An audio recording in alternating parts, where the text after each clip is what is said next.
do something dumb, that's an observation. CLT make them need to run. That's Lawrence Taylor! Cut them every trash, CMT for short. Wonder if we best once you peep the score. Up at the crack of dawn, top stories of the morning. While you're yawning, grab your coffee, rise and shine with 8:80 a.m. This is Drop Time. We provide highlights from your favorite teams. Got Dave and Rick making plenty of picks. It's Rule 76. Oh, yeah. Away we go on Wednesday, October the 15th, 2025. It is DNR with you, ESPN New York. What do we have on our show today? Our GM, Louis Riddick, will join the show. We have Stump Rothenberg at 7:45. And we have Sleeping Beauty has made his way into the studio this morning as well. The great Rick DiPietro. Good morning, Rick. How are you? Good morning, David. I feel great. I'm sure. Well, you just fully rested. How long was that nap?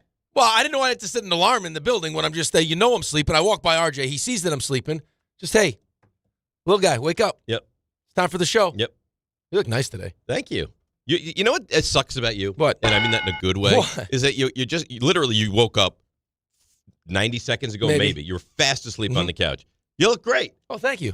You have color in your cheeks and your face, and I mean you're wearing a nice 3/4 zip, and you look nice. And I said this to Ray as well, so it's not prompted. I think Ray also looks nice today. He does look nice. Really nice today. Which is surprising after what happened last night at the Garden. But, yeah.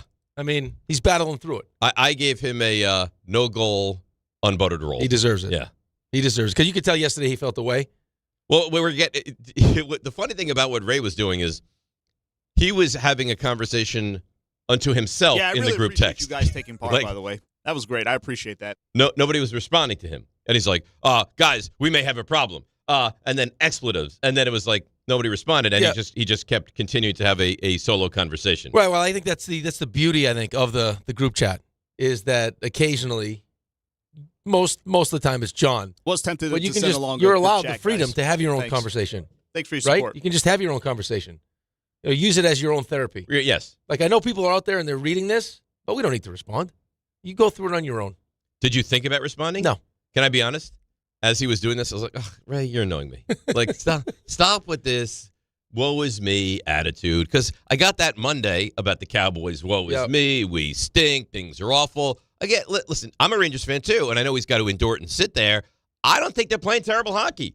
Like, they can't score. I didn't think they were, like, outplayed by Edmonton. Well, no, I don't think that's I don't think that's the concern necessarily. It's just like, come on. What like? Yeah, it's frustrating. It's annoying. You hear some of the Rangers after the game. It's like I don't know whether to laugh or cry. Like this is crazy. Like what are we doing? And then you got JT Miller's like let's not blow this out of proportion here. Yeah, it's 3 games. It's a tough stretch. It's 3 games. It's awful. Of the teams that you would expect, first team in the history of the NHL to right? not Like I mean, score I got a the goal Oilers in 3 coming games in. at home. Oilers coming in town. You figure those are goals. In fact, I said to Ray yesterday, we were talking about it. I said, well, what I know today, Ray, is the Rangers will at least score. They may lose, but they'll score, and I was wrong. By the way, how about this? Maybe you can wrangle your own people here.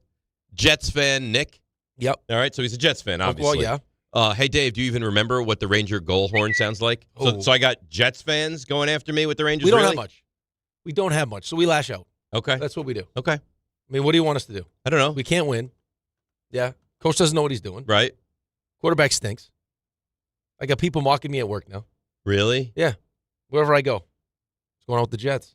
I got Brian called me yesterday, who's a diehard Jets fan. Uh-huh. He wants to break it down. What is there to break down? There's nothing to break down, Brian. The team's a disaster. The quarterback Nothing's going in Tampa. Stinks. He's like, oh, guess who I saw walking his dog? I said, I don't know who. Baker Mayfield. I was like, that's great. He hangs out in the same like social circles areas as Baker Mayfield? Yeah, why don't you enjoy your time down there with Baker Mayfield?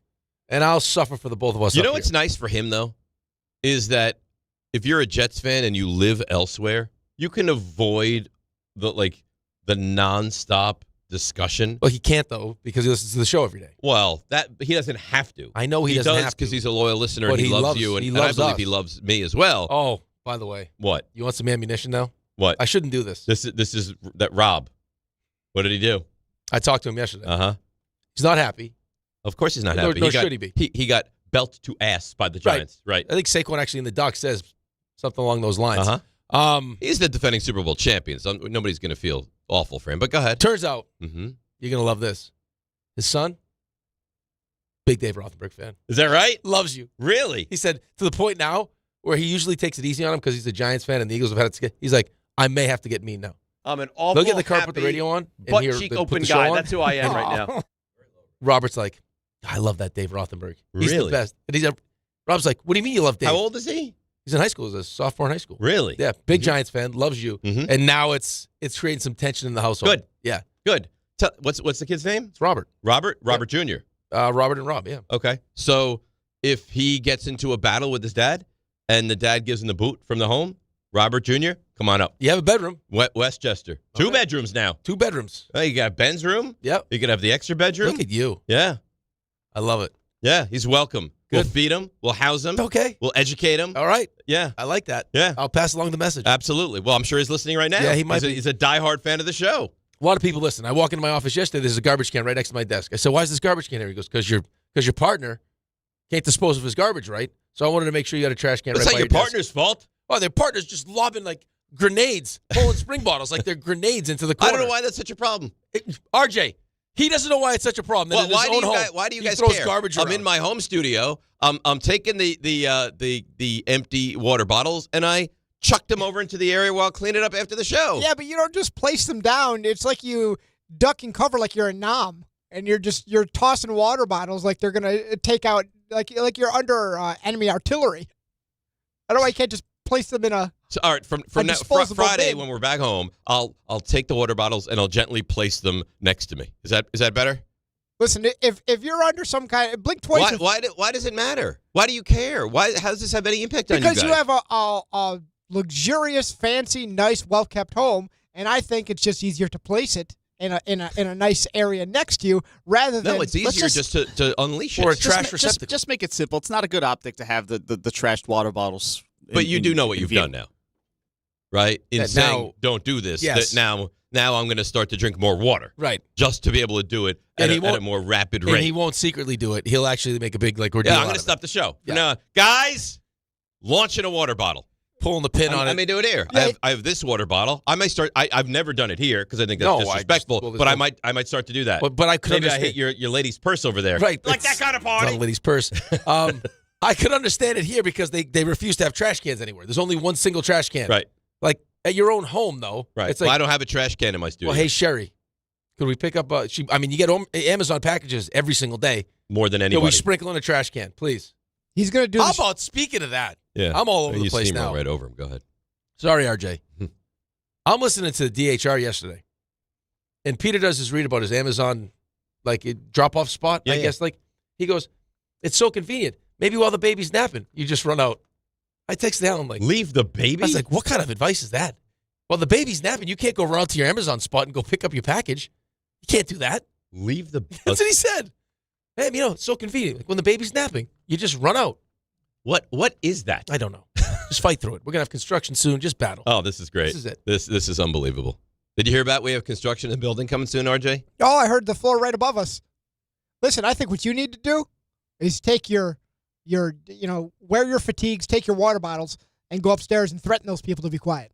I'm not That's a good a idea. violent person. No, but you look crazy. And what am I going to do? Yeah, you Throw come water bottles at them? But you look crazy. If a man I look crazy? if a man in camo creeps around the corner and starts chucking water bottles, I think everybody lays low for a little while. Right. Or if I pretend they're grenades. That's and what I'm saying. And I Yeah. dip into the corner and I'm like, incoming! Yeah. Right? If you're threatening And then people and then with it goes empty up and Poland over and I'm spring like, whoosh. Yeah. I mean, that and make the noises. And then I'm like, I'm hit! Yeah, but they'll stop it. Yeah. Like, we can't. At least till 10. What are we going to do with this guy? Once they can Yeah, after construct all they 10. want at 10 o'clock. Hey, fine. Barton Carlin, go crazy. Second Raymond's K-Show, 3 stars go are nuts. over. We're done. So the Dodgers are good. Dodgers are good. Dodgers are not. That's RJ not a still- bad baseball team. Still doesn't think so. No. Listen, if you know me, I've been saying the whole year I believe in the Mariners. Listen, my ships are sinking, so I'm running out of lifelines here. They've lost one game. Yeah, their pitching looks excellent. They look like Excellent. They're doing things that aren't even done in baseball anymore. yeah, You saw Yamamoto's. they really You should should have have two back-to-back. complete games. Yeah. Yeah, they should have. And this is without Ohtani doing anything. Yeah, Churio, goes deep immediately, and you think, okay, well, Dodgers are maybe they're a little trouble. And that was Nope, it. Not even a little bit. I believe the starting pitchers from the Dodgers in 17 innings have allowed 4 hits. That's right? 4 hits, 1 run. 4 hits, 1 run. Yep. Yes. It was the first pitch. I know. Yeah. And that's it. And that was it. And did you see how many he threw? 111 pitches. Did you see how many were strikes last night? 80. You're right there. 81, I think. Yep. Yeah. 81 of 111 were strikes. Well, I mean, and today's today's version of Major League Baseball, you have to be that kind of efficient to allow the manager to like keep you in. Yep. I mean, look at Game 1. But it's weird that Game 1 he got him out. Game 2 he's like I'll roll with him. Well, maybe he learned from his mistake. Yeah. Because that got dicey. I mean, had Terang. But it was a bigger lead too in Game 2. It was 5-1 in Game 2. Right, but I mean, had Terang not kind of just jumped out of the way, naturally reacted to it, it's a tie game. Apparently he's getting crushed in Milwaukee, Wow. which I don't blame him for. Like it's just he didn't give it thought. If you said you'll take, I know, but you missed. Like it's more I think the optic of it is. But you can't think it through. I know, you know that, but then the pitch he strikes out on is over his head. Listen, it's a terrible at bat. But when a ball is coming in your direction, your initial instinct is let me get out of the way. Yeah, I mean, I think in that spot I'm trying to eat it. Yeah, you have to. Anytime I get 2 strikes, agree, it's a I'm looking to mistake. eat pitches. But my assessment of the Dodgers was never that they couldn't do this. They have great, when healthy, frontline starting pitching. I just thought you get into that bullpen, things are going to get shaky. What I didn't account for, because Ohtani's not hitting the ball. They're doing this not at without all. Ohtani. Not even a little bit. What I guess didn't account for was the ability to go, or even the leash to go, 8 complete game, like 8 innings complete. I never saw that coming. I didn't think they'd have, because they're not scoring. Last They're complete scoring game enough. of the postseason. Verlander. Yeah, Yes. you're good. You got to A nap. Well, the nap really is kicking in. 8 years ago, 8 years ago. 2017. Isn't it so much better though?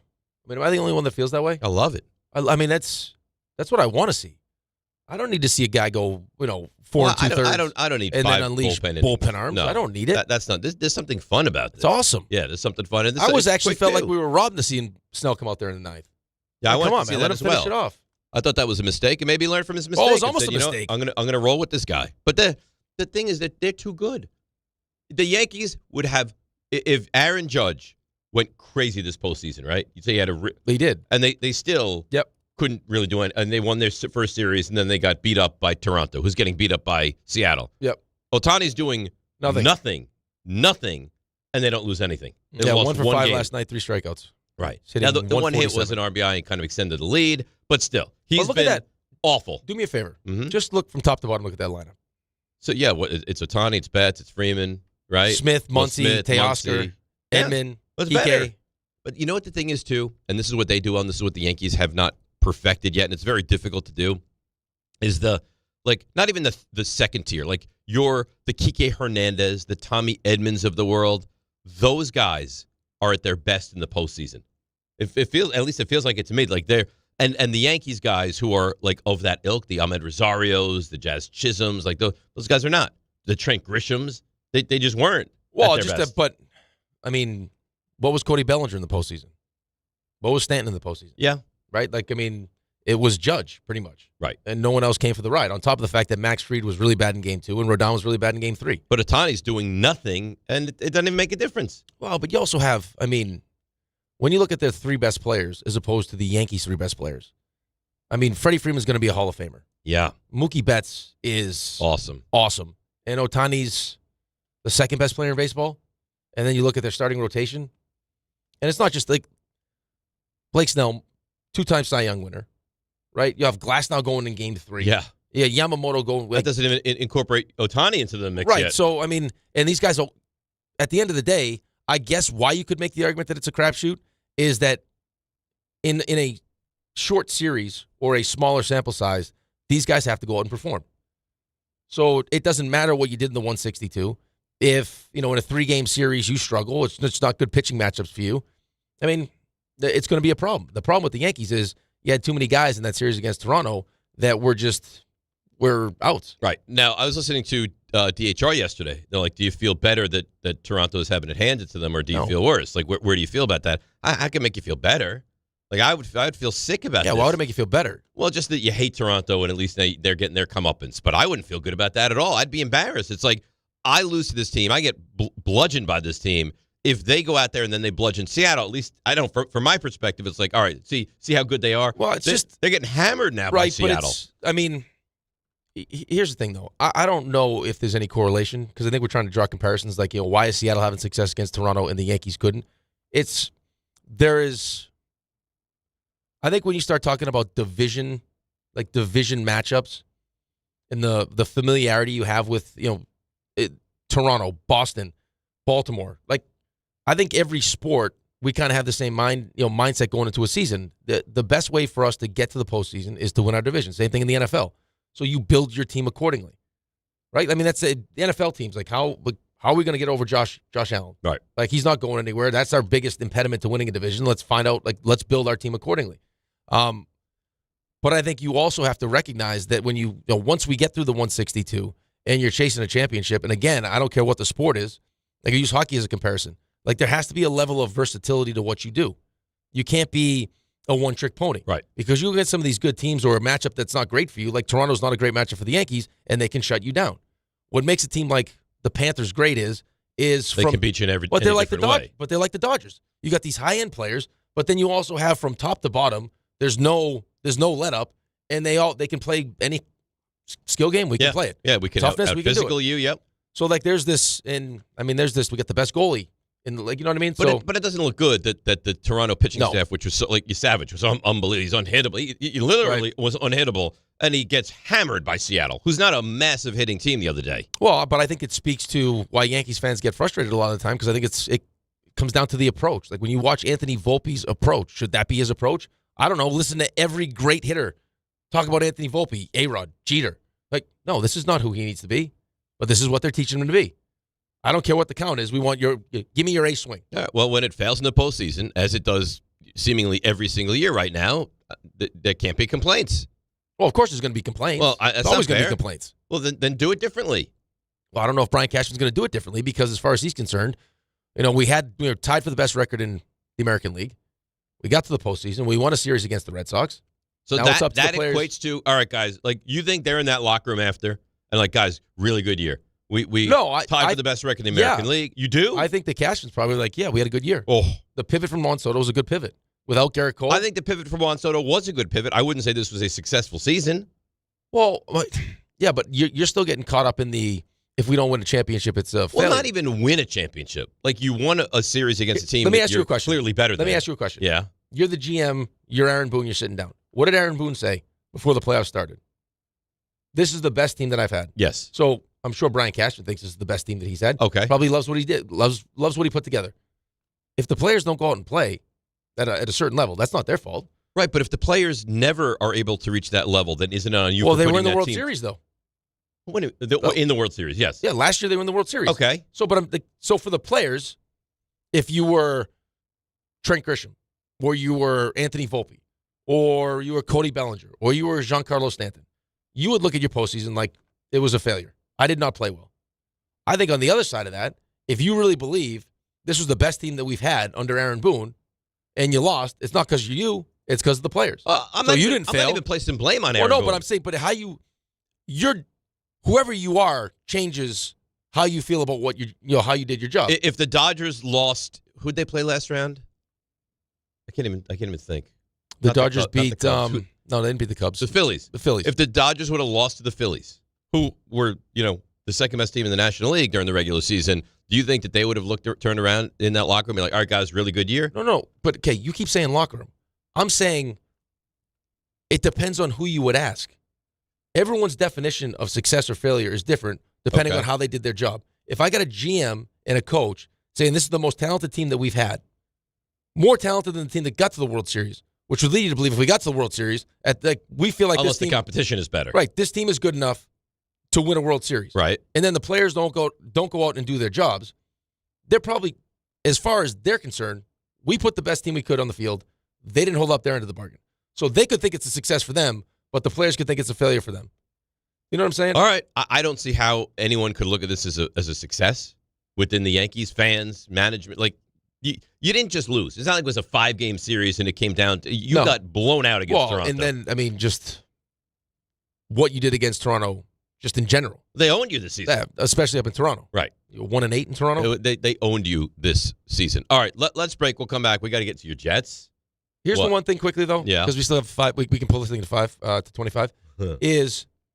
Here's where I think I have my biggest problem with it is that it's easy for us to sit here and say, like, Anthony Volpe failed, right? Series against Toronto, he was awful.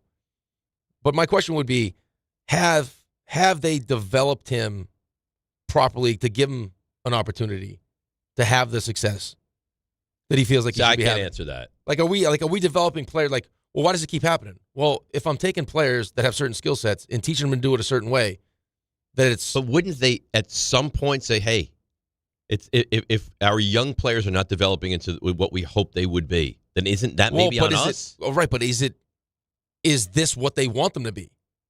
There's no way this is what they want Anthony. Well, I think they want. I think from top to bottom, they want guys to hit home runs the way that the Yankees hit home runs. But what does that do for me? Right. Like, what does that do for me? Bellinger, Judge, Stanton, if home now run, I have sure. all the same guys, though.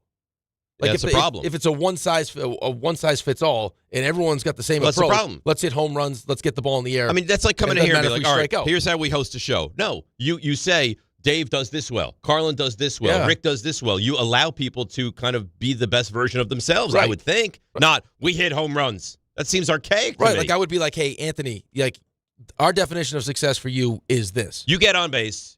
Now you create havoc on the base pass. That's who we want you to be. On base percentage, doubles, gap to gaps. We're not looking for you to hit 30 home runs.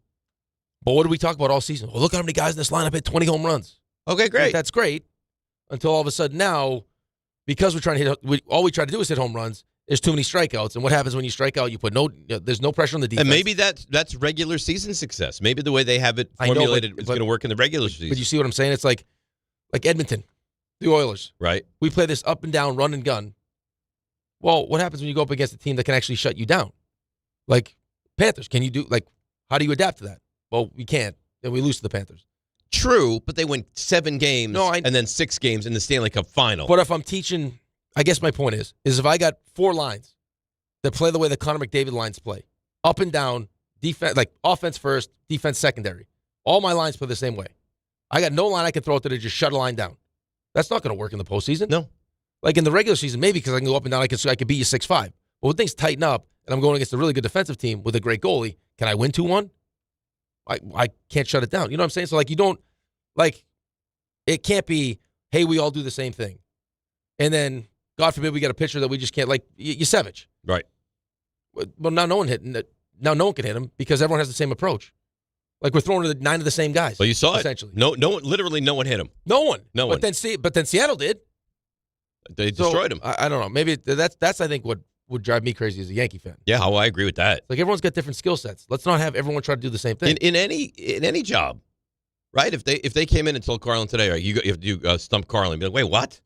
Why do I have to do that? Right. Like, the beauty of this show is we're all different. Like, if John just came in and like, hey, we want everyone to be like Dave, or we want everyone to be like Rick, that wouldn't be good for the show. No, it wouldn't be good for the show. It wouldn't be good for the station. It wouldn't be good for anything. You get different personalities and different skill sets, and the Yankees should use their different skill sets, well, and teach them differently. Like watching Jazz sometimes. Like, Jazz could put the bat to the ball. He's very frustrating. But then you watch some of his bats, like, we know exactly what you're trying to do here. You're just trying to hit a home run. He's flailing around. It's like, that's not what we need right now. That's right. But what I'm saying is maybe that's their philosophy, then they're doing exactly what they're being taught to do. Well, then that goes up. Can't blame the players. No, you can't blame the players. Guys that teach it. All right, let's take a break. We'll come back. We'll get into the Jets. We'll get into the Giants. Lot to do. Stump Rothenberg, Lewis Riddick, 1-800-919-3776. DNR with you on a Wednesday. Today's a hump day right here on ESPN New York.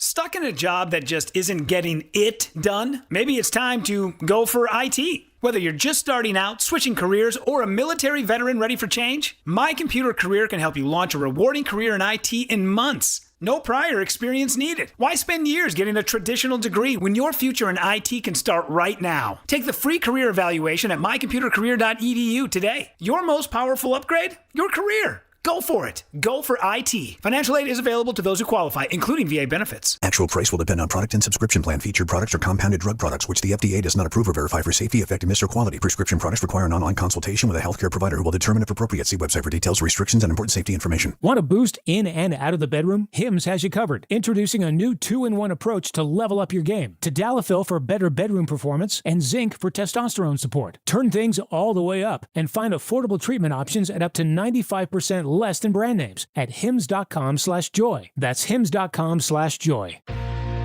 This is an ad by BetterHelp. BetterHelp therapists have helped over 5 million people worldwide on their mental health journeys.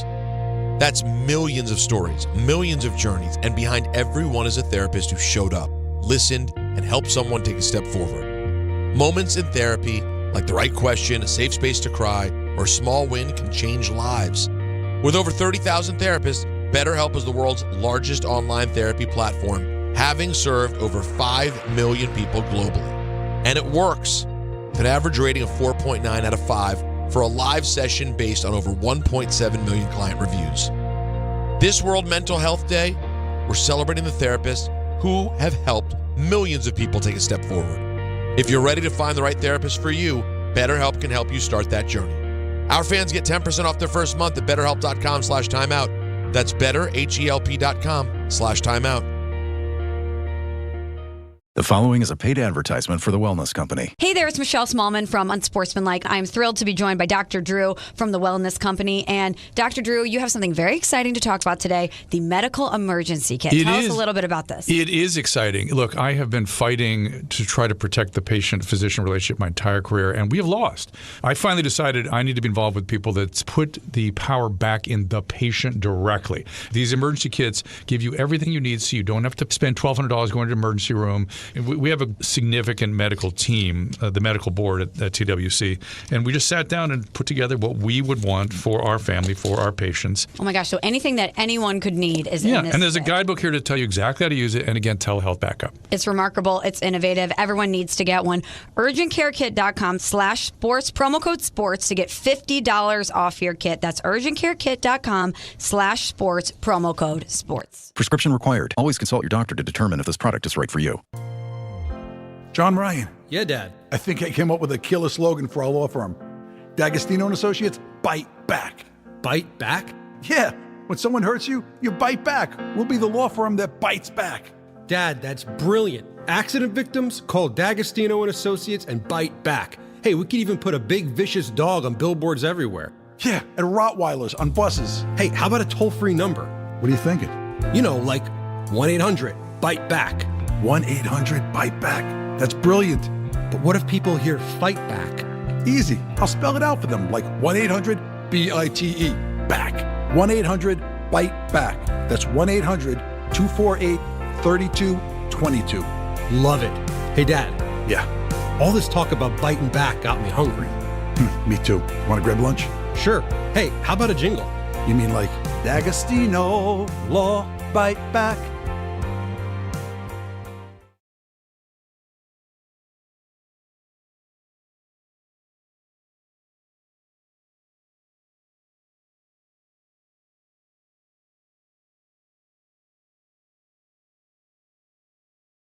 All right, DNR with you, ESPN New York. Did you hear this story about Tasker Hernandez, by the way? I did with the ghost. Yeah. We had that. What you said at this hotel? No, not at this hotel. We had this at one of the tournaments that we went to. I forget what city it was in. But this is a youth tournament or you? When you No, were it was a playing? youth tournament. Yeah. Okay, so you guys went to a hotel, were staying there with your family, and you believe there were ghosts there. No, we didn't believe. We didn't stay at the hotel because when Cassie was making reservations, she read that the hotel is potentially haunted. So she's like, "There's no chance. We're not staying there." And then so we were like, and then we had people like in the team snap that stayed there that are like sending messages that I'm hearing footsteps right now. Like, really? Like we're having an actual like experience at the hotel and stayed. Like you people are nuts. Why? These are friendly ghosts. Who knows if they're friendly ghosts? Well, ghosts, I think, in their own right are my friendly. mother says the same thing about my house. The guy died in my house that I grew up in. What? Well, the house that we lived in. Was there a murder? No, he just died, I think. Oh. But she swears that he's like still in the house and she's okay with it. He's like, "Oh, he's fine." What do you mean? Why does she think he's in the house? Because she hears she hears things, or something was like, she lives by herself. So if something was like, she knows she closed, now all of a sudden it's open. But she's like, "Oh, it's no big deal." He just, but it's not. He stays with me. If he's not causing I trouble. guess for now. Right? Ray, did you hear this story? Tasker Hernandez had to switch hotels. It's freaked out a little bit. No, it's his wife. His wife was totally freaked out about this. This happens though, like where people like are very not superstitious, but they're very sensitive to that stuff. And to ghosts. Yeah. Are you a ghost guy? No, ghosts are bad vibes. He's a ghost. He likes the movie Ghost.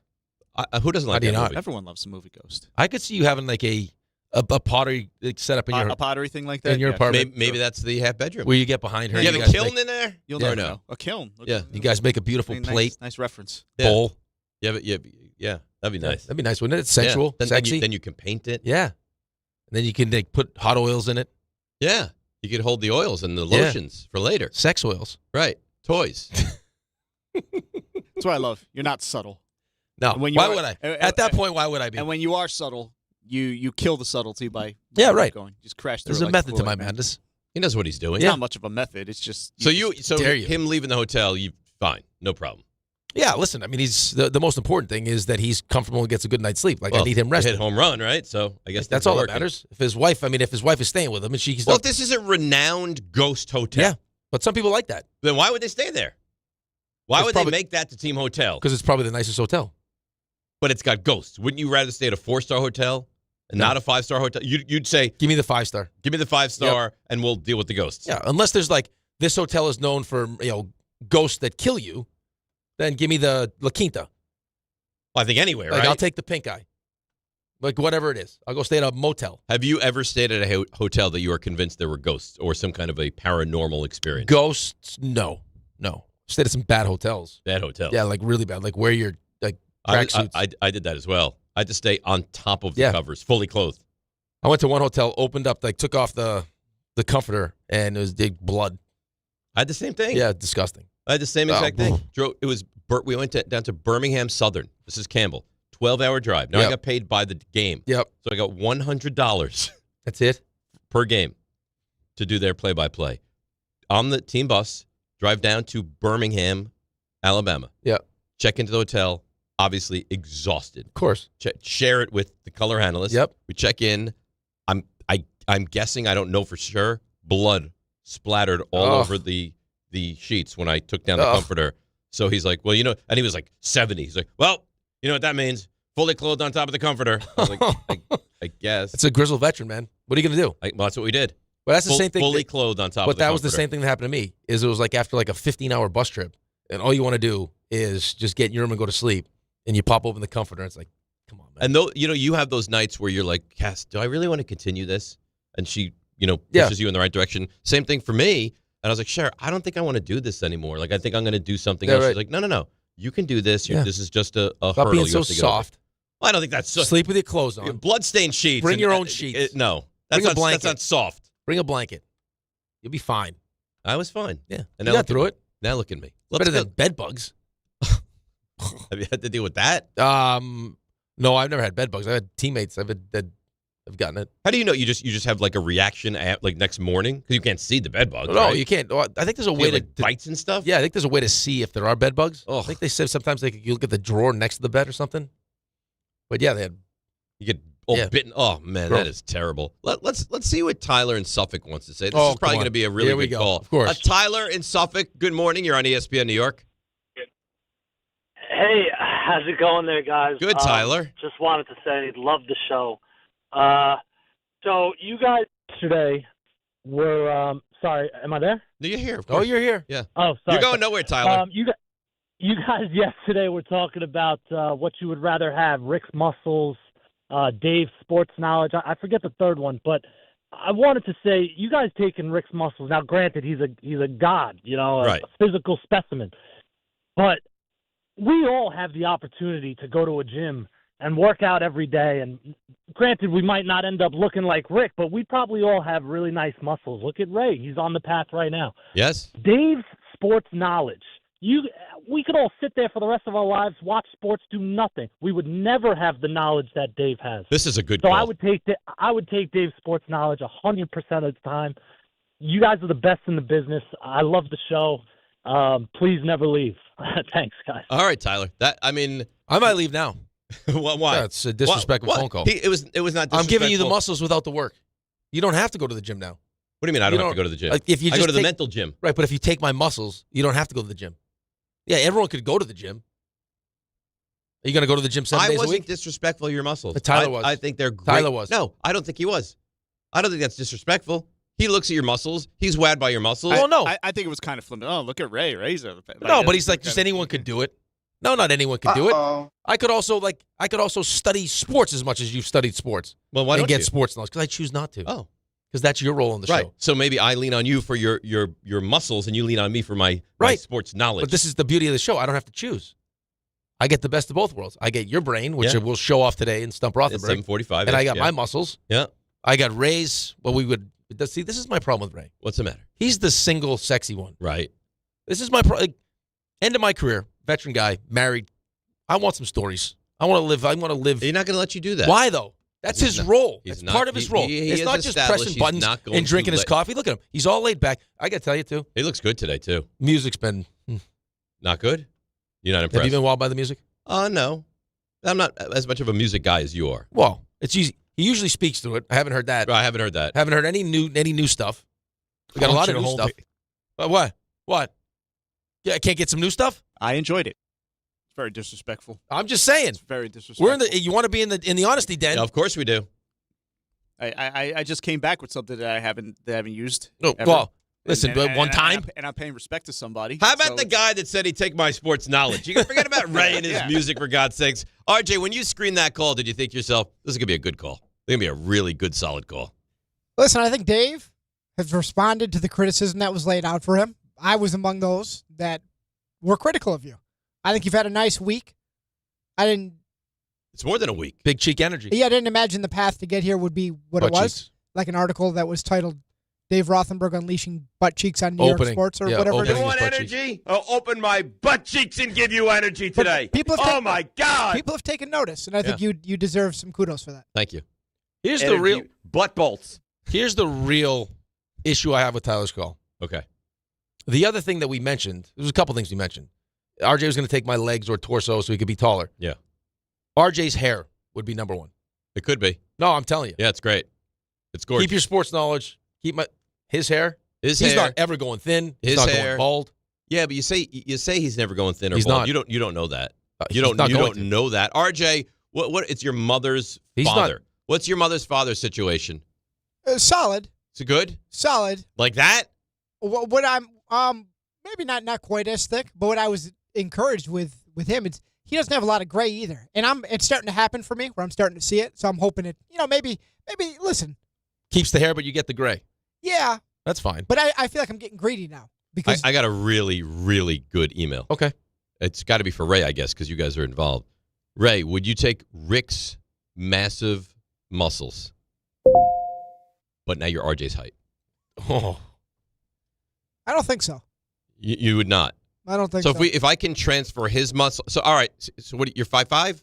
Oh my, 5'6". You know he's 5'7". 5'7". You 5'7". know that. Okay, great. It's not like I was 5 inches off, 2 inches. But 5'7". you said it on you're 5'5". This is the guy who you were just complimented. Where the caller, you know what? I'm on Rick's side now. Tyler calls in. He goes, "I could sit there and do nothing, watch sports like Dave all day." You know what? He was right. Your superpower. That's right. My superpower is I am dialed in. No. Whatever. Nothing. Your superpower is a great wife. That's your superpower. So you're 5'10", 5'11", 6'4", whatever you are. That's the secret sauce. So you're what are we saying? At this moment, you're 5'7". Is that right? What are we saying? You're what? 228 pounds? No, we're not. No. Okay, and I can do that. I cannot eat and lose that like tomorrow. No, we've lived that movie. Can I finish my question, 5'7". please? 5'7". I give you 5'10", or I give you muscles like that. What are you taking? He's taking 5'10". Yeah, I'd take 5'10". Yeah, of course. Okay, 5'9" or that. That's the line. I'd take 5'9", but anything I would not take 5'8". 5'8.5". Nope. No, because he's going to shrink too. Yeah, he naturally shrink. Now that's a concern. So here's because when Amazon RJ shrinks. Well, shorter people live longer, so I'll be chugging right along. That's true, and which is what I try to tell you guys every time you say you want to be 7'7". You're going to be 7'7". You're going to pass at 54 years old. That's all right. You know what? Those 54 years it's going to be unbelievable. It's fantastic. Here's the thing we're not talking about with Rick's muscles, though. That is daily maintenance. Yeah. Daily. Your knowledge, once you have it, it is in there because you punt on all childhood memories and things like that. Yeah, like the important stuff. Rick's physique, that is daily. Don't you poo-poo my knowledge. I'm poo-pooing all over it. It's mental exercise is what I do. This is what you get. And this is why I'm watching Liberty, New Mexico State last night. Because this is what I do. Even Alex is like, why do you have this game on? Why? Because they're playing. Nice win for Liberty. Not yet. Look at you. Yeah. I also had a nice win last night. Oh, yeah. With what? Baseball. Oh, yeah? You guys won? 8 o'clock first pitch. Oh, that's good. Make the 10, 11-year-olds stay out till 10:30. It's good. You got the win. That's all that matters. That's all that matters. All right, let's break. There's some sound about Aaron Glenn, bet your head coach. I want to play that, listen to that, react off of that before we have Louis Riddick join us at 7 o'clock. So we'll do all that. DNR with you, ESPN New York. D'Agostino, law, bite back. I'm injury attorney John Ryan D'Agostino, nicknamed The Closer. continuing D'Agostino and Associates' legacy of helping the injured for over 35 years. My father, John D'Agostino, built this injury firm to help accident victims. This is John D'Agostino, and this is a family firm. For us, it's about doing what's right and making sure somebody pays for your pain. Call us first at 1-800-BITE-BACK. That's 1-800-BITE-BACK. They call me the closer because big or small, in court or out, I'm fighting to get the job done, to win, to get you every dollar you deserve. D'Agostino and Associates has offices throughout New York and New Jersey and will come to you. I've been there and I'll be there for you. Call us first at 1-800-BITE-BACK. 1-800-BITE-BACK. That's 1-800-248-3222.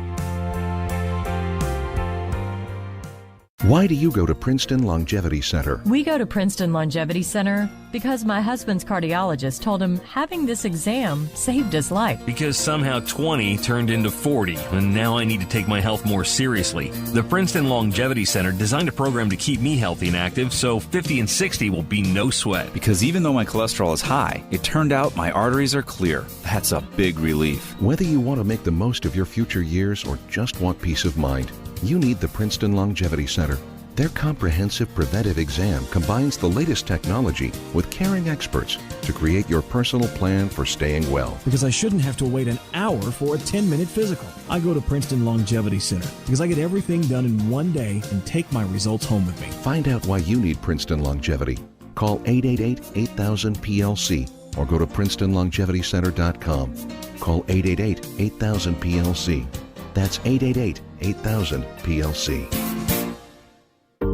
Every aspect of your business will operate better and faster with artificial intelligence. AI is a race, and companies that act first will win. Thrive Managed AI is your advantage over all your competitors. Thrive partners with you on a smart, secure AI strategy for your business. Then they deploy and manage it for you. Be first and win the race with Thrive Managed AI. Start with a complimentary strategy consultation at thrivenextgen.com/ESPN. That's thrivenextgen.com/ESPN. Hey, fans! Welcome back to Fansville's Cheers and Tears. Oh. Okay, so everybody deals with losing, right? To a rival on a last-second field goal. Whatever, it's fine. I'm totally fine. But I cope with losing with an ice-cold Dr. Pepper. Those 23 flavors are so delicious. They totally wash away the pain of your college football team taking a big fat L. College football, it's a pepper thing. Okay, all signed up. Easy. Now let's run payroll. What the? Hey girl, I'm you with more gusto. Nice. Who's that? New social media manager. Hired and onboarded with gusto. And spoiler, we're kind of famous now. Wait, we're famous? Oh, well, I'm famous. Payroll, benefits, and HR. Designed and built for small businesses. Choose a future with gusto.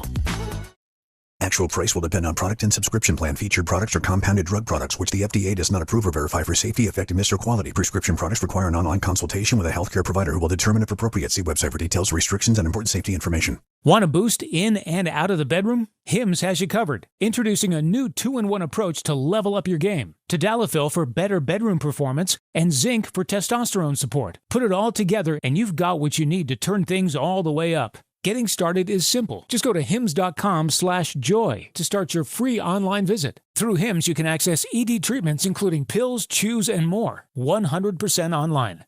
No office visits, no pharmacy lines. Just fill out a simple intake form and a licensed medical provider will determine if treatment's right for you. If prescribed, it ships free and discreetly to your door. Find affordable treatment options at up to 95% less than brand names at hims.com/joy. That's hims.com/joy, hims.com/joy. In the city that never sleeps and never stops talking sports, ESPN New York is always on. Now you can live and breathe everything New York sports wherever you are. On your radio dial, on the ESPN New York app, and streaming live on YouTube. However you watch or listen, ESPN New York is always on for you. Hear us, stream us, watch us. This is ESPN New York.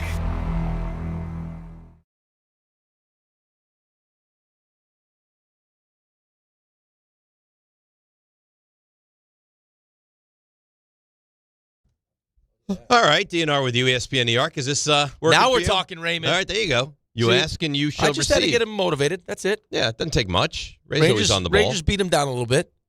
He's got his Costello. He's putting his new eyes in. I got He's ready. an email from Barnum and Bailey. The circus? Yeah. Hello, DNR. My name is Alexei, and I'm a regional recruiter for Barnum and Bailey Circus. RJ is the perfect height for multiple acts, including the trapeze and riding the unicycle. Let us know if he would have any interest in joining. Can we shoot him out of a cannon? Why not? I don't see why not. Yeah, Traveling like, circus. I'm pretty sure Ride Barnum and Bailey doesn't exist anymore. I mean, asking someone to ride a unicycle, that's like, switching positions, like going offense to defense. Like, yeah, It's like going from right tackle to left tackle. Yeah, that's a big I'd ask. like to learn to ride a unicycle. I don't think you could. You can't go bicycle You have great unicycle? balance? You have great balance? Do I have great balance? Unicycle great balance? Come on. So you go on a unicycle on a high wire. You go unicycle on a high wire? I'd be throwing balls on my head. Balls. The panda took a spill, though. Okay. I mean, you can throw on your head whatever you want. I thought there was a decent chance at that moment that he was having a stroke. Like I was going to get up and start to get Dylan and get stuff going. And balls came out. Well, none of that. He's like, I don't know that you meant balls. I don't know that you meant balls. Yeah, error or Freudian slip. Hey, that's taking it to a new level. Forget balls. I start throwing balls on my head. Forget who says no. Your own head. Unicycle. Throw your balls right on my head? Yeah. Come on. That's an act. That's a party. That's an act. So this whole Aaron Glenn thing, I've heard a lot of people say, no, you have to give a guy more than a year. That's silly. And I've heard if he's really bad, how are you going to let him and Muji choose the quarterback and move forward in that direction? And I, in fairness, I can see both sides. Adam Schefter was unsportsmanlike. He was asked, is Aaron Glenn's job on the line right now? Nobody is ever fully safe, okay? Nobody. I would say to you that I do think Aaron Glenn will be back. I do think behind him. I do think they think that they made the right call. All those things. Does that mean he's not going to get it at the end of the year? No. I mean, anything's possible in this league.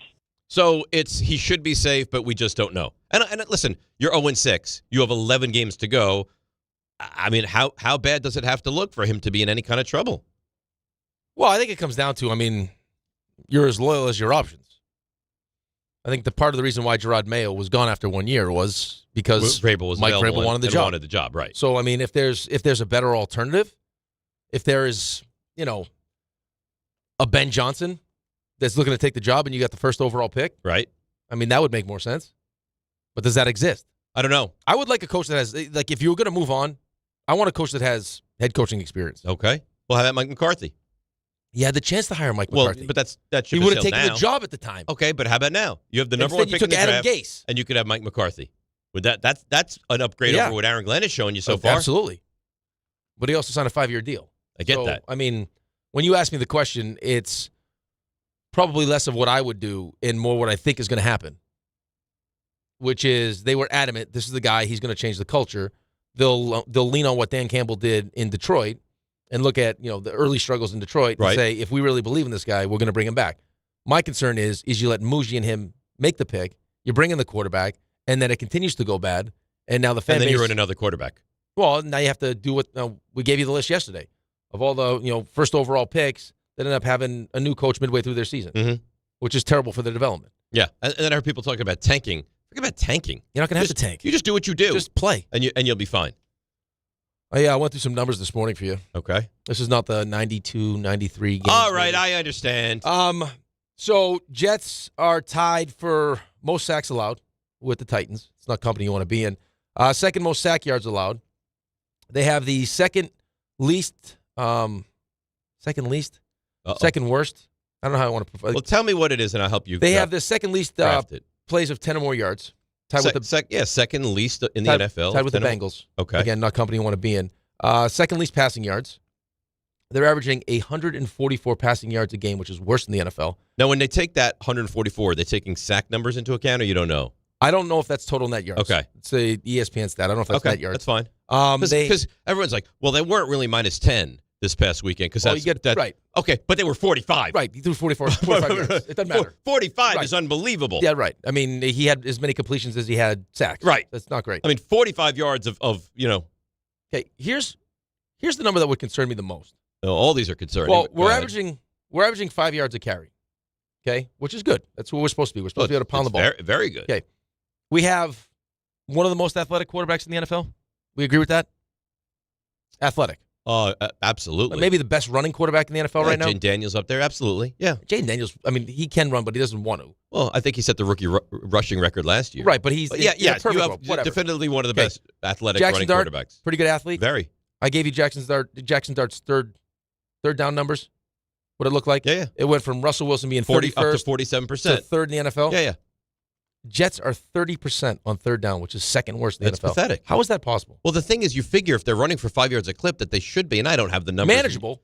Third and Right. manageable, and they still can't get those. Well, and then you have the athletic quarterback on top of it. Right. Like, he doesn't run nearly as much as I anticipated. Which, again, what are we running. protecting him from? I don't know. We're going to let Jaxson Dart run around like an animal, but we're not going to let Justin Fields, who we have no It makes zero outside of sense. money. We didn't use a first-round pick on him. Listen, you don't want him to get hurt, of course. If he were to tuck it and run and get hurt and miss a What's week or the two. downgrade if he gets hurt? I know what the downgrade is from Jaxson Dart to Russell Wilson now. What's the downgrade from Justin Fields to Tyrod Taylor? You could argue it's an upgrade. And then they have the worst turnover differential in football. Well, because they've taken one away. Yeah, -7. So they really, I mean, in fairness to them, haven't turned it over a lot. No, but they've only turned it over 8 times. Right, but in 6 games. that was the argument. When I gave you how much time it took for him to get rid of the football, is he being told, don't throw it because we'd rather you take a sack than turn it over? Which is, again, well, but you could avoid both. Why not just throw the ball away? Or why not throw it accurately? Well, but he can't. Okay, what happened to Daniel Jones, though? The same thing now is happening to Justin Fields. Daniel Jones was bringing Brian Daboll, and number one priority is, outside of staying healthy, don't turn the ball over. Yes. So now once we've achieved that, now what does Brian Daboll want to do? Now you need to see him play at a higher level. But now let me throw it down the field. Well, how can I? It's tough for me now in my mind to do both. Because if you're so worried about me turning it over, do I want to take chances throwing the ball down the field? Right. It's kind of counterintuitive. Right. If the pitcher's not clear and I don't see the guy open, am I going to throw it? Because God forbid I turn it over. Now what? Now you put the fear of God in my head that I can't. Now, I got sand for you. It's ridiculous. The idea that they're not throwing screen passes to Breece Hall, or he has those are easy. He has 14 routes and they don't target him one time. He's a good pass catching running back. He might be the best. Right. It makes sense. Right. The pass rush is getting to you, so that can slow down the pass rush. Yeah, I don't understand it as well. This is ridiculous. Joe Tippmann, did you hear this? I didn't hear it. He says if Justin needs 5 seconds, we need to give him 6 seconds. So here's Joe Tippmann. If Justin needs 5 seconds, we need to be able to give him 6. So at the end of the day, that falls on us as an O-line. Not the receivers, not on Justin. It's on us. We got to be able to hold up for as long as he needs, no matter how much it is. Whatever we need to do to be able to get Justin to be able to make plays, that's where we got to step up and we got to solidify kind of those pockets, kind of solidify the entire O-line, whether run game or pass game. That's ridiculous. It's crazy. Like, there were a couple times, there's one that sticks out to me is where he does a naked boot and the guy comes bombing off the edge. Okay. And, like, you could tell, like, before the ball was snapped, it's like I could have circled the guy that was coming. And the guys, there's no way, like, there's no way we have enough to block this guy. This guy's going to get a free run, and yet we still run it, and we run bootleg right into the guy that's running at you. It's like, can we not make an adjustment at the line of scrimmage? That's bad. Like, I'm not an offensive coordinator. I know who's coming. As a defense, aren't you going to be more aggressive when the quarterback can't throw?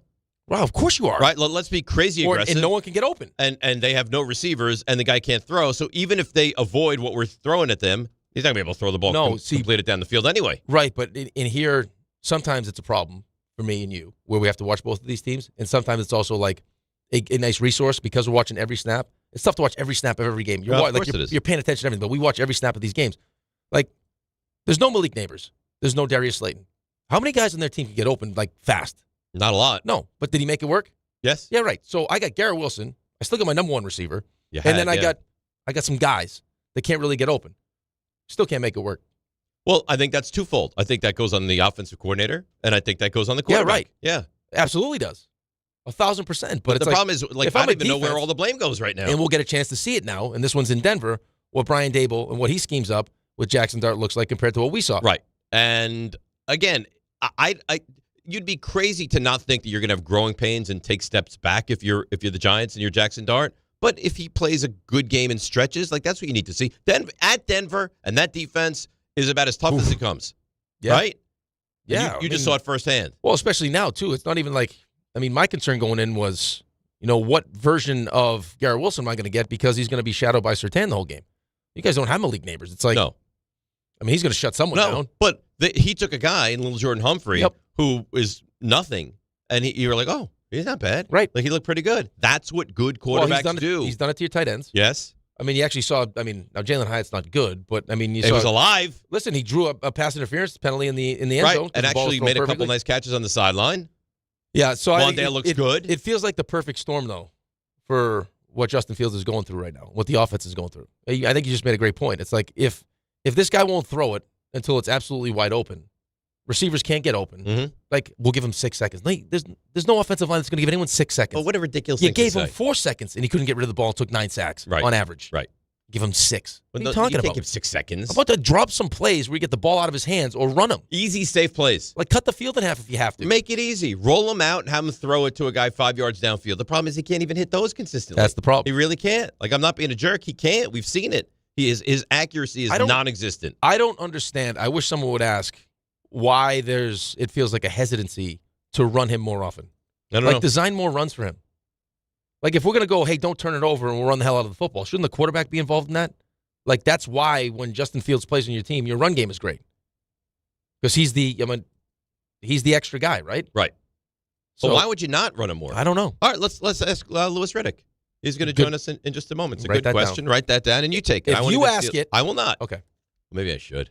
Because it would be good for the show. No, it won't be good for the show because he'll say, great question. If I ask it, and he's like, you know what, that's a great question, I'll say you ask. I'll say that was for me. Okay, you can ask it. No, I don't want to ask it. It's your question. I just think it would be fun, dynamic. Take that You're question up from one. you. You won this. It won't be my. You won Kuiper, though. I did win Kuiper. Yeah, but your interview skills are very good. You're doing fine. When you don't ask He had a 47-second question. That was a blip. A blip? That was a blip.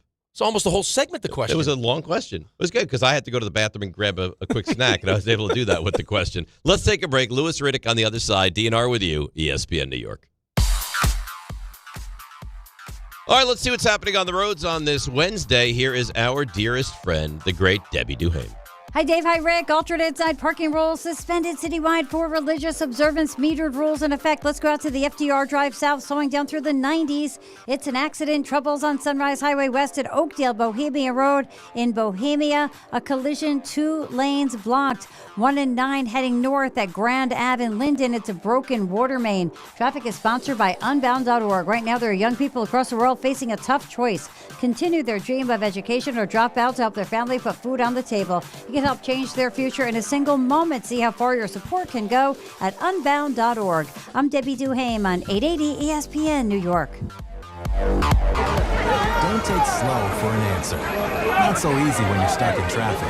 But mere inches from someone else's bumper, you can dream of faster things. Like Optimum Fiber, the fastest and most reliable fiber internet, starting at $40 a month. So while you can't always switch lanes for a faster route, you can switch providers for a faster connection. Optimum. Don't take slow for an answer. Call 888-4OPTIMUM or visit Optimum.com/fiber today. Terms apply. See Optimum.com for details. Score a win this game day with Amazon Pickup, the MVP of package pickup. Need that new football jersey for the big matchup? With Amazon Pickup, you can collect your order from secure Amazon lockers or counters near you on your schedule. Whether you're running from work or home or straight to the tailgate, Amazon Pickup makes it easy and worry-free at no extra cost. Don't miss kickoff. Grab your gear and your packages when it works for you. Find your nearest Amazon Pickup location at Amazon.com/PickupMVP. That's Amazon.com/PickupMVP. D'Agostino & Associates is a legacy firm, and I'm proud to be a part of that legacy. I'm Jenna D'Agostino, and like my father, I fight to get justice for the injured. The hustle and grit of these streets shaped me. I'm John D'Agostino, and from the concrete to the courtroom, I built this injury firm 35 years ago to get accident victims justice. So call my team first, 1-800-BITE-BACK. That's 1-800-248-3222. You want justice? Think Jenna D'Agostino. Think D'Agostino & Associates. Justice isn't just a word. For us, it's a way of life. It's having compassion for your struggle and getting you paid for your pain. Now that's justice. D'Agostino & Associates means being there for the injured. Seriously injured? Call my team first at 1-800-BITE-BACK. That's 1-800-248-3222. D'Agostino & Associates has offices throughout New York and New Jersey and will come to you. I've been there, and I'll be there for you. D'Agostino, Law, Bite Back. Health surprises can change your life in an instant. You've seen it happen to others, but it doesn't have to be your story. At Princeton Longevity Center, we customize actionable and proactive health plans to maximize your lifespan and take control of your health. Our Cancer Check program combines cutting-edge technology with top medical expertise to keep you ahead of potential risks. With advanced full-body imaging, genetic testing, and multi-cancer detection blood tests, we look for even the earliest signs of problems. Results are analyzed by expert physicians who craft a personalized plan to safeguard your future. You're not just a patient, you're a partner in your health journey, backed by a team committed to helping you live longer, healthier, and more vibrantly. Our programs have saved hundreds of lives and empowered countless others to take control of their health. Be proactive with your health for the ultimate peace of mind. Call 888-8000-PLC or visit PrincetonLongevityCenter.com. They say a full marathon is the ultimate test. For me, it's more than a race. It's a milestone I once thought impossible. Michelle Smallman here, and I'm running my very first marathon in New York City with the support of Gainbridge and Gainbridge Assist powered by Parity. Together, we're empowering girls and women through sports and education with grants to 32 organizations in 21 states. Every step I take is for the finish line and for the next generation chasing their dreams. Here's to 26.2 miles and a future with no limits. Hey, fans! Welcome back to Fansville's Cheers and Tears. Oh. Okay, so like everybody deals with losing, right? To a rival on a last-second field goal. Whatever, it's fine. I'm totally fine. But I cope with losing with an ice-cold Dr. Pepper. Those 23 flavors are like so delicious. They totally wash away the pain of your college football team taking a big fat L. College football, it's a pepper thing. 880 ESPN, WHSQ, and WCBS-FM HD2, New York. A Good Karma Brands radio station. This is DiPietro and Rothenberg. Tyler in Suffolk. Talking about what you would rather have, Rick's muscles, Dave's sports knowledge. You guys taking Rick's muscles. Now, granted, he's a god, but we all have the opportunity to go to a gym. Dave's sports knowledge. We could all sit there for the rest of our lives, watch sports, do nothing. We would never have the knowledge that Dave has. It was not I'm giving you the muscles without the work. You don't have to go to the gym now. If you I just go to the mental gym. This is DiPietro and Rothenberg. You have great balance? Do I have great balance? Unicycle great balance? Come on. I'd be throwing balls on my head. Balls. On ESPN New York. And streaming live on YouTube. What's that one? Red Panda? Yeah, that's what I envision you doing. Let's bring in balls. Our resident GM, the great Louis Riddick. Louis, good morning. How are you? Doing good, guys. How are you? Great. We appreciate a couple minutes. So, I mean, another week where Jaxson Dart just looked sensational. I think it's fair to say. What are you seeing? What are you seeing? And at some point, do you imagine there's going to be a regression just because it's so new and the opposition will continue to be good every week? Well, I mean, you're seeing a guy who clearly is aligned perfectly with, with the head coach and an offensive coordinator in terms of making sure that the communication even before the game starts is such that he's, his best stuff is being dialed up where he can play fast, he can play in rhythm, the running game is going, all of a sudden, Cam Scadaboo has really kind of like infused a certain level of, let's just say swagger to the offense that Jaxson brings as well. So they're playing with a great deal of confidence. You saw in the last game just how efficient they were on third down, in the red zone, able to hit explosive plays. It's just, you're seeing a little bit of all of it. Is there going to eventually be some regression? Look, I think over the course of the season, what you'll wind up seeing, I believe, is that Jaxson played some really high-level football at Ole Miss, so this isn't – and that experience is one where – look, he's not – I don't want to say he's not your typical rookie quarterback, but he has a lot of experience on his side already. So I think there's a large database for the Giants coaching staff to really draw from and say, look, these are the things that really get him comfortable and get him going. So I don't know. A lot of times, from year one to year two, people talk about the eventual regression and how people kind of get tape on you and then really kind of find out how to really press on your pressure points, and then you wind up having that that sophomore slump. But right now, this kid is just wired different, and you're seeing how he's kind of being a force multiplier, so to speak, for this entire football team. And I don't know. I mean, it really is. I think Brian obviously had a lot of conviction when he took him in the first place, and I think he really did like what he would bring and what he could do for this young man. But I think he's kind of catching the league a little bit by surprise as far as how dramatic it is and how thorough that beatdown was in Philadelphia. Lewis, the alignment that you're talking about, so we still have a lot of Giants fans that aren't sold that Brian Daboll is a good coach and should be their coach. Like, are you at the point now where you still have to see wins, or do you believe what you've seen from Jaxson Dart is enough to say, hey, we don't want to mess with this kid's development, so we're going to bring Brian Daboll back next year too? Yeah, that was always going to be the tough question for John Mara, right? Like, what if you see individual development, especially when you're talking about the quarterback, but then you kind of tear it all up because you wind up bringing in an entire new program because he doesn't win enough games. Now, I think you need to see a little bit of both. Obviously, if you're an owner, I don't want to speak for John Mara, but I think you want to see team development as well as individual skill development when you're talking about the quarterback. One of the last things you want to do is throw anything into turmoil that you don't have to. I mean, just look at what's happening to Cam Ward in Tennessee right now. I mean, that's just terrible. You're setting the kid so far behind by going ahead and firing his coach, and you couldn't even wait till the end of the season. You fired him mid-season. So what do you think it's going to do to him? And I think that's going to be one of those questions that John Mara's going to have to get with his brain trust and ask is, if Jackson's able to continue to play like this and continue to show continuous progression, but they don't have team success, do you tear it all down? I think things are trending in the way that maybe some people don't want, if they want to see change, but you need to protect the development of your first-round pick. And if it keeps going like this, I could definitely see them all returning.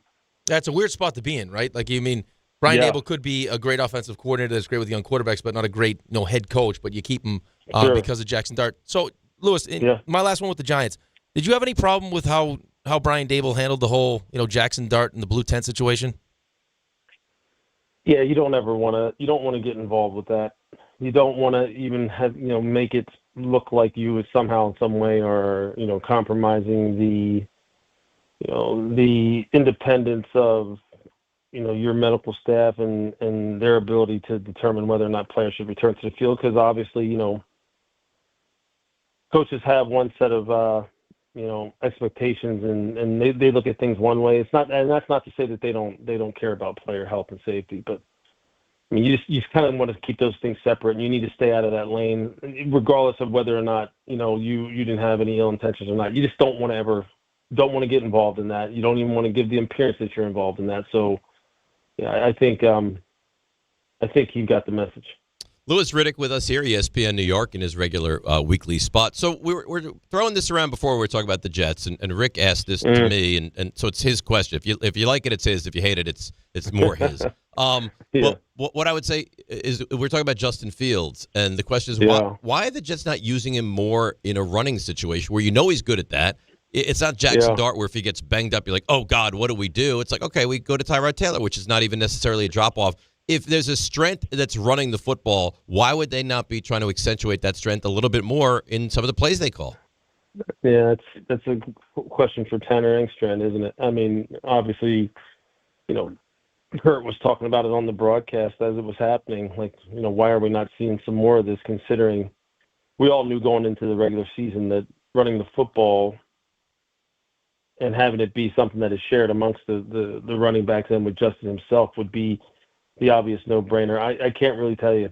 The same reason why I can't really tell you why Garrett Wilson is not having a target share that is far exceeds any other wide receiver in the NFL. I don't know. Sometimes, man, when you get in the middle of games, it's one thing to kind of sit and game plan about how you want to attack a team and how you want to utilize your personnel. It's another thing that when you put those headsets on and stuff is flying around, in real time, sometimes you kind of lose your compass, and sometimes it looks like the Jets sometimes lose their compass about what it takes, what they have at their disposal, and how they should best utilize it. And And I think that's why right now, the criticism is fair as to, what exactly is going on. I mean, it's just like the end of game, end of half sequence this past week. Like, you just sit there and you go, like, you can talk about this stuff in staff meetings, and you can talk about it in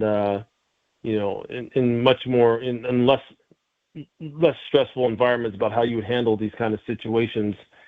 But man, when it starts to come down to it and live bullets are flying, so to speak, they just sometimes right now they just seem to not be all on the same page, and that's how you end up being winless and people sitting there going, asking questions that you don't want to ask this early in the season, but sometimes you almost have to. Like, what the hell's happening? I don't think they know what the hell's happening. I mean, it didn't look like they know what was happening at the end of the first half. We don't even throw We don't even throw screen passes, Lewis.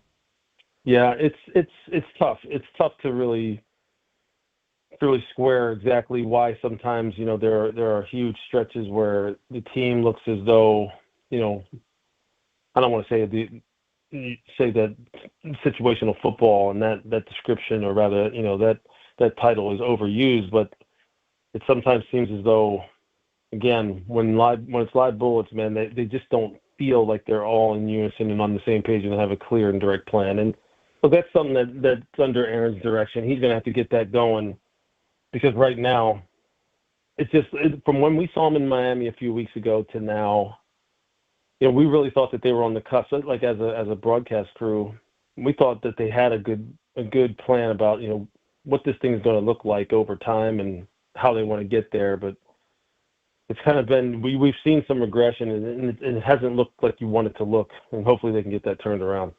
So, I mean, trade deadline is a couple of weeks away. The Jets are winless. We know that. It doesn't look like it's going to get all that much better this season.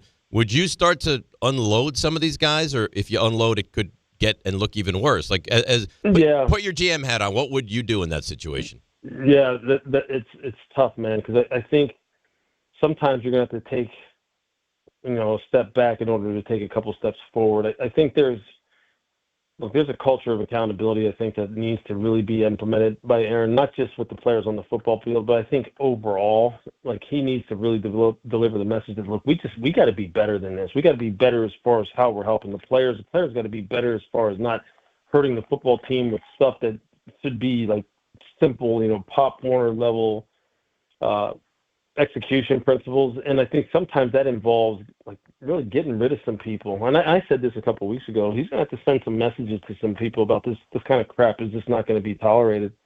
Because otherwise, at some point in time, he's not going to be tolerated, and he's going to have his own, rear end out of a job. And a lot of that stuff is done in the off season. That's where you kind of wind up tearing stuff down and building it back up. I mean, you can put Band-Aids on stuff now and say, oh, you know what, maybe if we got another receiver, this would help. And, maybe if we got, another tight end that could really, there's always things that could appease the masses right now as they're screaming for something to change. But this work is always done in the off season, man. And that's where they have to go to work this off season and figure out what the hell do they need to get done. And a lot of times, like I said, that involves some people being sent down the road, and there may be some hard decisions as far as, and it's not always just the obvious, bottom 14 players on the roster sent down the road. There may be some hard decisions to make about, top line players and say, hey, look, this isn't going to cut it. So we'll see. All right. Well, we appreciate you. We'll talk to you next week. Good stuff as always, Lewis. Thanks. You bet. All right. There you go. That's our resident GM, Lewis Riddick here. And, he's singing a different tune now. A couple weeks back, he's like, no, it's okay. Like, growing pains, will figure it out. Today was not very glowing at all about Aaron Glenn and the staff. Well, you heard him. I mean, he used the word regression. Like, you expect it to continue to get better, and right now it looks like it's getting worse. Well, because it is. Right. He didn't want to say it. There was a level of ineptitude. They were overwhelmed. They were. And that's what it looked like. And the players could feel it. And the players could feel it. Of course they could. Again, see, I mean, I'm telling you, man, when you have a coach like Aaron Glenn that wants to come in and he wants to, treat the media the way that he treats the media, and he wants to be, he got hard ass for, a better, like, yeah, it's exactly what the he's best been way doing. to describe it is, if you're going to coach us like that, you better give us the best chance to go out there and have success. Like, we better have, like, all the answers to the test. And when we don't, and I'm looking around, I got my best receiver going, like, you heard Lewis, like, he's he should be getting the ball more than anyone in the NFL, just because it's him, and then the drop-off is right. And he's not, and that's Right. partly because Justin Fields just can't throw it. Well, why to were him. we so upset when Malik Neighbors didn't touch the ball against the Chiefs? Right? It's like Same thing. all you have is Neighbors. Right. But at least the Giants have gotten better at that as the season moved along until he got hurt. Same thing. And then I got him looking over at the sideline. I got Justin Fields looking over at the sideline. Like, what exactly are we doing here? And then you got Aaron Glenn going, I don't know what we're doing. Well, it's your job to know. So how am I supposed to, and again, I think it's got to get better. It can't get worse. It can't. How am I supposed to, if I'm a Jets fan, trust that Aaron Glenn and Darren Muji can pick the next quarterback, put it into place, develop that kid? How could I possibly think that's the case? You can't. The Tanner Engstrand can call the right And play. why You would can't. anybody think? Okay, so then I feel badly doing this, but I mean, if you're a Jets fan, don't you want to clamor for his job and I think to you gotta clean house? No, I think you wait. Like, this season is shot. We're 0-6. Oh, I get that. Right. It's going to get way louder if they lose to Carolina, which at this point, I don't know how you'd pick the Jets. And it'll continue to get loud, and we'll see what the offense looks like. We'll see what Justin Fields looks like. And then you'll have to make your decision. Where you pick in the draft? If you're willing to eat 4 years of his deal to move on? Who's available? Is there someone better available? But come on. No, I'm with you. There's someone better available. Right, but I mean... 4 years of his deal, I get. Like, can he get better? I get. Is there someone better? Yes. Probably now, but again, it's only 6 weeks. I get it. Maybe it changes. Listen, maybe they win 4 games and you go through the season, you're like, it got better as the season went along. But the problem is kind of like what we were talking about with the Yankees, is I put the team in place. I feel good about the team. Now it's on the players. I'm trying to put you in every great situation possible, like the best lane for you, the best matchup for you. I'm going to sit you when people don't think I should sit you because I don't like the matchup, because I want you to have success. Yeah. If I give you all the tools to go have success and you don't have success, that's on you. But if I'm not giving you the tools, if I'm not giving you the roadmap, that's on me. That's on the coaching staff. And right now, when you watch this team play, now I don't think Justin Fields is good anyway, but like the defensive side of the ball, has the defense been good? Outside of last week, has the defense been great? They have not. No. No, now the offense looks like crap. So it's like there's no improvement. There's no consistency. It doesn't feel like it's going in the right direction. Not even a little bit. You're going to start losing the team because you're not giving them This is a big game. And I don't want to have people go, oh, you win, you lose, not a big deal. This is a big game. For him. Huge. Like, not for the scope of what it means for the season. We know they're not going anywhere. But what it means for the ultimate goal. I mean, you're playing a team that's mediocre. Right. And you're home. Like, I'm guaranteeing you right now, if the Patriots find a way to get into the postseason, they'll point to the win against Buffalo as the day that it all changed. Absolutely. The day that, that was the day that, you saw what Drake Make did. You could have those signature wins. Look at the Giants aren't going to the postseason, but look at that win against the Chargers. The win against the Eagles. The players desperately want a reason to believe that this is the guy. Because you don't want to have to go through another new coach. That's terrible. No, it's just so they want to believe that this is going to be the guy.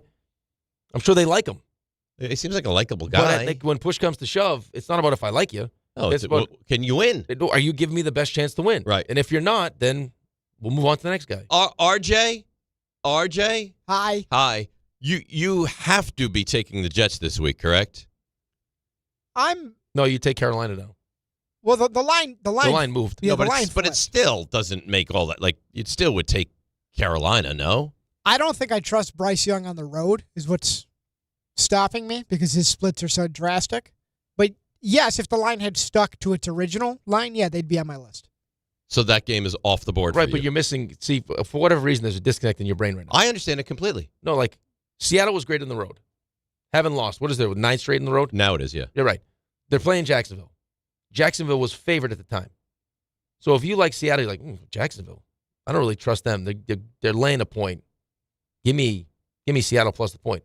Before the game started, that was Seattle by like -2.5. All the way went on Seattle. Yeah, flipped the other way. So now you're like, whoa, now I'm not. Well, now you're taking all you really need is Carolina to win this game. Right, so you're not taking the Jets now. You take Carolina now. With all the money that just got dumped into Carolina, which is usually the smart money. See, I still think it doesn't make sense the other way. Carolina, from my perspective, Carolina should be favored. Carolina should be favored by 5. 5? I don't think that's crazy.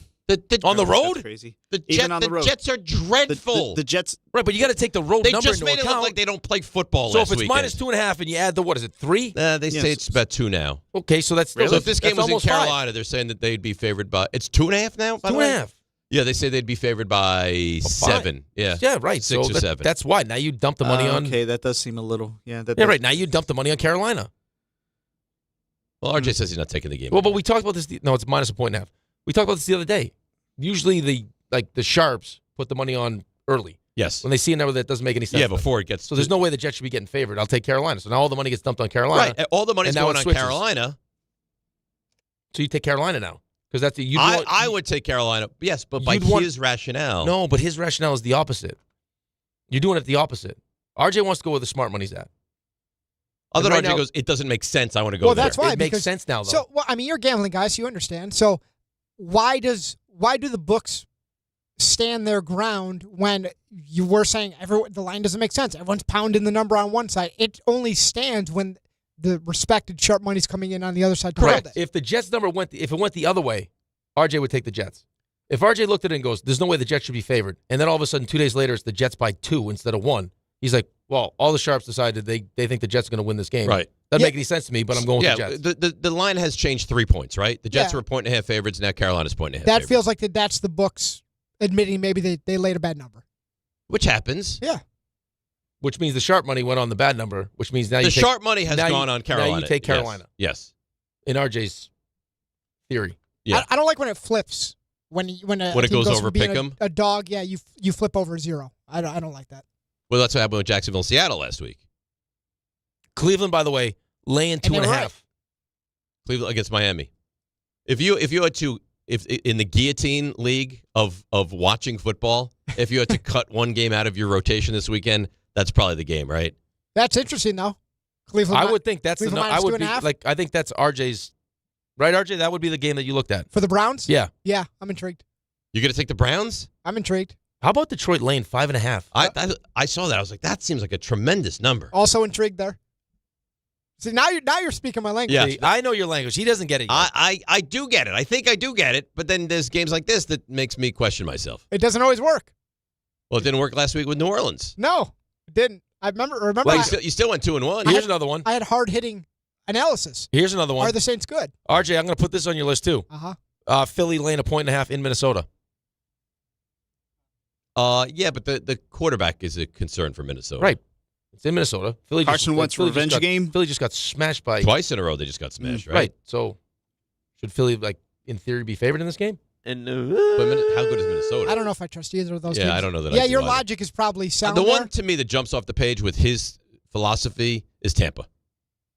But he would take Detroit in this situation. Right. I'd have to. Exactly. Yep. So now you get it. Right. There you go. That he would. We got because if you told me the number is 2.5, I'd be like, you know what? That's about right. 5.5. So the thought is that Detroit's going to win by a touchdown. Gonna smash them. That's crazy. You're up to 7.5 in your game. Denver minus 7.5. That's where it started. Then it went down I to thought it 7. was- Now it's back to 7.5. Went back to 7.5? Yeah. Okay. So no, that's not crazy. Any other spreads jump out as crazy for you? RJ's team's laying 2.5 against Atlanta.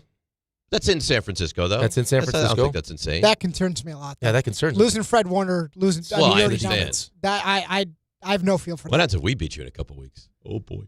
I mean, we don't have a football nobody team cares. right now. We don't have. RJ's team is the only of the three of us, the only team that's favored this week. Raymond's getting 1.5. That's a big game. Washington and Dallas. We're getting 1.5, and you're getting 7.5. Are we the biggest underdog of the week? No. Oh, not Kansas even City close. and the Kansas Raiders, City's, right? Kansas City's laying 12.5. 12.5 it's up to? 12.5. Yeah, Brock Bowers might be out again. Yeah, you're only tied for the second biggest spread. Okay. But that would be a sizable upset if the Giants were to pull that one. New England 7.5 at Tennessee. Tennessee, for not very my good. money, No. worst team in football. You're probably right. They are brutal. All right, let's take a break. Come back, get to your calls. We got Stump Rothenberg, 1-800-919-3776. Want to get to the Pete Alonso conversation as well. DNR with you, ESPN New York. This is an ad by BetterHelp. BetterHelp therapists have helped over 5 million people worldwide on their mental health journeys. That's millions of stories, millions of journeys, and behind every one is a therapist who showed up, listened, and helped someone take a step forward. Moments in therapy, like the right question, a safe space to cry, or a small win can change lives. With over 30,000 therapists, BetterHelp is the world's largest online therapy platform, having served over 5 million people globally. And it works. With an average rating of 4.9 out of 5 for a live session based on over 1.7 million client reviews. This World Mental Health Day, we're celebrating the therapists who have helped millions of people take a step forward. If you're ready to find the right therapist for you, BetterHelp can help you start that journey. Our fans get 10% off their first month at betterhelp.com/timeout. That's betterhelp.com/timeout. At Uline, the prevailing opinion is, if you don't live it, you don't believe it. The people at Uline believe in hard work, and they live it by being there 24/7 to answer your call, having 41,000 items in stock, and offering same-day shipping from 12 locations across North America. Business owners, sellers, buyers, shippers, and packers believe it. Uline is the hard-working, dependable source for your shipping and industrial supplies. Visit uline.com. Long Island is brewing some spooky fun at Jake's 58 Casino Hotel. We're celebrating this October for our $50,000 Witchy Wednesdays drawing. Be here on Wednesday, October 1st, 15th, and 29th from 3 to 7 p.m. when 2 winners will be drawn every hour to pick a witch's hat and win up to $5,000 cash. Club members can conjure up to 5 times entry multipliers. Fly over to where Long Island wins at Jake's 58 Casino Hotel. If gambling is a problem for you or someone you care about, please call the 24-hour toll-free helpline at 1-877-8-HOPE-NY or text HOPE-NY. Dave Rothenberg here to tell you about my friends at Bathfitter. Now, they converted my kids' bathtub to a shower and did an incredible, really an unbelievable job. They offer all types of custom bath renovations, including their unique PermaFit solution for a watertight fit done in just one day. Durable and easy to clean with no demo or mess and lower cost than a standard replacement. And a lifetime guarantee. Right now, no money down, no payments, no interest until 2027. So start designing your bath today like we did at bathfitter.com. There's only one Bathfitter. Tonight at 10/9 Central on BET, the new series 106 in Sports. Oh, it's on now. From executive producers LeBron James and Maverick Carter, a new top 5 sports countdown. Girl, we about to kill it. With hosts Ashley Nicole Moss and Cam Newton. We are talking sports, culture, and entertainment. We got people from the NFL, they're coming from the NBA. And don't forget the WNBA. 106 in Sports. New series premieres tonight at 10/9 Central. Only on BET. From kickoff to cash out, ESPN Bet has the tools you need to score more on game days. Bet smarter with stats at your fingertips. Get personalized parlays built just for you. And with your fantasy team synced right in the app, you can back your squad. Right now, new customers get $100 in bonus bets when you bet $10. Sign up with promo code USL to get started. Must be 21 plus. Gambling problem? Call 1-800-GAMBLER. Terms and conditions apply. See app for details. Offer not available in New York. They say a full marathon is the ultimate test. For me, it's more than a race. It's a milestone I once thought impossible. Michelle Smallman here, and I'm running my very first marathon in New York City with the support of Gainbridge and Gainbridge Assists powered by Parity. Together, we're empowering girls and women through sports and education with grants to 32 organizations in 21 states. Every step I take is for the finish line and for the next generation chasing their dreams. Here's to 26.2 miles and a future with no limits. This college football moment is brought to you by Serve Pro. College football teams have moments they recovered from and made it like it never even happened. Like on October 2nd, 1993, when the University of California faced a 30-0 halftime deficit to Oregon. Cal went on a remarkable 42-11 run in the second half to capture a 42-41 victory, one of the largest comebacks in college football history. Serve Pro, like it never even happened. Remember when they used to ask, what do you want to be when you grow up? At Bank of America, we ask every day, what would you like the power to do? When you work here, you help build businesses, inspire communities, and forge legacies. And now we've raised our U.S. minimum wage to $25 an hour. So the opportunity to do more also comes with competitive pay. Learn more at bankofamerica.com/25. Bank of America, proud to be an equal opportunity employer.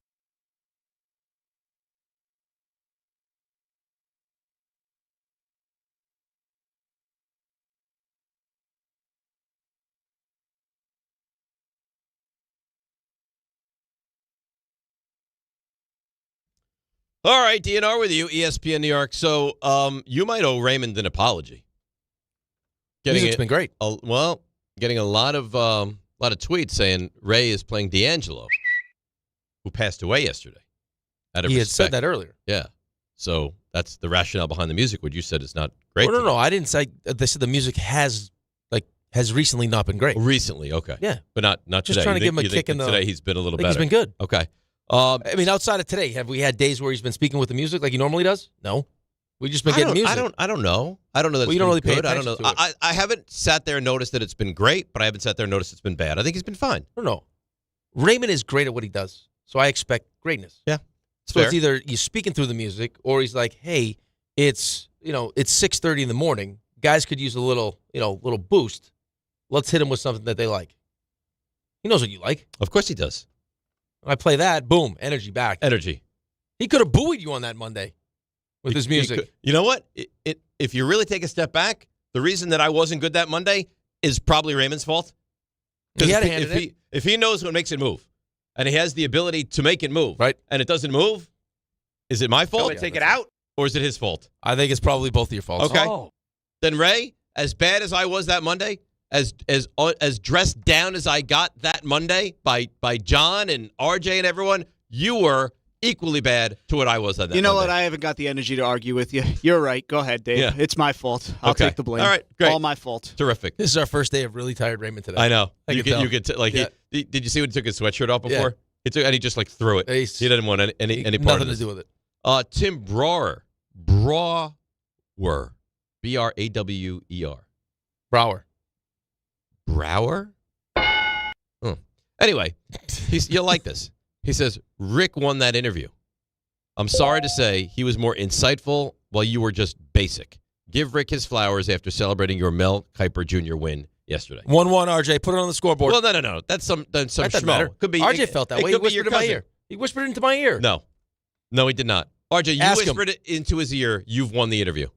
I don't know if I said that. I thought he had a nice interview. Just like I said for you. I thought that was When a nice I asked question. my final question, he goes, "That's a good question." It's a nice question. Yeah. Why does it feel like you two have now created this like special bond? Where We've it's just- always had it. It's like the Glaze brothers. We've always had it.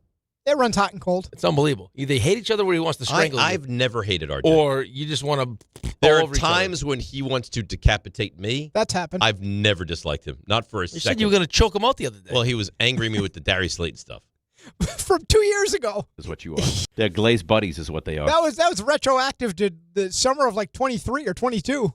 I have to see when I sent you that email. You said Well, it I was remembered it 5-5 because today. it's the one email I read and responded to. That may be what swore me off for the look-aheads. It's the only time you've actually no. You responded another time to ask if Buster Only's time had changed. So you've responded twice to my look aheads in 5 years. That got me so angry. When he's like, Darius Slayton, he's pretty good. So in like the summer of like 22, I said, maybe he's a little underrated at the time. Maybe he was, and Dave has held on to that. I think my response was like, he stinks. I'll never forget it. I was at the gym, and it was simple. No, he stinks. Yeah, and I'm right. That's to the point. mean, I respect that. Yeah, He's and I'm injured. right. He's injured. He hasn't been great. He's not good. He might not be. You're paying him $12 million a year to be a below-average wide receiver in this league. Listen, 3 for 36. It's more important than a great running back, It's apparently. not a great allocation of money. No, it's not. Even a little bit. Can we mention, too, because we haven't done a good job of this, and I blame you, because you're supposed to be the Giants. Yeah, I blame you too. We have not given enough credit. We want to do this whole Jaxson Dart thing. Yeah. Andrew Thomas being back. Amazing. What he's done for this He's team. amazing. He is one of the best left tackles in all He of might football. right now be the best left tackle. Yeah, in football. he's absolutely amazing. The only concern with him is that he's always hurt. But they were, as much as we crushed the Giants, and rightfully so in a lot of spots, they were right to not bring Jaxson Dart into the fold until Andrew Thomas was back in playing games. Yeah, you had to. Right. So, Andrew Thomas, I saw this on PFF. No, it's not PFF. This is Monday I took this. He's the only left tackle with no sacks and no quarterback hits allowed. Number 1 pass blocking efficiency for all offensive tackles. Giants' run game is averaging 150 yards per game with him in the lineup. He's awesome. Like that's there's no two ways about it. He is a phenomenal left tackle. That's what you would expect I'd say when you right take now, him fourth. I'd say right now he's probably the best. Yeah. Worst is really good. Because when you see what that offensive line looks like without him, and now you add him, and you're going for over $150 on the ground. And I think it's a combination of the two also. I think you add him into the mix, and he's great. And then you add the athleticism and elusiveness of what Jaxson Dart adds, and it makes the rest of the offensive line better. And Scatterbo as well. Okay, but you have no Malik Neighbors, and you have no Darius Slayton. What, I mean, that should hurt your run game. It should. It should. Right? I mean, let's just take... But you have a quarterback. Scatterbo is really good, right? He is. No? He's and you playing have well. An athletic quarterback that can move. I think everyone is buoyed by the infectious enthusiasm that those guys bring. I think the fact that Dart is so elusive and such an athlete. And his ability to create time for himself and make plays. Yeah. Even that Wandale play, the touchdown the other day. Yep. Like Russell the right Wilson, sideline? that's probably a sack. No chance. Or Have you ever seen a drop off quicker than what's happened to Russell like this? Wilson? No. I'm telling you, man. Like I don't know what they said to Russell Wilson or what they promised Russell Wilson. Like Jameis Winston should be the backup right now. It's not even a question. Especially with the guy going to like you're going to get fined a huge amount of money because you couldn't imagine running a play with Russell Wilson while your quarterback's being checked out for a concussion. Like probably time, no? And you embarrassed yourself too. Well, I don't think you embarrassed yourself, but it leads you to question like, I mean, how concerned is he about like the long term for this kid? Or is he just concerned about himself right now? He's probably concerned about himself right now. Well, I mean, what's the priority supposed to be? Did you say that on air or you just say that to me? Well, I can say it on air. I said it to you because I'm trying to propel your greatness. So off that conversation, though, so when is he safe, Daboll? We're not there yet.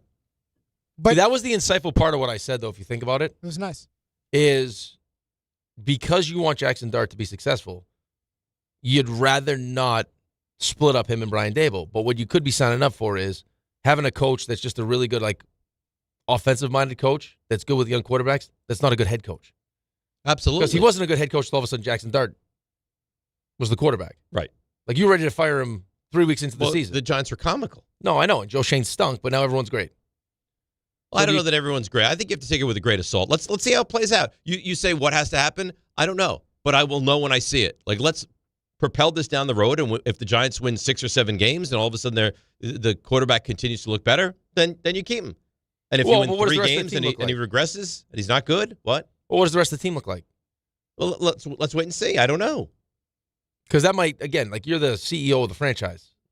So, like, you're responsible for the defensive side of the ball and special teams. The whole thing. How you run training camp. Does the defense get better? Absolutely. We'll see. Yeah, we got plenty of time. We got 11 games to go. 11 games. That's a lot of football. Especially when you're winless. 11 games is a long time. I'm sorry, that was mean. And you wonder why. No, that RJ wants to strangle you sometimes. I didn't need that. You've pushed me into that. You didn't need it. And I shouldn't have done it. But you've been so nasty with my Rangers and my Giants over the years that I'm you know why? It's a defense mechanism. I'm sorry. That's what that was? Yeah, that's exactly the lash what it was. out? It's what it was. You know, I apologize immediately. I shouldn't have done it. I'm sorry. I accept your apology. Okay. All right. And I hope to be better moving forward. You don't mean that. I do. Right, I hope to not do something like that again. I got caught up in the moment. Your actions will speak louder than your words. You're right. I can say nothing that will prove it other than be better. That's it. I do like how the Rothy matches your shirt today, too. Which you think that's a coincidence? No. I take really my put it all fashion together. into real serious nature nowadays. All right, let's break. On the other side, we'll get into the Giants a little bit more, and we'll do an edition of Stump Rothenberg as well. How do you get involved? 800-919-3776. DNR with you on a busy, bouncy Wednesday right here on ESPN New York. John Ryan. Yeah, Dad. I think I came up with a killer slogan for our law firm. D'Agostino and Associates, bite back. Bite back? Yeah. When someone hurts you, you bite back. We'll be the law firm that bites back. Dad, that's brilliant. Accident victims, call D'Agostino and Associates and bite back. Hey, we could even put a big vicious dog on billboards everywhere. Yeah, and Rottweilers on buses. Hey, how about a toll-free number? What are you thinking? You know, like 1-800-BITE-BACK. 1-800-BITE-BACK. That's brilliant. But what if people hear fight back? Easy. I'll spell it out for them, like 1-800-BITE. Back. 1-800-BITE-BACK. That's 1-800-248-3222. Love it. Hey, Dad. Yeah. All this talk about biting back got me hungry. Me too. Want to grab lunch? Sure. Hey, how about a jingle? You mean like D'Agostino, law, bite back? Friends, it's football season, the best time of the year. You should be out there tailgating, cheering on your team, and enjoying every Sunday. But if you're dealing with neck pain, back pain, sciatica, or nerve pain, even getting off the couch can feel like a challenge. You don't have to live like that. There's help. Dr. Jay Shaw at Sandwell Pain is New Jersey's top pain specialist. He's Ivy League trained, double board certified, and is dedicated to helping you get back in the game. Here's what makes the difference. No surgery, no scars, no long recovery, no pain medication. Just precise, non-surgical image-guided procedures that deliver real results. Dr. Shaw treats neck pain, back pain, joint pain, migraines, nerve pain, and sciatica with a plan that's customized for you. Same-day and next-day appointments are available, and with offices in Woodbridge, Livingston, and Inglewood, relief is always close. So don't let pain keep you on the sidelines this season. Visit SandwellPain.com to call, text, or book online. Most major insurances are accepted. That's SandwellPain.com. Relief is closer than you think, and it starts today.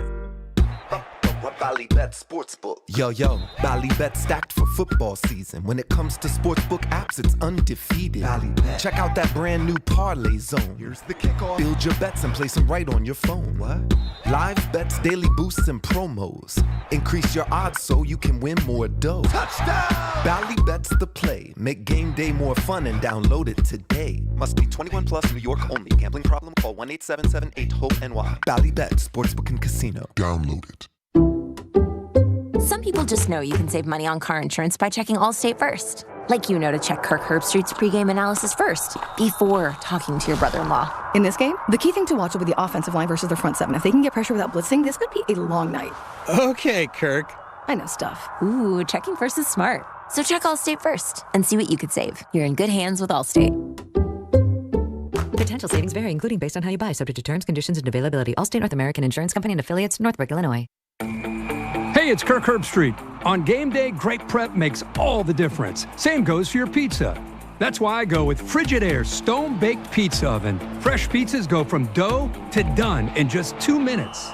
Whether you're throwing a party or squeezing in dinner between plays, this oven delivers hot, crispy, restaurant-quality pizza right from your kitchen. Only from Frigidaire. Game-ready pizza. Get it today at the Home Depot. How doers get more done. Hey, it's Desmond Howard. You want to win the weekend? It all starts with the tailgate. And for me, that means Kingsford Charcoal. They've been bringing the flavor, the smoke, and the heat since 1920. No wonder they're still the gold standard of grilling. So fire it up, feed your crew, and let the smoke do the talking. Kingsford, the king of the tailgate. Get it today at the Home Depot. How doers get more done. Whoa, it's you, the Capital One Bank guy. That's what they call me. Mind if I get a selfie? Yeah, sure thing. Say no fees or minimums on your Capital One checking account. Wow, that's a keeper. So, where are you heading? I'm off to spread the good news that Capital One helps people keep more money in their wallet with no overdraft fees. Oh, you're the best Capital One Bank guy. Hey, mind if I get a selfie? Sure. Say, Capital One, what's in your wallet? Terms apply. See CapitalOne.com/bank for details. Capital One NA, member FDIC. From the regular season to the Super Bowl, ESPN New York is your destination for football. We've got crazy fans.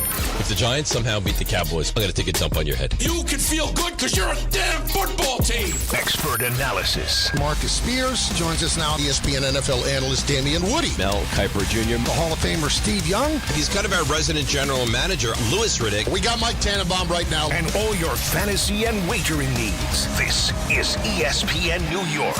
We are football.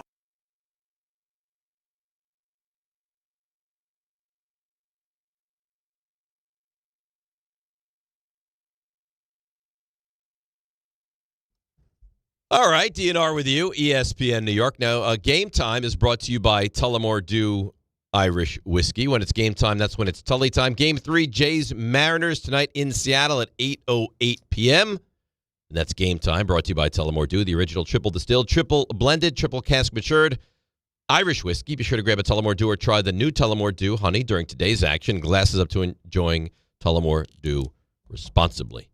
Telling you what, I am not starting Stump Rothenberg until every phone line is all lit That's fine. up. Just telling you that right now. I'm with you. All right? If they don't have the respect for the segment, then the segment does not happen. Have some respect. The man's record is, 300 and something. And I think we're like 300 games over 500 at this least. year. And you can see the end of the year, too. We've got 2.5 months. It's right there. Yeah. Almost at Halloween. Thanksgiving. I got my Halloween close. costume in. What are you going? The kids are going to be the Savannah Bananas. Oh, nice. And I'm the Party Animals. I don't know what that is. It's one of the teams they play against. Oh, okay. They're like the pink shirt with the sleeveless. Okay, all right, that's nice. Nice. They're big Savannah Banana. Weren't they up local and selling at the local stadiums? Well, I think Milo got invited. They were Yankee Stadium. Yeah, they were Yankee Stadium. Milo got invited but couldn't go because that poor kid, man. He had Oh, how awful. No, he got invited to the Savannah Bananas. Right. Great seats. Couldn't go because of hockey. And then he got invited to one of the Yankees playoff games right behind home plate and couldn't go because of hockey practice. But he's a Mets fan, right? He's a Mets fan, which is fine, but it's just like still. Would he have rooted for the Yankees? Or, no, I think like, he probably would fallen have in just line, rooted for just a foul, watch the foul game. ball and just eating as much food as possible. That's what he would have been rooting for. He's a mess right now, too, by the way. No voice. Gone. Why? I don't know. From screaming at teammates and stuff? No, he got sick and his voice is... Oh, no. Can't even talk. That's not good for the radio. Hope you don't catch that. I hope not. It's my moneymaker. Your voice is You everything. could carry the show, though. I could just sit here and grunt. Of course I could. He Listen, battled through it, though. He played last night. He battled through it. Tough Proud kid, of him. huh? Yeah, caught and everything. Good for him. So he's a goalie and he's a catcher? He catches. Yeah, plays first. He's You should have right-handed, seen- though, right? Right-handed. You should see the pitching performance we got last night. Lights out? Jaxson Brown was dynamic last His night. name is not Jaxson Brown. Jaxson Brown. Are you serious? Swear to God. Is he named after the singer? I don't think so. But it feels like when you say his name, you have to say the entire name. Jaxson Brown. Jaxson Brown. He was lights out. It's a good name. Yeah, he was nasty last night. Really? Yeah. And he helped you guys to the victory. He dominated. Yeah, shutout. Really? he pitched Complete lights out. game? Well, no. Because you know at 12U, they don't often go complete 5. games. Well, we mercied 5. You mercied? Yeah, 11-0. Oh, that was nice. Good defense. Well, any home runs? No, we had a bases clearing triple. Nice. 3-run triple. It was nice. It was good. 11-0. Really solid. Game before the playoffs. Get us ready. Nice. So away we go now. Away we go. Right, because baseball shuts down soon. Yeah, fall baseball we played. I think the schedule's like 5 and then playoffs. When did the playoffs start? October 25th, I think. All right, so you're going to be in some weather then. Yeah, it's going to be. I mean, it's going to start to get cold. That's it. It's going to be one day. Oh, one day of playoffs? Well, I think it's 2 games. It's the first 4, so you play a semifinal and then potentially a final, and then you're done. Let's go to my buddy, your buddy as well now, although he hasn't always been, Brian in Manhattan, because I think he has a good point, and I think I agree with this point. Brian, good morning. You're on ESPN New York. Hey, guys. So I do have a point I want to make, but you just mentioned Jaxson Brown, and it sort of brought me back. What's your favorite Jaxson Brown song? I'd have to look it up. Running on Empty I like, but I'd have to go through his full portfolio to sit here and give you the most fair answer. Yeah, I mean, you're not as old as me, Dave, but to how me, old are it's you? I Running can't on be much Empty. younger than you, though. I'm 65. Oh, you're a lot older than me. He's got a young voice. doesn't he? You sound young. Yeah, you got a very young voice. Yeah, you do. You sound very youthful. Well, I mean, I retired recently. Life is good. I'm like Rick, I'm a gym guy, so Keeps I don't know, himself in you good must be shape. living That's right. nice. Good for you. See, Brian, I don't know why we had to get off to such a rocky start. We have so much in common. I don't know. It's weird, maybe. I don't know. It was awkward for me, Who too. knows I mean, about I had to these sit things? here and deal with you guys hating each other for quite some time. Now we like each other, though. Anyway, the point I wanted to make this weekend was, and look, admit it, I'm a Giant season ticket holder. I've been a Giant fan forever. My grandparents had the tickets. My mom had the tickets. Me and my brother have them now. So it's been a really rocky couple of years, and the play lately has been really wonderful, and Dart and Scatterboo are just fun, right?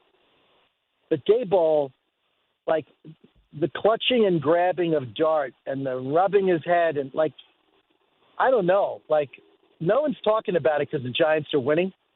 But I mean, if the Dr. 10 thing didn't happen, I think more people would be talking about it. It's just a little over the top. I'm like, Daboll, what's the old saying? Act like you've been there. He's just a little too giddy, and he's a little too friendly with Dart. I mean, I'm not suggesting anything weird, but It's weird. You're 100% right. Well, I don't think it's weird. You don't think the way he acts with Jaxson Dart is strange? I think it's a lot. I think it's very strange. No, I think it's a lot. I mean, I think it's a lot. It's definitely a lot. Listen, he's his guy. I think there are studies that have been done though that touch like that, it creates a much stronger relationship. And I think that he wants to let Jaxson Dart know that he's his guy and he believes in him and he trusts him. I was watching something last night. Jake Ottinger was watching the Dallas-Minnesota game. Yeah. So Ottinger gets pulled last year. They end up firing the coach, and then they just talked about the repercussions of what happened, what it meant to him.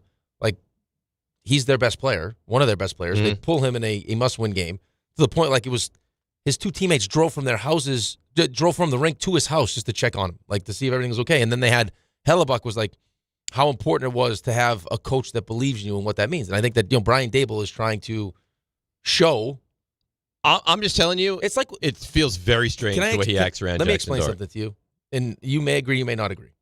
In my experience with my favorite coaches, the coaches I feel like that have gotten the most out of me, were coaches that I looked at as almost like a second dad. I understand that, and I think that's what Brian Daboll is trying to do. It seems like a lot sometimes, but I think that he really believes in the kid, and he loves the kid, and he wants to make sure the kid knows it.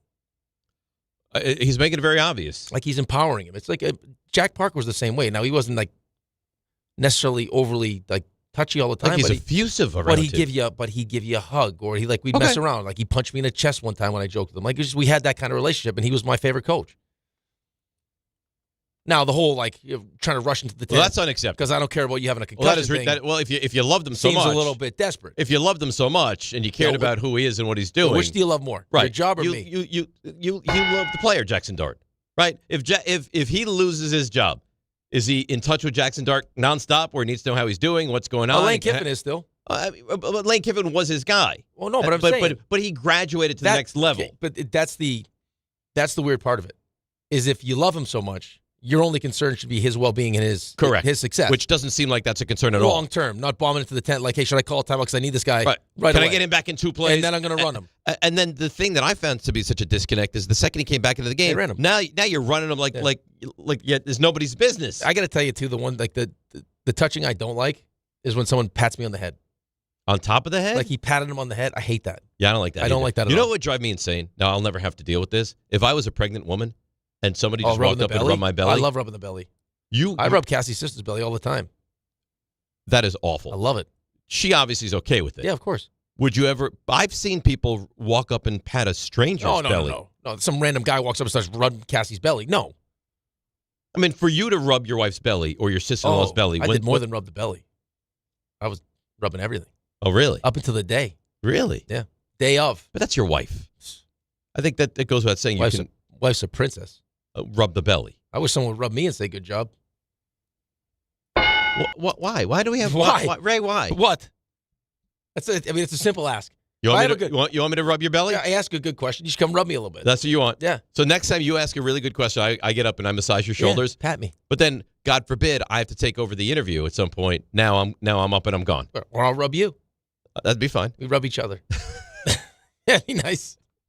It would be nice if we had like a masseur in here. Are we airing grievances right now? Yeah. What did I do? No, you did nothing. All right. This is something that drives me crazy. I wish we had the roast on Fridays. At what point, as a defensive player, do you realize the quarterback can no longer throw the football anymore? Like Baker Mayfield was past the line of scrimmage by like 5 yards and is still and they fall for the pump fake? He's still pump faking. That drives me crazy. Just hit him. Yeah. You know he's past the line of scrimmage. Drives me insane. And I got one for you. I'll see your complaint. I respect your complaint, and I'll raise you a complaint. Okay. When a ball is thrown forward, yep. Why does everyone deem it necessary to dive on the ball as if it's live and it's a fumble? That drives me insane. I will take yours, and I will now trump yours. I want to hear it. I think that's I think that's coached. Like if the ball's on the ground, get the ball. Just to make sure because there's a it's ridiculous. It's ridiculous. If it's clearly a forward pass, they're just telling you like if for whatever reason it's not, and they review it, you have to have a Don't clear. take a chance. Don't take a chance. Don't mess get the with ball. Okay. So yours is good. Okay. I think mine is better, and I think you'll agree with me. When they punt the ball, and these jackwagons decide they need to dive or slide onto the ball and slide into the freaking end zone. It drives me insane. Just grab it and stand there. Insane. Why are you sliding? Don't do anything. How many times have you seen the ball stop dead and one of these idiots comes sliding in and his foot hits the chalk in the end zone? I just saw it. What's wrong with when did I saw that too? Did they coach that? It's probably the same game. It's and the guy's foot hits the chalk of the end zone and then comes out to the 20. They make such a meal out of that for no reason. Just you could walk at that point. This is the stuff that John doesn't get. Just touch it. John doesn't understand this kind of. Well, he doesn't see that because that's not on the red zone. Intricacies of the NFL. He doesn't understand because he doesn't He's see more it. like first and goal at the 3. Yeah. That's John. That's John. Right? But that's how much we love football compared to John. I love football. And I love how his text messages. Like they're so passive aggressive, his text messages. I can't even take it. Oh, totally missed that one, didn't you guys? I don't know, John.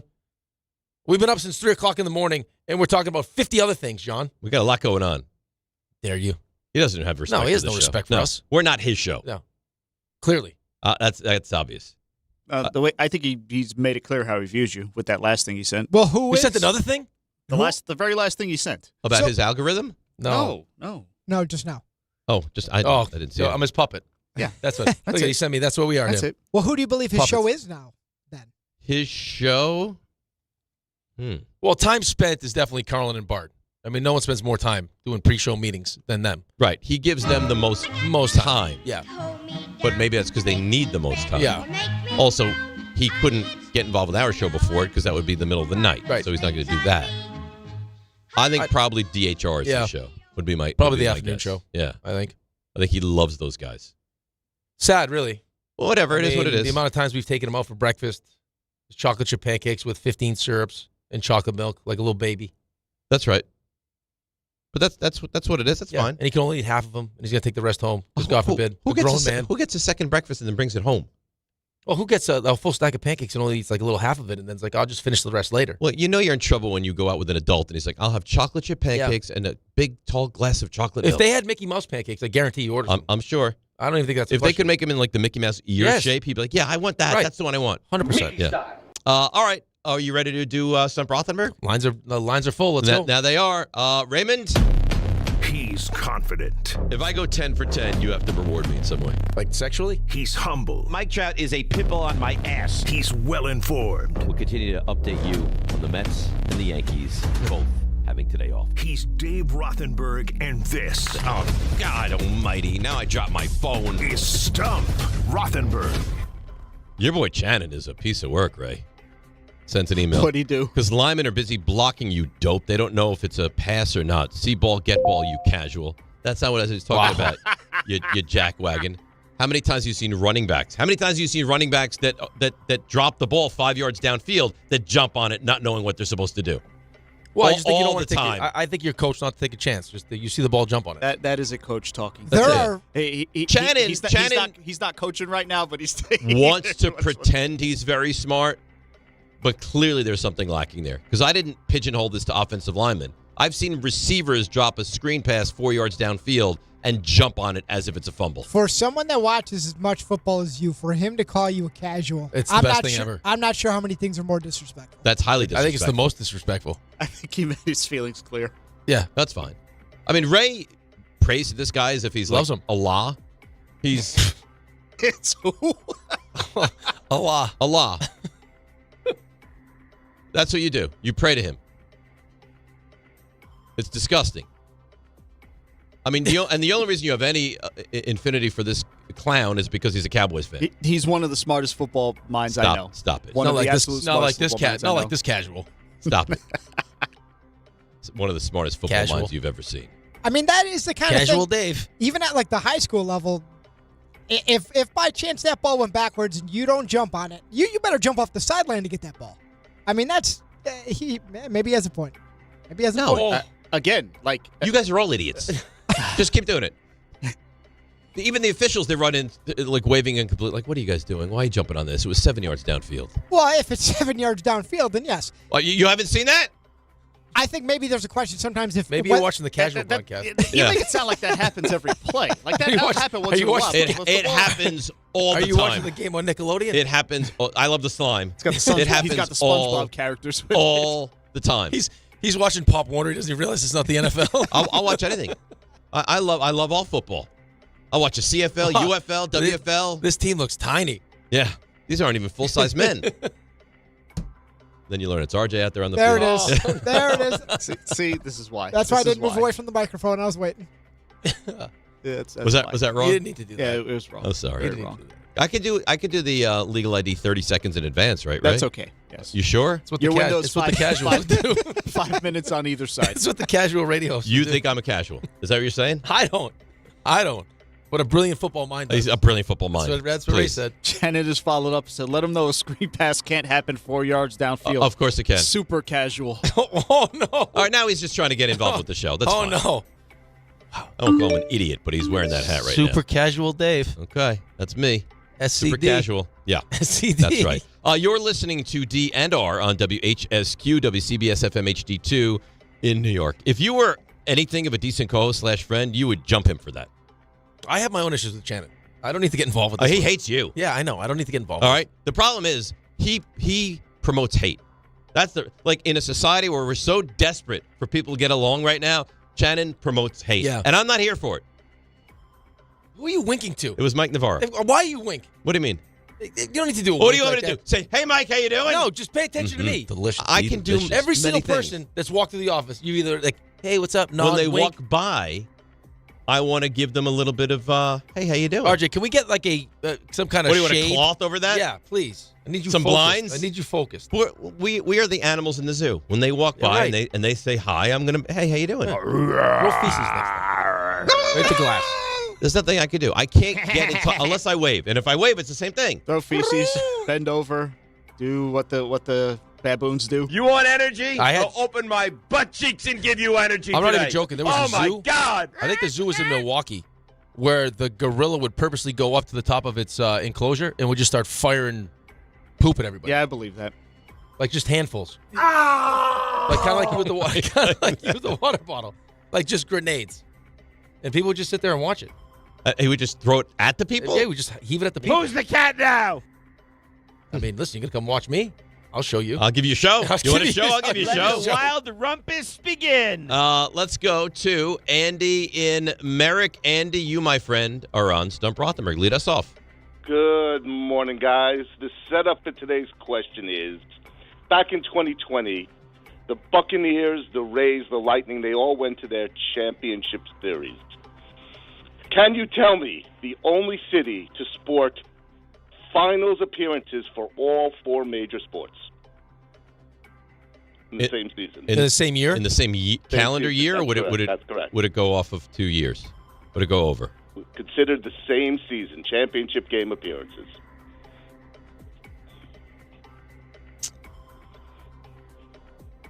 How about 1980 Philadelphia? How about you got it? Okay. Damn. Yeah. Andy, I mean, he's making light work of your questions lately. That's a good question, though. Because Sixers went to the NBA Finals, lost. Eagles beat... You know, the Eagles being in the NFC Championship game that year, Raymond. Cowboys. Yeah. With Wilbert Montgomery as the running back, and then they lost to the Raiders, and Kenny King and Rod Martin had 3 interceptions. Now you're just showing off. That's right. And then Flyers lost 2. Islanders. There you go. Yep. And That was Bobby Knight, right? That game? Bobby Nystrom. Mhm. Yeah. Oh, Bobby Nye, did you say? That's what his friends call him. Right. And then I thought you said Bobby Knight. He's a specimen, Bobby Knight. Still? Oh, specimen. And then what's the other team in? Oh, and then the Phillies. That was their first World Series win in like a million years. So there you go. All right, that's nice. Good. That's a good question, though. Solid. I feel like the Islanders were beating him down a little bit. Well, can you blame him for that? No, I can't.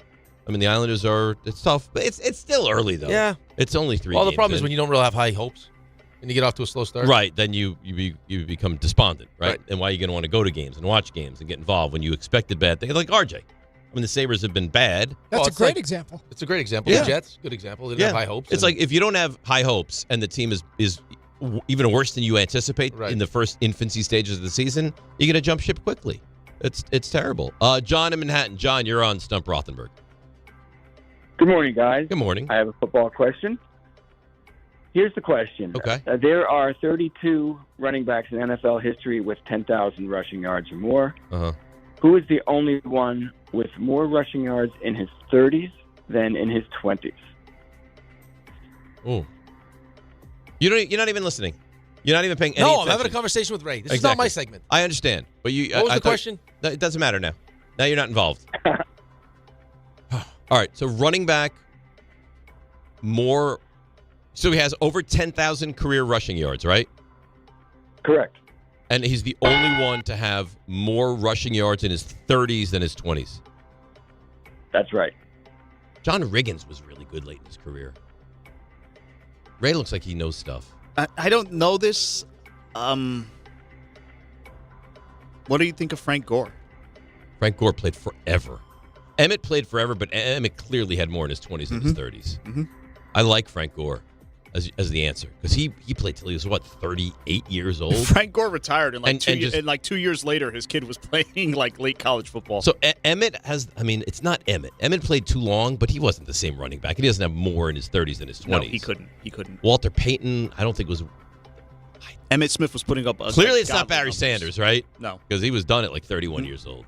Well, got to be a running back that Curtis Martin played a long time, but he did. Gore's the one that jumps off the page to me. You know, another one? How about Bettis? Because remember, Bettis early on in his career was not good. Got traded. He was in L.A.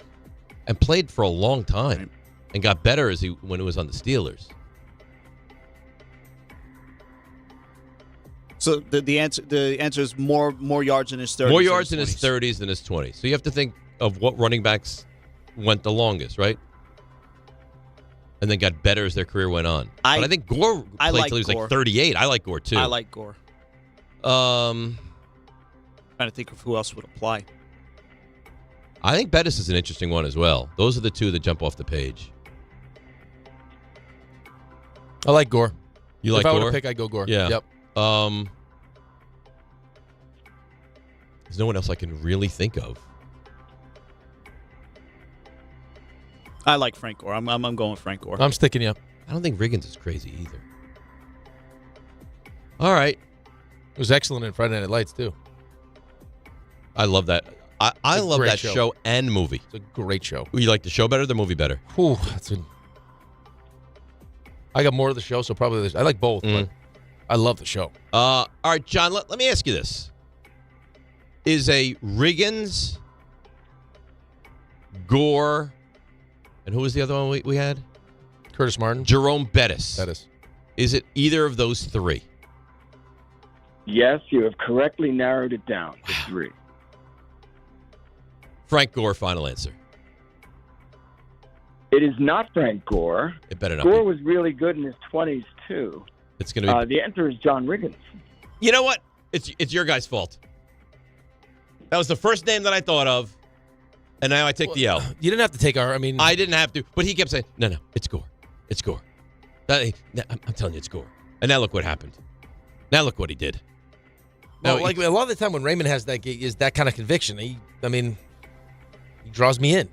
I understand why he did, but he's like, no, it's Gore. Right? You were sitting there saying it. No, it's Gore. It's Gore. I was saying it to myself, really, but yeah. All right, you know what? It's my own fault. I thought Riggins, that when you have this, like muscles, if Raymond walked over and said, listen, you got to change the way you're doing curls, you'd be like, no, look at me. I have these muscles, which are gorgeous. I have a brain power, which is different than what Raymond is working with, and Shannon as well. In fact, Shannon and Ray could combine to have one brain, and I'd still be smarter than both of you. Why are you bringing me into this? Why are you bringing Shannon? Because he's a bad guy. Call me a casual football fan. Hit dog will holler. I should have got that right. I feel embarrassed right now. Well, Frank Gore had 6,000 yards rushing in his 30s. Who did? Frank Gore had 6,000 yards rushing in his 30s. Well, I guess Riggins had more. Riggins had 4,500. So he's wrong. Well, no, the question is more Riggins in your probably didn't have that much in his 20s. More in your 30s than your 20s. Not who had the most in their 30s. Well, whatever, we got it wrong. Mike in the Bronx. Mike, you're on Stump Rothenberg. Good morning, guys. Good morning, Mike. Since we got the World Series coming up, I got a World Series themed question for you. Oh, nice. Of the top 10 teams in wins in Major League Baseball since the year 2000, only one has not won a World Series during. Oh, I can't hear the whole question. I didn't hear the whole question. Mike, give it again. Sure. Of the top 10 teams in Major League Baseball in wins since 2000, right? Only one of them has not won a World Series during that time. Which team? So, wins since 2000, but this team. So, over the last 25 years, which team that has top 10 most wins has not won the World Series? Right, exactly. Well, you'd think Mariners, right? I mean, won the World Series. Well, it's not Yankees. That we know. Right. The Yankees have the most wins, and, of course, they've won a World Series. And this is since 2000? Yeah. The Dodgers have to be up there. The Red Sox have to be up there. The Braves, obviously. What about the Padres? What about the Guardians? It's a good one, too. Padres good, too. Anybody else? Giants have won. Giants are probably up there. They've won. Mets, they haven't been up there, right? Like, they don't have a top. We need to focus on trying to make the playoffs in back-to-back seasons. Let's get into the habit of doing that first. How about the A's? Since 2000? A's were good for a long time. I know they were also bad though. Angels, they were good for an extended period of time. 2000, a long time though. I'm gonna go Guardians. I'm gonna say final answer. Mike? Yeah, I'm here. All right, I'm gonna say Guardians. Final answer. That's it. You got Oh, there we go. Yes. See, that's what happens when I take matters into my own hands. Listen, go with your initial instinct. That's what I have to do. Go with my initial. Trust yourself. I mean, this is your segment. That's right. 1-800-919-3776. You want a 4-part NFL question or just a garden variety NFL question? Garden variety. Our garden variety is Jason in Westchester. Good morning, Jason. You're on Stump Rothenberg. Dave, stick with your instincts, and you'd be 3-0 right now going into this question. I know. So you know. Yep. And another little caveat: I am 1-0 against you, so I'm undefeated. So here we go. Okay. You ready? Yeah. Hence the 1-0. So Yep. Dylan Gabriel. Yep, Dylan Gabriel. He's the 41st quarterback since 1999 to start for the Cleveland Browns. Since 1999, who was the only Browns quarterback to start 10-plus games and have a winning record? I think it could be Kelly Holcomb. Didn't he lead them to the postseason? That's what it was. I thought it was 10-plus games and have a winning record. Yeah. Ray, wasn't Kelly Holcomb? Didn't he lead them to the postseason? Did he play enough games leading them to the postseason? I remember him getting a lot of run, but I thought he did. Well, they played Pittsburgh in the wild card game, right? And they lost. I think it was 0-2 maybe? It was 0-1 or 0-2. I think it was 0-2. It might have been the 0-1 season that bled into 0-2. Maybe it's not.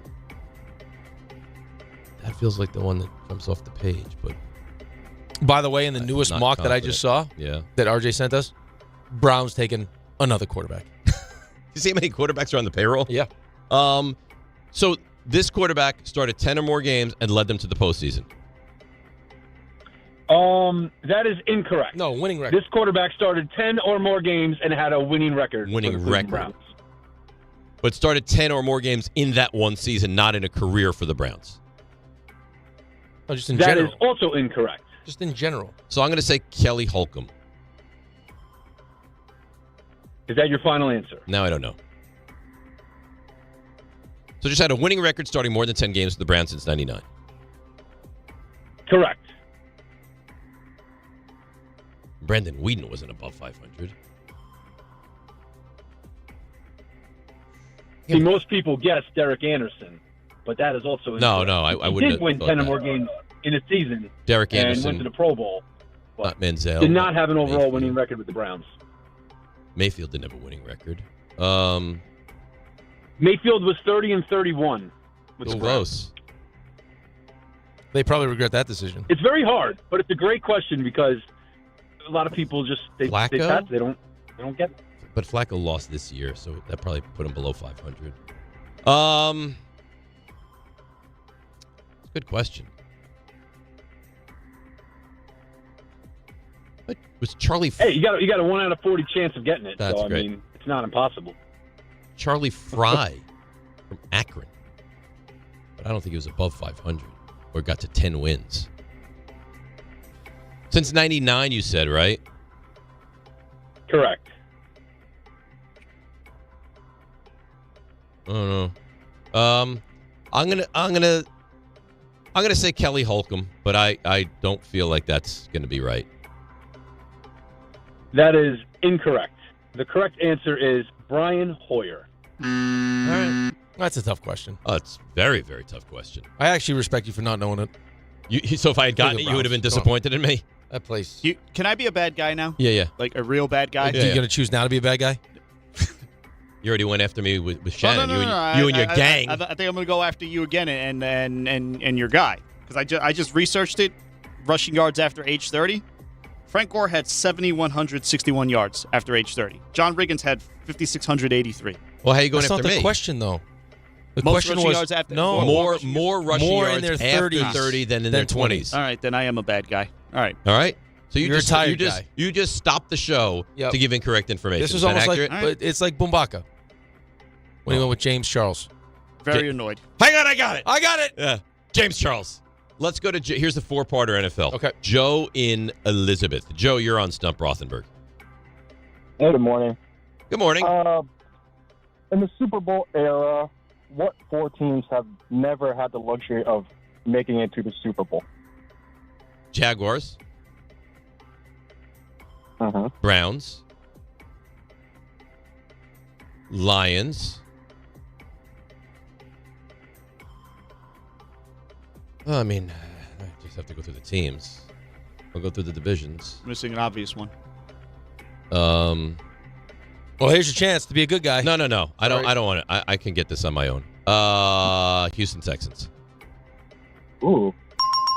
Your sports knowledge is unparalleled, Dave. I appreciate that. I don't think that's a really brutal Take the question. compliment. Just okay. take it. Thank you. Yes, That's I'm a it. genius. Take it. You want me to lean right into it? Lean right into I'm it. highly bright. All right, let's go to Kyle in Bay Ridge. Kyle, you, my friend, are next up on Stump Rothenberg. Good morning, guys. First time, long time. I appreciate that. All right, so there are three movies that have won the Big Five Academy Awards: Best Picture, Best Director, Best Actor, Best Actress, and Best Screenplay. Can you give me the most recent? I think we just had this question. No, I don't know that we have. I believe it's Silence of the Lambs, and I believe One Flew Over the Cuckoo's Nest is another one, and maybe a 1934. It happened one night, I believe, would be the Wow. third. All three. Thank very, you. very well done. 1991, 1975, 1934. You would think that someone with this kind of knowledge of cinema would have some sort of top 20 list of movies. You know what it is? You're lazy. No. It's too hard of a chore. It's like a Sophie's Choice.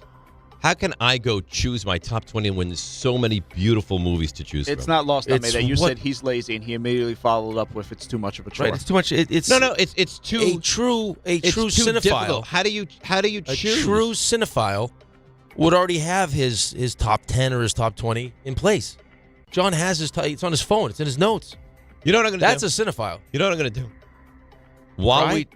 I might weep while we do our meeting. I'm gonna multitask. No. We're not doing that. I'm do it on your own time. I'm putting my list together. Instead of watching 15 episodes of The Office. I'm so close now. I know you're so close. Give me a list. Guess how many episodes of The Office? Or an A-list So what I'm going to celebrity. need from you also, by the way, I'm 11 episodes away from being done with The Office. And because I do respect you, my next show is going to be what? How committed are we getting? You know me. I'm always committed to my shows. Let me think about that. I watched one part of the Charlie Sheen documentary. I got to finish that. Saquon Doc, watch that. I don't want to watch that. Why? Because I don't want to. Give me like really. Your dog's named Barkley. Like Dexter. Give me like a great all-time show. Like, do I go to Better Call Saul? I've never seen that. I wouldn't go out with the next one. All right, so what do I want to do?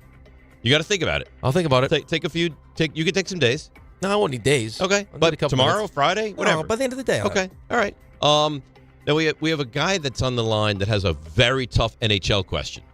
If he's going to ask this, I'm going to need your help and your involvement. All right. Because that is I'm in the midst of texting with Tom Bauer, so.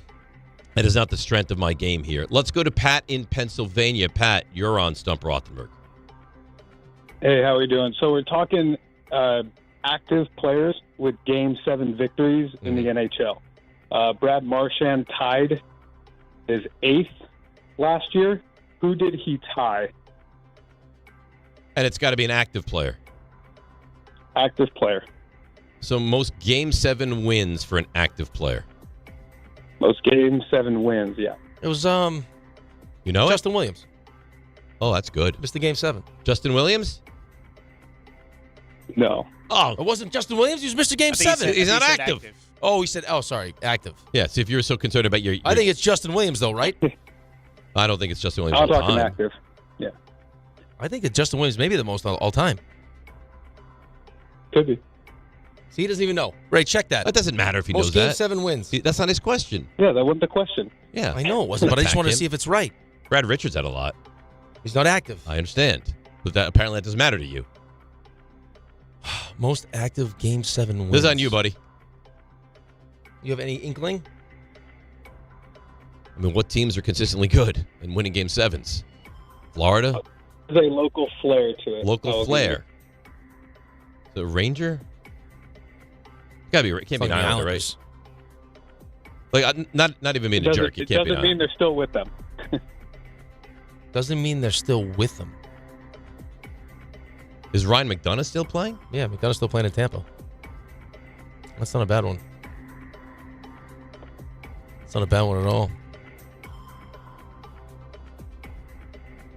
I mean, Corey Perry's a good one, but he's not. I mean, how would that be? It doesn't really have any local flair to it, Corey Perry.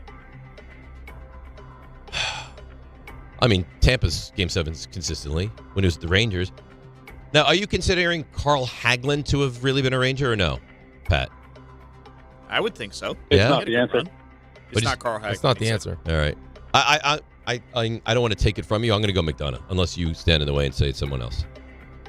Yep, former Ranger captain Ryan McDonough. There we Good for go. you. Look at that. That's nice.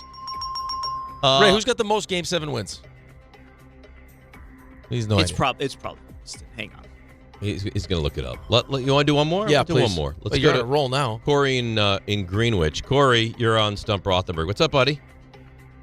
Hi, guys. I asked this question before with another sports radio guys. They also do Stump Rothenberg?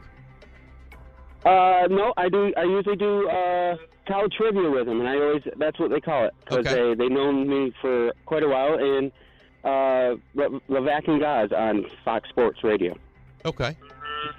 I hear the cows. Great. There are 6 starting quarterbacks in the NFL right now, and they played at least one game for this college. Name that college.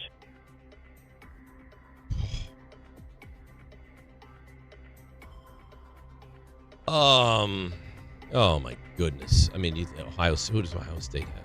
So they're currently active quarterbacks? Yes, they're starting right now in the NFL. Starting NFL quarterbacks. I don't know why we're playing that. I have a thought.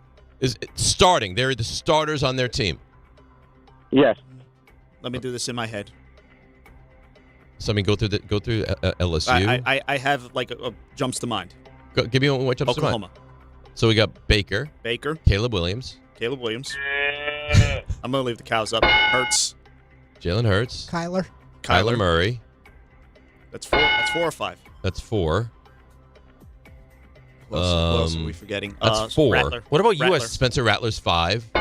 It's got to be. What about USC though? So they'd also have Caleb Williams, but I don't think they have. They'd have Caleb Williams. Dart. They'd have Dart. Oh right. They'd have Sam Darnold. That's 3. Who else you got? They had. I mean, go through the quarterbacks. I'm trying to think of who the 6. Cowboys. No. You got LSU. You got Jackson Dart as 1.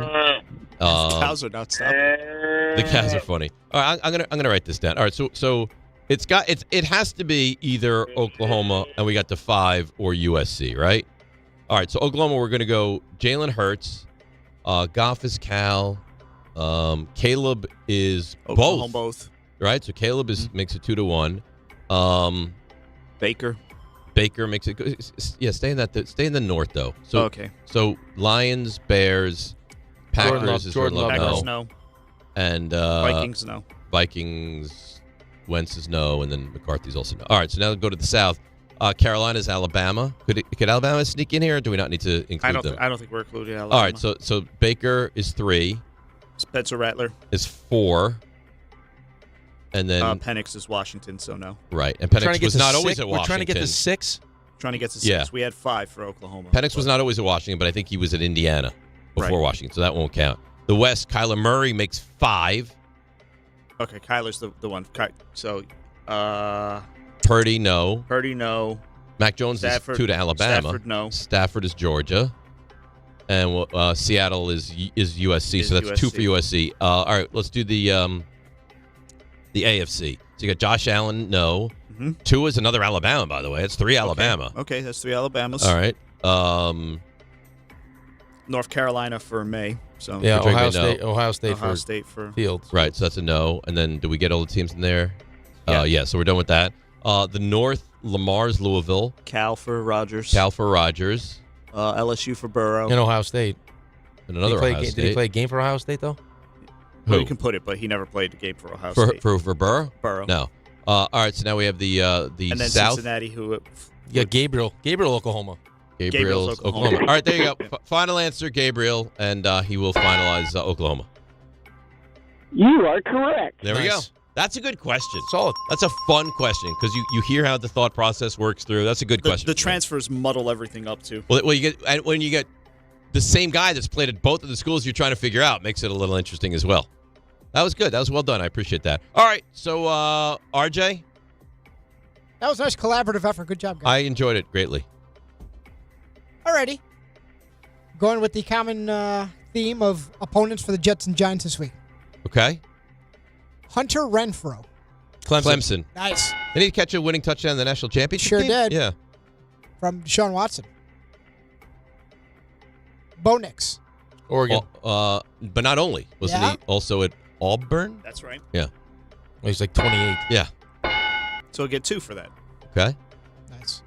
Or was that Trevor Lawrence? Who threw that ball? Now I'm doubting myself. I think it was Watson. I think it was Watson. Yeah. Andy Dalton. Go ahead. You see if you can get it. Oh, I know this. TCU. Why would you do that? What? Because he's a jerk. That's What do you fine. mean? The game is- if you don't know it right away, you're not It's going to know it. collaborative. Horned frog. He's a horned frog. He's a horned frog.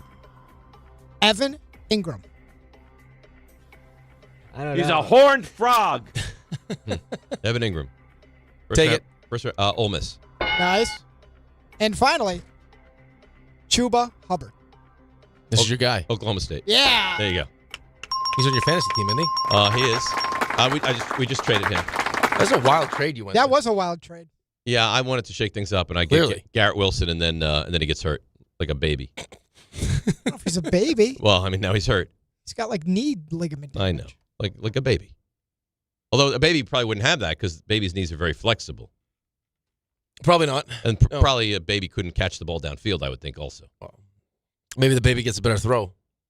I'm sure. More accurate. Another baby throws the ball better. All right, let's take a break. Come back. Get to some more football. Then we got to get to this Pete Alonso conversation. I think is interesting as well. DNR with you, ESPN New York. Let's see what's happening on the roads. Here is Debbie Duhame.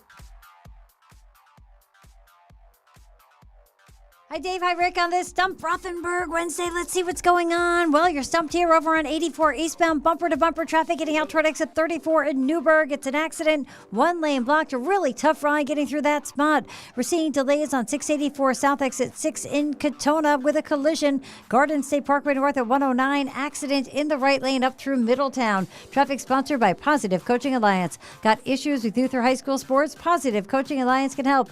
PCA, a national nonprofit, offers more than 1,000 free online resources for youth and high school sports coaches, parents, students, and administrators. Visit PCADevZone.org. I'm Debbie Duhame, 880 ESPN, New York. There's nothing the voice in our head obsesses over like our health. But with over 100 lab tests and insights, Function can help answer the questions like, why am I so tired all the time?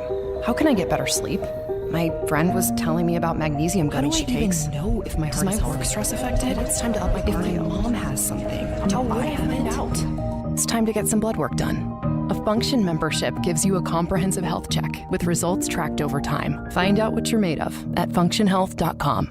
Long Island is brewing some spooky fun at Jake's 58 Casino Hotel. We're celebrating this October for our $50,000 Witchy Wednesdays drawing. Be here on Wednesday, October 1st, 15th, and 29th from 3 to 7 p.m. when 2 winners will be drawn every hour to pick a witch's hat and win up to $5,000 cash. Club members can conjure up to 5 times entry multipliers. Fly over to where Long Island wins at Jake's 58 Casino Hotel. If gambling is a problem for you or someone you care about, please call the 24-hour toll-free helpline at 1-877-8-HOPE-NY or text HOPE-NY. Did you know women account for 2/3 of all Americans living with Alzheimer's and 2/3 of all Alzheimer's family caregivers? Join the Alzheimer's Foundation of America at its Women Empowerment Forum on November 5th in Amityville to learn practical ways women can reduce their risk for Alzheimer's and enhance quality of life for themselves and their loved ones living with Alzheimer's. For more information or to register, visit alzfdn.org or call 866-232-8484. Diana Florence knows how to keep our communities safe. In 25 years as Manhattan Assistant DA, Diana successfully prosecuted street crime, corruption, and fraud, using smart solutions to increase safety in our neighborhoods. Now, a radical agenda has put us all at risk. On November 4th, vote for the independent Democrat that will protect us, not criminals. Elect Diana Florence, Manhattan District Attorney. Paid for by the Coalition to Restore New York, not expressly authorized or requested by any candidate or by any candidate's political committee or any of its agents. If you've been injured in an accident that wasn't your fault, then you need a lawyer who knows New York's unique personal injury and workers' compensation laws. At the Parisman Firm, they have decades of experience handling all types of accident cases and a proven track record of delivering huge results. Their team has already recovered nearly $1 billion for injured New Yorkers. From construction to car accidents and slips and falls, they've got you covered. Call the Parisman Firm now at 718-WORKERS, where your case is their cause. Get the justice you deserve today. There are a lot of reasons why people buy at Ramsey Mazda. It's their selection, it's their customer service, and it's their savings. Lease a new 2025 Mazda CX-30 2.5S all-wheel drive for $159 for 33 months. Start shopping now at RamseyMazda.com. Choose wisely. Choose Ramsey Mazda. Call 833-853-2970 for details. VIN SM841631, MSRP $26,980, 0 security deposit, and 1031.25. Paying extra for tire care is BS. You know, bad service. So at Midas, we're rolling out our BS-free tire guarantee, included with paid installation and tax on every purchase. You'll pay nothing for flat replacements, nada for flat repairs, and zilch for tire rotations every 5,000 miles. That's $0 for all that. So with this limited lifetime tire guarantee, you'll pay a whole lot of nothing compared to what the other guys charge for tire care. That's the BS-free tire guarantee, only at Midas. Caffeine doesn't have to be bitter or boring anymore. 5-Hour Energy Shots are bringing the flavor and energy. One of my personal favorites, Strawberry Banana. It's giving smoothie vibes in a compact caffeinated shot. Whether you like your energy sour, fruity, or tropical, with 17 flavors, there's something for everyone. And yeah, it's got as much caffeine as a 12-ounce cup of coffee, but with 0 sugar and no crash. Big flavor, tiny bottle, tasty caffeine done right. You can grab yours in-store or hit up 5hourenergy.com or order on Amazon today.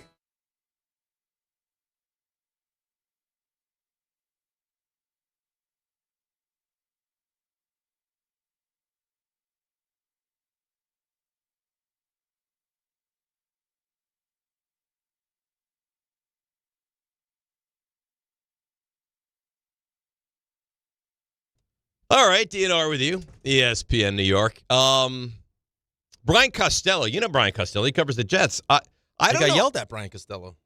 What happened? Well, he was the one that asked the question, didn't he? Oh, he asked the question. I thought you said you got yelled at. No, I didn't. Why would I? You just got yelled at. I didn't get yelled at. I don't think I got yelled at. I got scolded. Same thing. But I don't think the scolding I just received was unfounded. I think that's fair.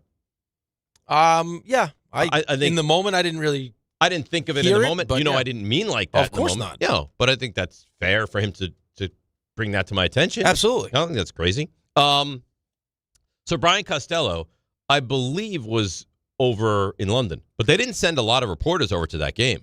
Like Rich Cimini was not there. I mean, would you want to go? Well, not about wanting to go. It's about if you cover the team day in and day out. Yeah, you cover the team probably day in- should be there. Well, I mean, do you have to really, though? Like, what are you actually getting after the game anyway? Probably much. not a lot. Probably not a lot.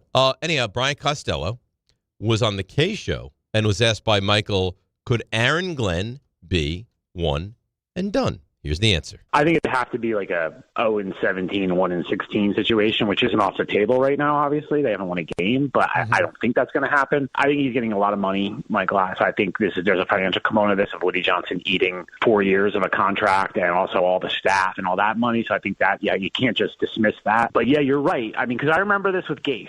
There were people who wanted Gase fired in that first season. I thought it was crazy then to say even after 1 year, because at that time it was very, very rare for a guy to get fired after 1 year. Now, though, you look around and Urban Meyer got fired after 1 year. Frank Reich got fired in the middle of 1 year. Nathaniel Hackett got fired. This is happening now with more frequency. Gerard Mayo last year.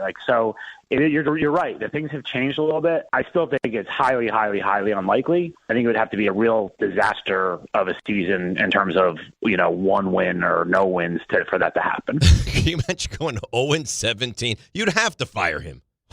At 0-17, which they will not do. I don't nobody think they're going does to fire that. him either, though. But even if they went 0-17, I don't know if they're going to fire him. I think you'd have to. I would probably agree with you, but, I mean, do you want to be lumped into the same... I mean, listen to the names and the organizations that he's talking about. Right. Like, Frank Reich didn't want to draft Bryce Young. They made him draft Bryce Young. Right. That was then a disaster. And then he paid the price for it. He paid the price for it. Urban Meyer was kicking... I mean, he was assaulting kickers on the field. That was Urban a Meyer disaster. he was awful. Awful. That was a disaster. You think he ever gets back into coaching? What do you think about him for Penn State? No, I think Penn State's going to try to get Cignetti. That's what they should. And then, I mean, Matt Rule was... if I'm all a Penn State about fan Penn State. and they go after Matt Well, Rule... but he's got look at the relationships. I understand. Does Matt Rule... I mean, No. what has Matt Rule done that you say, I need that guy? No, I don't think that would be the name that I wanted. But, I mean, when you listen to him talk about it and you start connecting the dots with the Cignetti relationships and to everything, me, Cignetti makes would no be the home sense. run. He made James Madison into a power. He's made Indiana, who no one was ever able to make into a power. He's getting it done. He's the guy. Right, but, I mean, I think there's something nice, too, about being in a school where, I mean, look what he just did for them. I mean, he just beat Penn State. Now, all of a sudden, he's going to leave that when they're paying him. I think they're paying him similar to what James Franklin was getting paid, and now all of a sudden have all the expectations. And it's of Penn this State. job. Like, that's big boy stuff. Well, it's big boy stuff, and it's big boy expectations, as opposed to kind of just building it the way you want, having all the control at Indiana. What do you think right now? Well, we can throw it about, and I can give you a couple of schools. What do you think is the most attractive college football job in the country? Because money has to factor in, and that will probably take some Ohio of the SEC. State. Ohio State? I think Ohio State's Oregon with all that money. Michigan? USC? Penn State's right there, though. The USC? amount of money that they're dumping into that program. Yeah. Miami? I don't feel like Big Ten's got the most money now. They do. I feel like that Well, would they do. I would probably want to stay Big Ten. Okay. So Michigan, Ohio State, Penn State. Who did they say had the most money? Ohio State now You know who has has the most? a ton of money? Texas has a ton of money. All those Texas schools do. A ton. Yeah, Austin, Texas is nice too, man. Yeah, Texas is solid. That's a great city. Penn State's the job now, though. But that's the job open now. Right. I'm just saying, but Penn State, if everything were open, Penn State is not far from the top. Well, here's the other thing with Penn State is the expectations are through the roof. But James Franklin did not win any big games. None. So, I mean, you take that job and you win, you win a big game right away. If you could ever lead them to a national championship, you'd be a conquering hero. Like Franklin got them places, but they never got over the hump. No. Did they ever have a season where you looked at it, you're like, that's way more than I thought they would do? No. I mean, I have text messages from the group chat about James Franklin not winning big games. He just does. He doesn't win big games. What was the numbers are staggering? Yeah. Isn't it like 4-21 Brutal. against like top 5 teams or something like that? Brutal. Yeah. Even the game last year against Notre Dame, they should have won that game, and he found a way to blow that game. I mean, for Cignetti, it gives you the most resources to go out and consistently compete and get the best recruits. Yeah. And take advantage of the transfer portal. It's and pay remarkable. people. Do you see what like Indiana's record was, percentage of wins, like for the last 70 years? Like they're winning at 37%, and all this guy does is win over the last 3 years. That's it. It's unbelievable. Well, but that's why. I mean, that's again kind of to tie this back into the whole Jets thing. Is when you have someone that has that track record, like Jim Harbaugh has that track record, it makes it so much easier for the fan base to buy into what's happened. So even if you get off to a slow start, at least you have the track record of, hey, look what he did at this program. Look what he did at this program. Like it's at some point, like he knows what he's doing, and he's going to figure it out. But you should never really get off to a slow start at a school like Penn State. No, but I'm not even saying this is taking it from overall, that, just overall if in you have general. some skins on the wall, yes. Right. Like, I mean, we know he's good because he's done all these like, things. look what he did at. Unless you're Bill Belichick. Right. Well, I mean, how interested is Bill Belichick in doing what he's doing No, right now? It doesn't to be seem like there. he's that interested. No. But like Cignetti did it. I mean, he did it at James Madison. Takes his players, takes them to Indiana. He's having success there. So there's no reason to believe that he won't just take, some of the players he already has. Now you infuse that into Penn State, plus all the resources, and he's good too. He's great. He's really good really interview good. too. Really good interview. Did you ever hear the time when they're like, I don't know, asking him something? He's like, you know who I am? Yeah, Google You see me. what I've done? Google you me. Google me. Yeah. I'm a winner. It's all I do. I win everywhere I go. Of course I saw it. I love that. He's on McAfee all the time. He's hilarious. Yeah? Yeah. You like him? I like him a lot. Yeah. And he's not that old, right? What is he, like mid-50s? No, but it would for him, it's just a lifestyle thing. Like, what does he want to do? Like, does he want to take on that challenge with those expectations? How much does he like being where he's at? I mean, now you're with the big boys. Penn State's the big boys. That's now the biggest. It's national championship. Right. But wouldn't you want that? It depends. I mean, Come on. This is not a guy who I want hides that. from. Yes, I would want that. But not everyone. I would. All right, so let me ask you, do you think that Cignetti is the head coach of Penn State? Well, let me ask you this. In his mind, does he believe that he's being given enough at Indiana where he can take that program and win a national championship? I can't answer that question. Because what for him would be more fulfilling? But here's the thing. If you're Penn State, can you wait until mid-January, potentially, to hire a new coach? Well, I think it's conversations you're having right now, like what we're doing. Is it worth waiting? Engaging the interest? Like if you talk to his agent, like is there some real chance that he's doing this? If we wait until mid-January. Like what's more for you? Like, so if you think you're great, are you better? So just the radio. Yeah. Okay. You've established yourself someplace. It's not the biggest market, but it's a good market. Mm-hmm. You can turn that show in that market into the number one show in the country, or go to a place that has more resources, higher expectations, will make it easier to get to number one. What's more fulfilling for you? Taking the smaller station and making it number one, or taking the already big station? Well, listen, some guys, and I can't, like for me, I would want to go to the bigger market. No, but what? I'm not even saying market though. I'm just saying don't take market out of it. I'm saying like it's an easier path to take that market and put it over the hump. Ends up being the same. Like you're fighting for the same championship, right? Which is more fulfilling to take the small, more fulfilling would probably be to take the smaller, more difficult what school you've already to built a in Indiana. I think that's the question he needs to ask himself. Like, are there enough resources around me right here to do what I want, which is win a national championship? Well, I mean, and what does are that they mean a real? Here's the question. I know they're third. They beat Oregon. Do you really look at Indiana as a threat to win the national championship this year? Because I would say probably not. I don't know, man. I mean, how's the quarterback play? It's been good. I mean, the quarterback right now. I think they can beat any in the newest team. mock draft that I just got from RJ. He's the number one pick. We'll get into that as well from Jordan Reed. I saw that. Yep. But can they beat Oregon and Oregon? Yes. Can they beat any team? Yes. Can they beat that 4 or 5 games in a row? I don't know. Well, but we'll find out. We don't know, but that's the question he needs to ask himself. Can I continually get the finances, like the resources financially, and because my program is Indiana and it's not Penn State and it's not one of these big, like the players that I need to be in the playoff every year. I mean, he's going to have to define that on his own. And if I think I can, does that mean more to me to do it here than at Penn State? Or to go to a school like Penn State that's starved for winning because they haven't won in such a long time and they're fanatical about them. Is that more impressive? He'll have to determine what he wants. Yeah, he's going to have his choice. Yeah. Like. He's a commodity, though. Absolutely. Would you want him on the Jets? Yeah. To do what? Be the head coach. I don't know how the whole college to pro translates. I agree. I mean, he has turned programs around. The only problem is I haven't seen, like I saw Lincoln Riley on the Jets. Would that do anything for you? That would do nothing for you. No. You'd take him over Aaron Glenn. Probably right now I would. I want a coach that has had NFL success? head coaching. Well, success. how many coaches have NFL success that are available? That like Bill Belichick, but he's going to be 75. I don't know what's going to be available. I mean, is there a chance? I don't think it'll happen. But I saw something yesterday on one of the shows. Like, is it time to move on from John Harbaugh? Kevin Stefanski. Like, I would take Stefanski in a minute. I would course take John Harbaugh in a second. I would drive to his house and pick him up if you wanted me. You would drive down to Maryland, pick up Jim Harbaugh. I'd carry him John on my Harbaugh, back. and no, you would. I not. would. You couldn't run that far. Well, I wouldn't have to run. I would just walk, and however long it takes me, I would take me. You could not put a grown man on your back and walk back. No. RJ, do you think he could go to Baltimore, pick up John Harbaugh, put him on his back, and walk back to New York?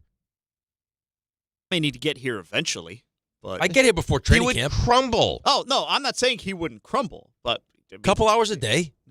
It would take you like a month at least to get it done. I don't care how long it takes. You can't walk hours upon hours. I would give out. I think it'd be better if you just got like a private jet. You probably, but that's not the debate. If they told me, if the Ravens called me up and said, "Listen, the only way you're getting John Harbaugh is if you carry him from here to New York," I would do it. You would not right succeed. to MetLife. You would not I succeed. would. No, you would not. With no time, with no time frame. No of course time frame. Well, you got to get him here by football season. I'll get him here by. He's got to be here by. You got to be here by OTAs. They're 1-5. Okay? OTAs. I'll have him here by OTAs. Okay. Ready for his press conference. So remember how we talked about Rick, donating his legs yesterday? His legs would be useless at that point. They're gone. They'd be jelly. Totally gone. I may be playing a 37-hour pickleball match coming up soon. I can do it. I would train for it. I will tell you what. Forget about playing a 37-hour pickleball match. Staying up for 37 hours is something I don't think that you should try to do.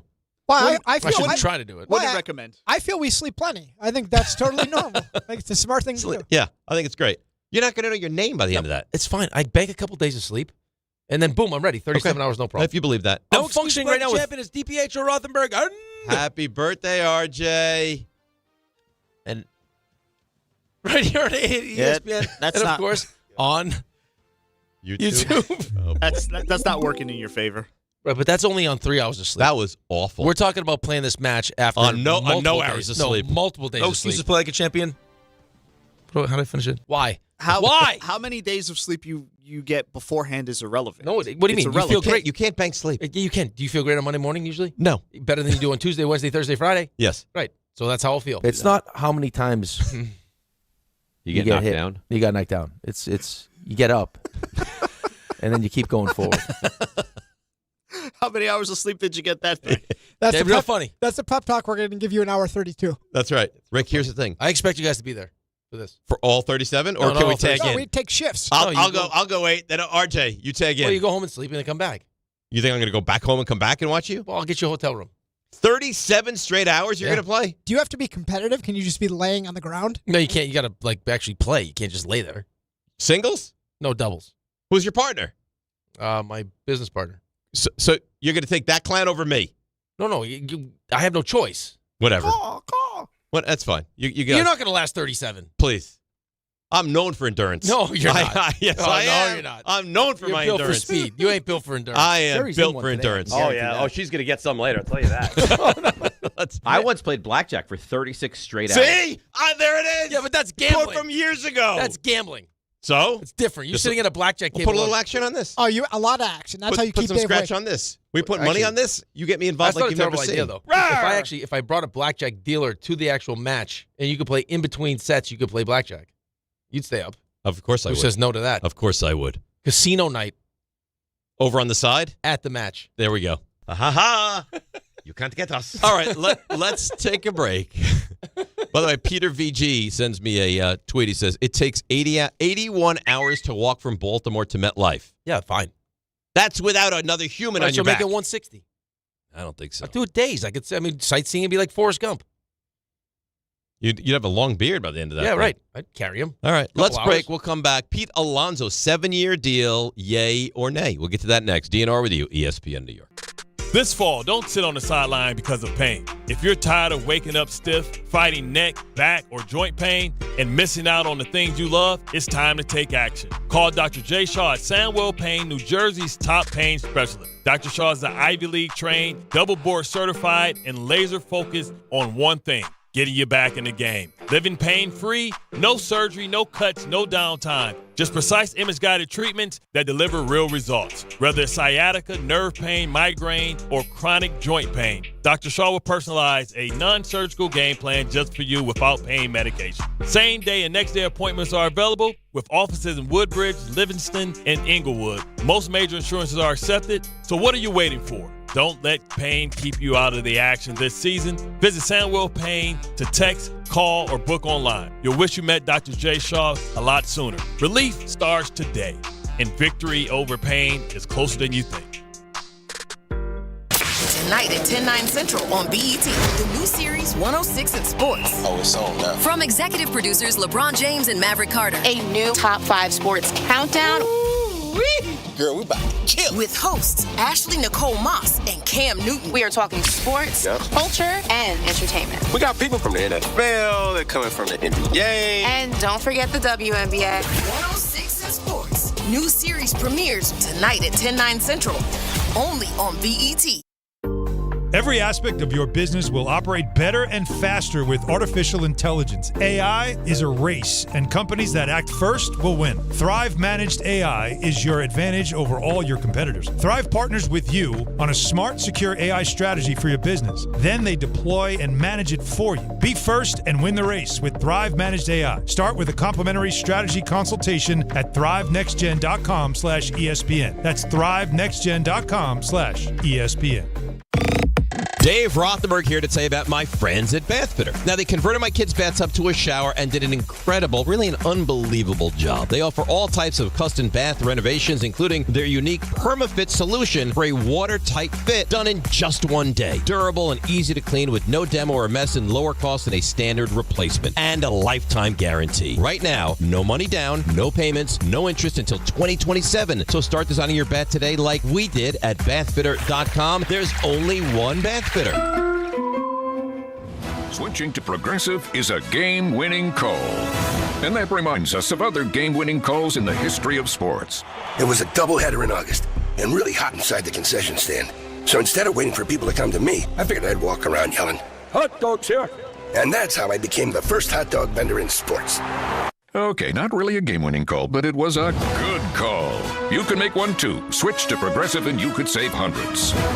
Progressive Casualty Insurance Company and affiliates, not available in all states. This college football season, show your school spirit every time you pay. Introducing college-branded Venmo debit cards. Rep your team on and off the field with custom school designs that let everyone know who you root for. Whether you're tailgating, grabbing snacks for the watch party, or celebrating a win, you can unlock 15% cash back at ESPN, 1 free year of Perplexity Pro, and more. This college football season, score more with the Venmo debit card. Get yours now in the Venmo app. Learn more at venmo.com/collegecard. Max cashback varies. Terms apply. The Venmo MasterCard is issued by the Bancorp Bank, N.A. Knicks fans, opening night is a bounce pass away. Join ESPN New York's Don Hahn and Rosenberg live from 3 to 6:30 p.m. from Stout on West 33rd between 6th and 7th. Steps from the Garden. Get ready for the start of Knicks basketball. Runs it off the dribble. He got it and one.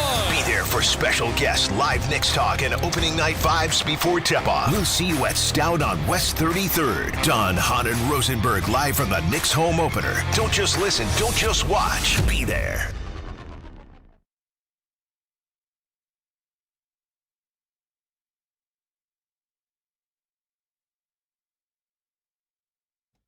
All right, DNR with you, ESPN New York. So I'm getting a lot of people chiming in about what show I should go to next. Victor Root says, Better Call Saul, amazing. Ozark, but I've seen that, and I'm all caught up with that, so I don't have to worry about that. Dexter, are his recommendations. Who else do we have here? Serge Vival says, Better Call Saul. If you love Breaking Bad, which I did, you'll love Better Call Saul. It's the prequel to Breaking Bad. Trust me, you will absolutely love it. So I got a lot of that. I got a lot of Better Call Saul. So I'm realistically thinking about that being my next show. You've seen Better Call Saul. I have not seen the entire Better Call Saul. Did you love it? You saw Breaking Bad, right? Yes. Okay. Loved it. Solid. No, better than solid. Better than solid. One Amazing. of the great shows of all time. Yeah, yes. I'm with you. You don't want to watch Sons of Anarchy. You said you're not into that. No, I don't know why. You're not into Yellowstone? That's a period piece, no, right? No, it's not a period piece. It doesn't take place in the 1800s? No, it happens right now. Really? Yes. All right, maybe I will then. Period piece. You know what else I hear is good? Succession. That's really good. I've heard very good things about that. That might be up your alley. Yeah? Yeah, I like that a lot. That was a good show. I watched all of that. And what's the other one where they lose their memories when they go into work? Oh, I haven't watched that one yet. I've heard good things about that. Yeah. What is that called? Ray, do you know that RJ, show? what's that one? They lose their memories. They go into work. And There's two different lives. They have yeah. their work life and then their regular life. I heard it's sci-fi, which is not really Severance. Severance? No. Is it Severance? It might be. I think so. I think that's right. Yeah. Yeah, it's Severance. So these are all options for me. And Dexter too, but Dexter's like a big you just took 11 seasons. I mean, that 11 seasons is the serious business. Oh, what Dexter? No, you said that. I mean, The Office is 11 seasons. 9 seasons. Yeah. I would probably say that's a good one, man. You can't go wrong. Oh, we'll figure it out. We'll do it as a group. How many seasons do you want, though? I don't care. I want it to be great. How much is too much? What I want. I mean, listen, you know me. I'm willing to spend the time. Have you watched The Wire? Everyone says The Wire is unbelievable. So here's the thing, and this is an awful take, and I know it. I watched the first 3 seasons of The Wire. I didn't love it. You didn't love it. I didn't love it. And I was like, I'm not going to continue to watch this show. It's one of the very few shows. You gave it 3 seasons? Yeah. Wow. That's commitment. I didn't love it. And I got out of it. Well, I mean, listen, 3 seasons is enough to know whether or not you like it. Yeah. I heard The Diplomat is really good. I heard is it The Americans? The Americans is good. Really good. Yeah, that's that was Kerry good. Russell, right? Yep, that was I've good. heard that's really good. I like that. So, I mean, I have enough to choose from. I think Sons of Anarchy is great. I don't know if you would like it. I love that show. Really? It's one of my favorite shows, yeah. But the show that everyone loved was the one on HBO. It was like it was like all the sex and the violence. Game of Thrones? Yeah. Like that, that, I know would not be for me. No. That's not for me. Right, so know your limitations. I know what I like and what I don't like. Sons of Anarchy, I think I could like, but I'm uncertain. I could try it. How many seasons is that? Sons of Anarchy? I have to look. That's one of my favorite shows of all time. It's a great show. I still can't believe you thought that Yellowstone was a period piece. I thought it was a period piece. That's Costner, right? Yes. Yeah, no, I didn't know. A lot of Severance out here. People are responding. People love this conversation. TMKS Burner says Severance is amazing. It's not sci-fi in the traditional sense at all. Please watch it. My buddy sent me a text and he said Blank Creek. Great show. That's a really good show. Really good show? Yeah, really good show. And quick, right? You're probably in and out of that quickly. Looks like Sons of Anarchy 7 seasons. That's a big commitment. So you got 13 episodes. You have season 4 is 14 episodes. That's a nice commitment. So you're looking at this is going to be a 6-week proposition. Yeah, Chris Mitchell loves Sons of Anarchy to the point where he was so emotionally involved in it that he came he was crying during one of the episodes. I don't think that'll happen to me. Yeah. Tulsa King, Bruce says, I've watched the first 2. Is the 3rd season out yet? Mm-hmm. By the way, you see this new Springsteen movie coming out? That looks good. You love that guy, too. I will be there on opening day. You love him. Yeah. He's a good actor.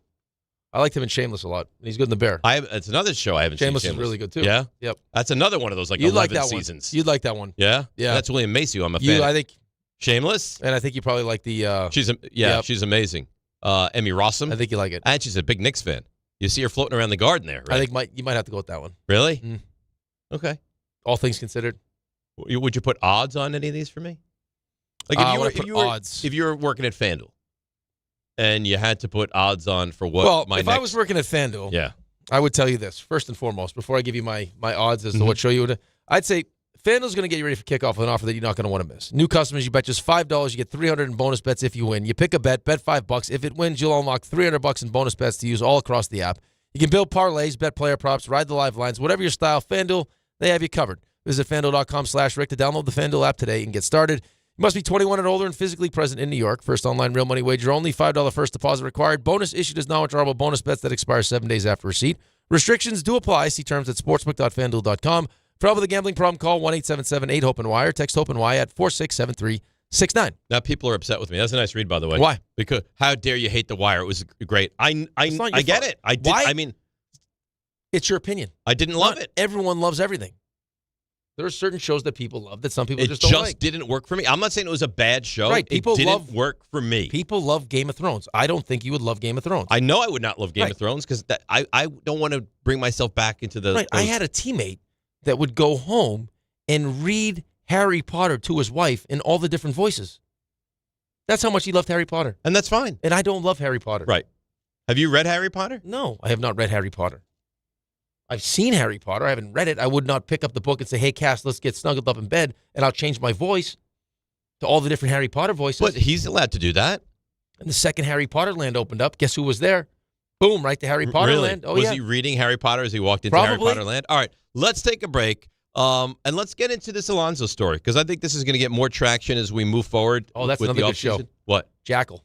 Did you watch that? I saw that. I that's when he was shooting from like 4 miles away. How amazing is that? I thought it to get a little silly towards the end of that, but like the original was like the first few episodes was unbelievable. Unbelievable. How about Jack Ryan? That's a good one too. I haven't seen that. That's real good. You know, I'm not a Bourne guy either. Jack Ryan's good though. Bourne Legacy, Bourne Ultimatum. You like him though? Matt Damon. No, the guy in Jack Ryan you like. Who's Jack? From The Office.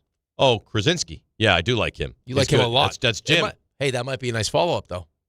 That's true. You know what I'm saying? It might. Let's break, come back, get to this Pete Alonso story. DNR with you, ESPN New York.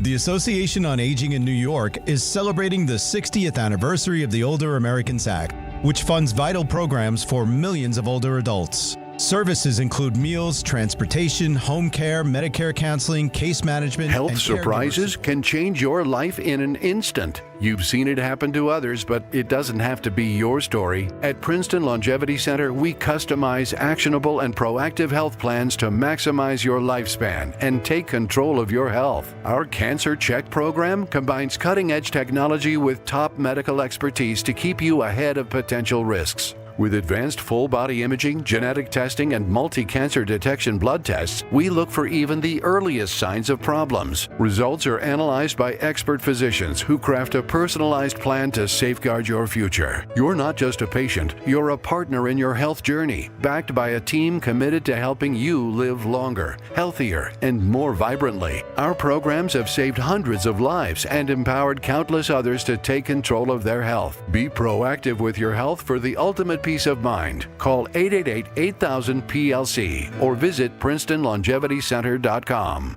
Long Island is brewing some spooky fun at Jake's 58 Casino Hotel. We're celebrating this October for our $50,000 Witchy Wednesdays drawing. Be here on Wednesday, October 1st, 15th, and 29th from 3 to 7 p.m. when 2 winners will be drawn. Serving contractors, builders, and homeowners in the tri-state area since 1987, Brooklyn Window & Door is New York City's largest stocking dealer of quality Andersen window and doors. The professionals at Brooklyn Window & Door will help solve any of your window replacement needs or applications. Visit Brooklyn Window & Door's award-winning showroom to see the complete Andersen product line, including the 400, 100, A&E series. Andersen, built, backed, and serviced like no other window. Visit Brooklyn Window & Door at 185 30th Street in Brooklyn or call 718-WINDOWS. Diana Florence knows how to keep our communities safe. In 25 years as Manhattan Assistant DA, Diana successfully prosecuted street crime, corruption, and fraud, using smart solutions to increase safety in our neighborhoods. Now, a radical agenda has put us all at risk. On November 4th, vote for the independent Democrat that will protect us, not criminals. Elect Diana Florence, Manhattan District Attorney. Paid for by the Coalition to Restore New York, not expressly authorized or requested by any candidate or by any candidate's political committee or any of its agents.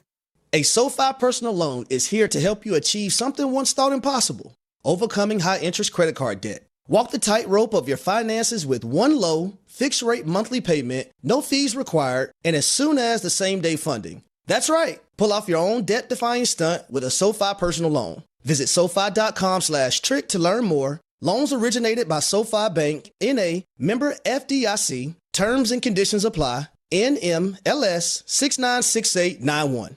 eBay has reinvented vehicle buying. From click to curb, everything's covered. Ever try to buy a car online and end up in a parking lot with a stranger and some blind trust? That era is over. Now with Secure Purchase, eBay isn't just where you find your car. It's where you buy it, start to finish. Title, financing, registration, delivery, it's all built in. This is the modern way to buy your next ride on eBay. eBay. Things people love. Secure Purchase is powered by Caramel Dealer Services, LLC, an eBay subsidiary.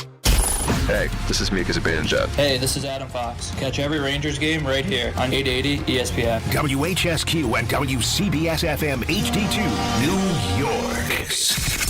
Is DiPietro and Rothenberg. When a ball is thrown forward, why does everyone deem it necessary to dive on the ball as if it's live and it's a fumble? Your boy Shannon is a piece of work, Ray. Linemen are busy blocking you, dope. They don't know if it's a pass or not. See ball, get ball, you casual. For him to call you a casual, I'm not sure how many things are more disrespectful. That's highly disrespectful. I think it's the most disrespectful. This is DiPietro and Rothenberg. I could do legal ID 30 seconds in advance, right? That's okay. That's what the casual radio You think I'm a casual. On ESPN New York. And streaming live on YouTube. All right, DNR with you, ESPN New York. I don't know if I want to do this. Shannon sends me an email. Kind of embarrasses himself in this thing. I'd like to hear it. I mean, he did call you a super casual football fan. All right. He says, there's a vast difference between intelligence and memorization. While I applaud your memory, your intelligence is lacking. You can't compare with me when it comes to cognitive abilities such as problem solving, learning, and adapting to situations. I still enjoy your work, you little cash. See, that's great as that is, this genius spells cognitive incorrectly. Maybe not his fault, though. maybe that was just the... In this day and age where you can spell check everything. Well, maybe the spell check it's jarring. To look at cognitive with an A is jarring. All right? How about this? Have you seen Homeland? Love it. Homeland was good too. Yep. How about we go, Raymond? You can speak as Shannon's proxy. Yes. That's one of my. How long do you think that would have taken to get That's there? one of my favorite scenes of any movie. Along Came Paulie. Yeah. When he was his proxy. Yeah. Like, excuse me. IQ test. Shannon versus Dave. No. Results to be revealed live on air. Mm-mm. Why? Oh, you want to have that happen? No. Do a football IQ test. Shannon could be. Does that exist? I don't know. Let's build it. Raymond, No, you might be on the Raymond, you have sung it, right? You're a what do you say? Football purist, right? Why don't you? No, he can't because he's no. Why? You're gonna have to find someone. I know. That No, is it I can't know. be me. It can't be me. John. Yep. There you go. John The develops master a of- football IQ test, and then I battle Shannon. Yep. Or Shannon. Who says no? Nobody. The purist versus the casual. Raymond, who would you put your money on?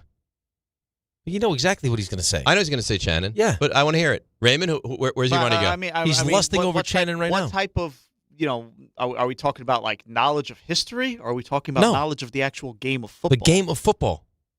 Because if it's the actual game of football, And it's going to have to be between. It's going to have to be. It can't be inside the 20s because John has no clue what football happens between the 20s. Right. Something in midfield would throw him. Disregard anything that doesn't show up on the Yeah, red zone John channel. comes up with a 20-question football IQ test, and then you guys battle live on air. Okay. Question for question. Bang, bang, bang.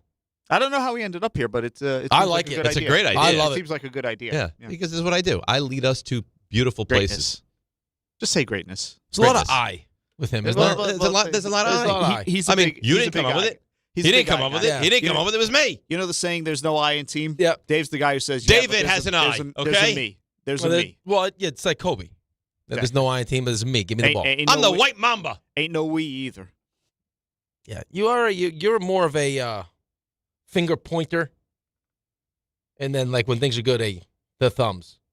The It's nice thing me. about me is nothing really affects me, bothers Nothing. me all that much. So Oh, it's like, nothing, whatever. You want really. to take shots at me? Take You don't shots at care. me. Doesn't, You're doesn't- Teflon. It doesn't bother me. Teflon Dave. Right? Would you say at the station, by far and away, yes, the person that it bothers the least is me? I think it's probably you and Deanahan. Oh, I'd agree. Deanahan, nothing bothers him. phases him. But Kay gets rattled. Well, everyone. The afternoon show all the time takes shots, and then you take a shot back. They get I rattled. don't think Peter gets rattled. No, I don't. Peter's pretty good. Peter is good. Peter takes lots of shots, lots he of does slings take and lots of arrows, and shots. can deflect off. Well, of I think them when you very suggest to people that they go pick up their Amazon packages while their children are napping, it's probably not a great, great advice. Do you know what's gonna? His child's gonna go missing. Well, I think depends on where. At least, like, but I had an order downstairs. Well, but see, that's the thing, though. RJ, you came in here and said that his Amazon drop-off is at his apartment. Why wouldn't it just be his door?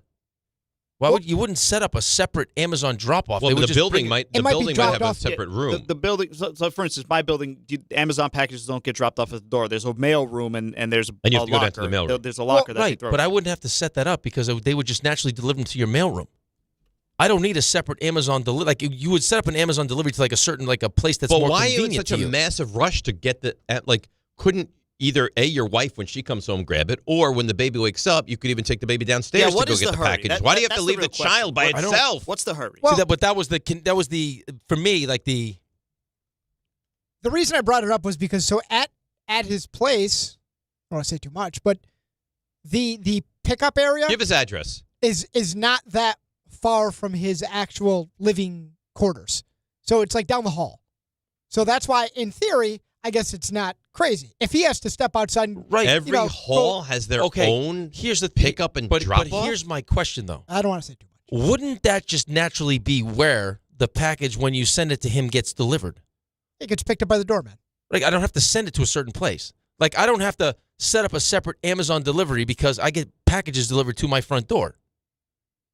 You know what I'm saying? Like if I know what you're saying. I just don't understand why if you it's would already- ever need to risk leaving a baby by itself to go get a Yeah, package. I don't know. Whether it's down the hall or downstairs. But it would or- make no sense if it was down the hall because if that's just naturally where the packages were delivered, I would have to do a separate Amazon drop. But not only that, what kind of a building has every floor gets packages delivered? I never heard Fancy of that. ones. No, Fancy that's buildings. weird. Where are you going to leave it on a hall? I don't know. Just on the hall? On Like the you get hall. out of the elevator, there's just a big stack of everyone's packages? Stack of packages. I mean, if he's got to pop down, 9 blocks 9 blocks. I'm just Right. telling you. Yeah, that. Then now you get. Some people would dream of opening up an elevator with a stack of packages.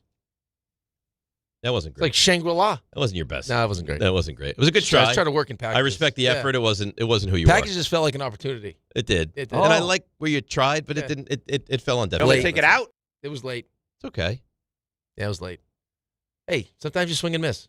Tom D. Dave, for the drafting question, how about would anybody want your ability to enrage people? It's unbelievable the way you're able to. Lack of feelings.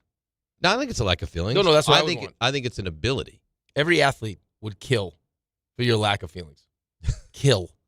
I don't think I have a lack of You look feelings. at social media, yeah, it doesn't bother me. I think I'm very empathetic. No, I'm talking about you as a person. I'm not talking about how you feel like you're able to empathize with other people. Right. I'm talking about nothing anyone says affects you. Correct. Like you stink, wouldn't bother I you. actually find it funny. I'm just going to keep like, doing what I'm doing. Raceman goes at. I find Don't it care. funny. No. Right, like getting booed, no big deal. No, doesn't bother me. Yeah, kick rocks. I don't care. Yep. I would kill for that. That would be the number one thing I took from you. Really? I think it would have changed over my sports knowledge. I think it would have been such a beneficial thing for me in my career if I could do that. Just Not just block care out about all the noise. All the noise. Especially with Milbury. Oof. It was loud, huh? Dude, he said such nasty things to me as a rookie. The goalie coach cried. I'm not joking. I looked over and the goalie coach was crying. I was like, "What are you crying about?" How does he get up from that? The goalie coach? What did he say to you? Dude, Dude, it was that a friend of yours is crying. It was like a 30-minute meeting. He pulled out a notepad. It just told me how He's bad. like, and I hate this, and I hate this. Dude, what a mistake. And he goes, by the way, guess who's not playing tomorrow in Boston? You are. You're sitting on the bench. Meanwhile, I had like 100 people at the game. What was he trying to accomplish? No Did he idea. think this would motivate you? Yeah. Are you in touch with him at all? No. Do you dislike him? No, I like him a lot.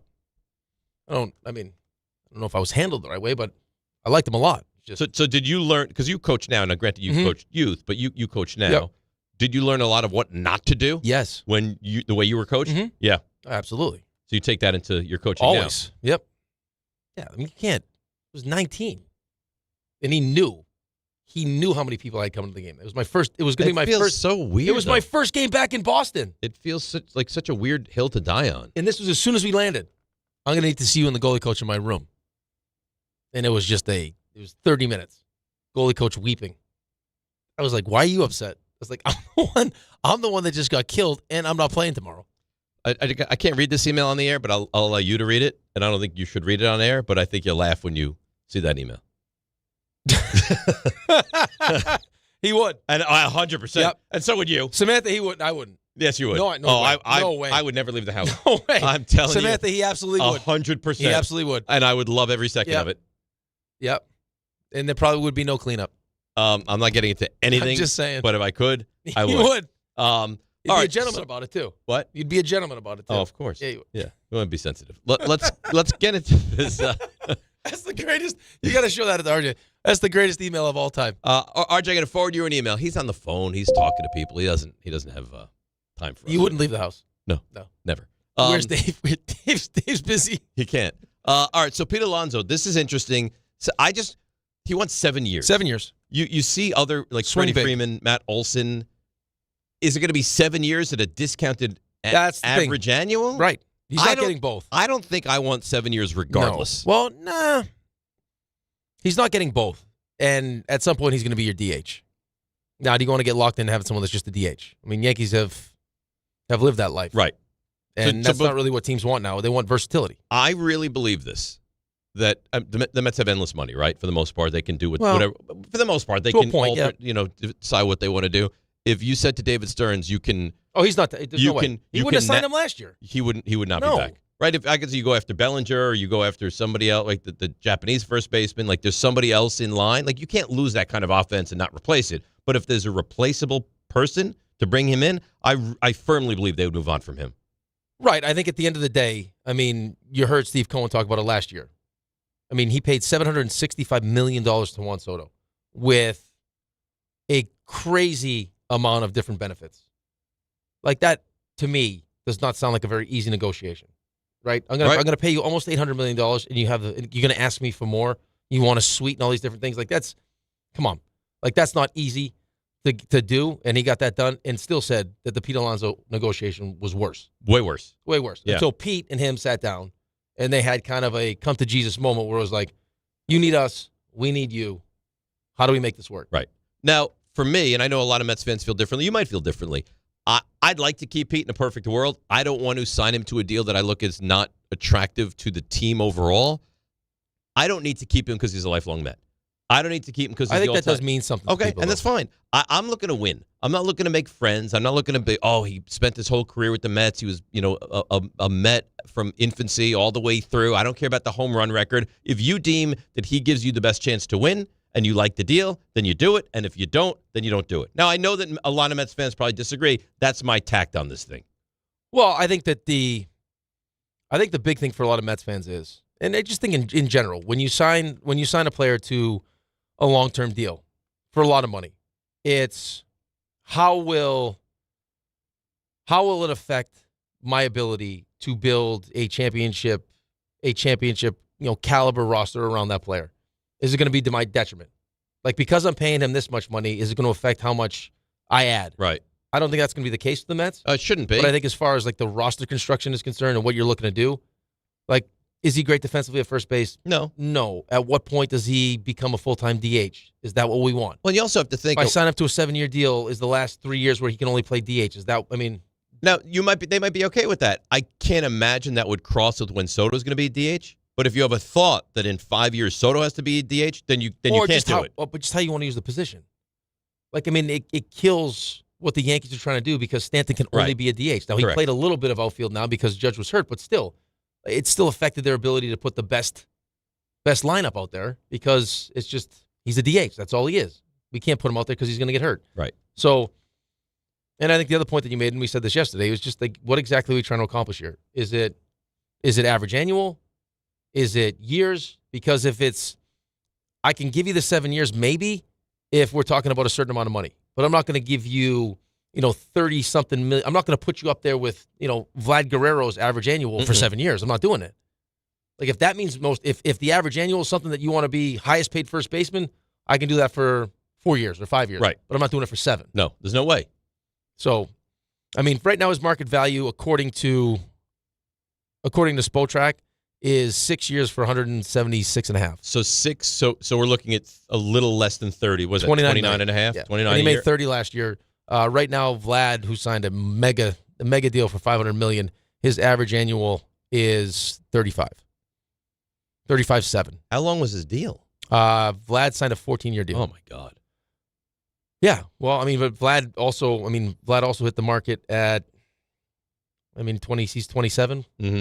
So at the market at 26 years old? So he'll go to 40. That won't be a good deal. Oh, dude. Yeah, he goes 40, 39, 38, 37, 37, 37, 35, and it gets less as he goes on. But I guess just when you hit the market, man, and he had a great season this year. That's why Soto got so much money. Because he hit the market when he was a baby. Right. Still, 15-year deal is That's coming crazy. from someone that signed a 15-year deal. I did it for less money. He did it for all the money. Pete's market was non-existent last year. That's why he ended up being a Met, just because no one else wanted to give what he was looking for. Had somebody else wanted him, he wouldn't have been a Met last year. So, I get why you would ask for 7 years. Like, you aim high and then kind of fall somewhere in the middle. But I got to imagine there's going to be a lot more teams interested. Not at 7 years, but... Well, what's wrong with 4 for 135? Well, or 4 for 140? Because this is his last shot. So he wants to get as many years as possible. All right. He wants the last big deal. From my perspective, I'd rather do a more average annual and a less term. Would be my preference. Yeah, but then what are you signing for after those years are up? Then where are you going? Yeah, I don't know. Maybe you have a good 3 or 4 years, then you sign another short-term deal. Or you go year by year. Yeah, but do you want to start moving all over the place now? I get it. Like, what do you... You want to be done. You want this to be your last everyone's and final. different. Listen, everyone's different. Right. This is before you get into free agency. I think he wants to be a Met. Well, I think it's more valuable for him to be a Met. You sit down just like it was last year. He's built his, he grew up here. He has a chance to, be the best all-time Met, position player Met.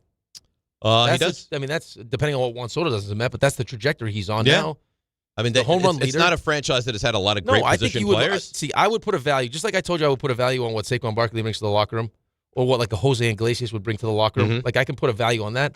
I would, if I'm Pete, and I start putting down lists of pros and cons in my priorities here, I would have I guess I would put a monetary value on it just because that's what we're talking about is money on what it would mean to continue my legacy here as a Met. I think it matters. And to have that home after I'm done. I think it matters to him. This is all he's known. I want my number. I've been good enough so far. There's a real chance I'm getting my number retired. Oh, I don't even think it's a. If he signs a 6-year deal. No, but I'm saying before we even sign that. Right now? No, you. Yes, what you were going to say. If he signs here for the next and ends his career here, he's going to get his number retired. 100%. Yeah. I put a real value to that. Okay. I could say name the money because for me and what I what was he 260 home runs something right around more there? than that, yeah. Right. So if he plays here for another 5 years, averages at 30 right. And a year. And what does that mean to the Mets financially? It probably means something as he chases these big numbers. But what does it mean to David Stearns? It probably means more. Well, we know it means more to Cohen than it does to Stearns. But this again, if it was up to David Stearns, Pete Alonso wouldn't have been here this year. Right. So this is going to come down to probably what Steve Cohen wants to do. I mean, you'll get just Cashman gave the offer to Judge that he thought was a fair offer. And Steinbrenner got involved and said no. Which we all thought was a slap. Cashman was going to walk away from Aaron Judge. Mm-hmm. Think about that for a second. Okay, now this is what should concern you really as a Yankee fan. Is now ownership steps in from Italy, I believe he's in. Yeah, that's correct. They pulled over. Signs him to a 9-year, $360 million deal, which looks like the biggest bargain in baseball right now. It's almost like you're not paying him money. Seriously. Yeah. You got Ohtani making $700 million. You got Soto making almost $800 million. And this guy's making, the best player in baseball is making $360? Right. And you got him for 9 years? Yeah. I think that alone would make me go, Brian. Right? Come on, man. He got so. Could you imagine what the Yankees would be? You made me Judge was gone. You made me step in here and get this done. Thank God he stepped in. We had no idea where the market was going to go, and you couldn't extend yourself. I had to do it. Yes, come on, man.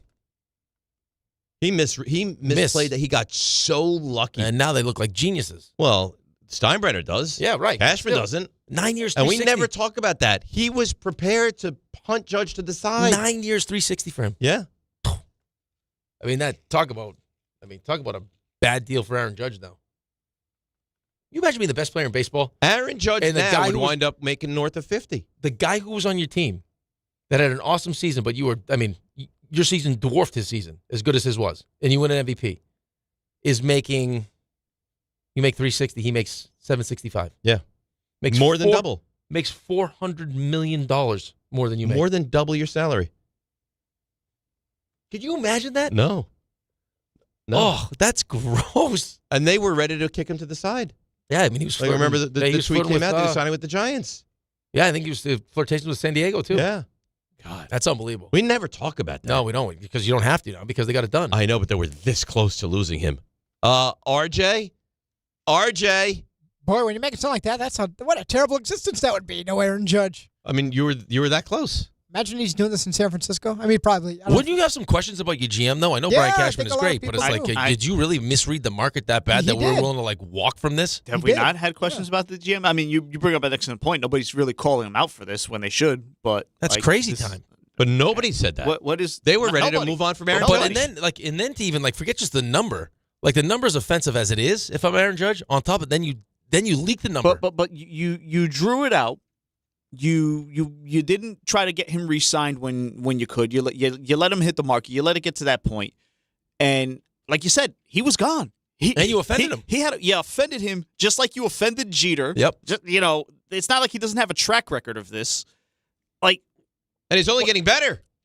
So when you bring these he's extremely lucky. Yeah. But boy, it really doesn't make a case why this guy should continue to have his job.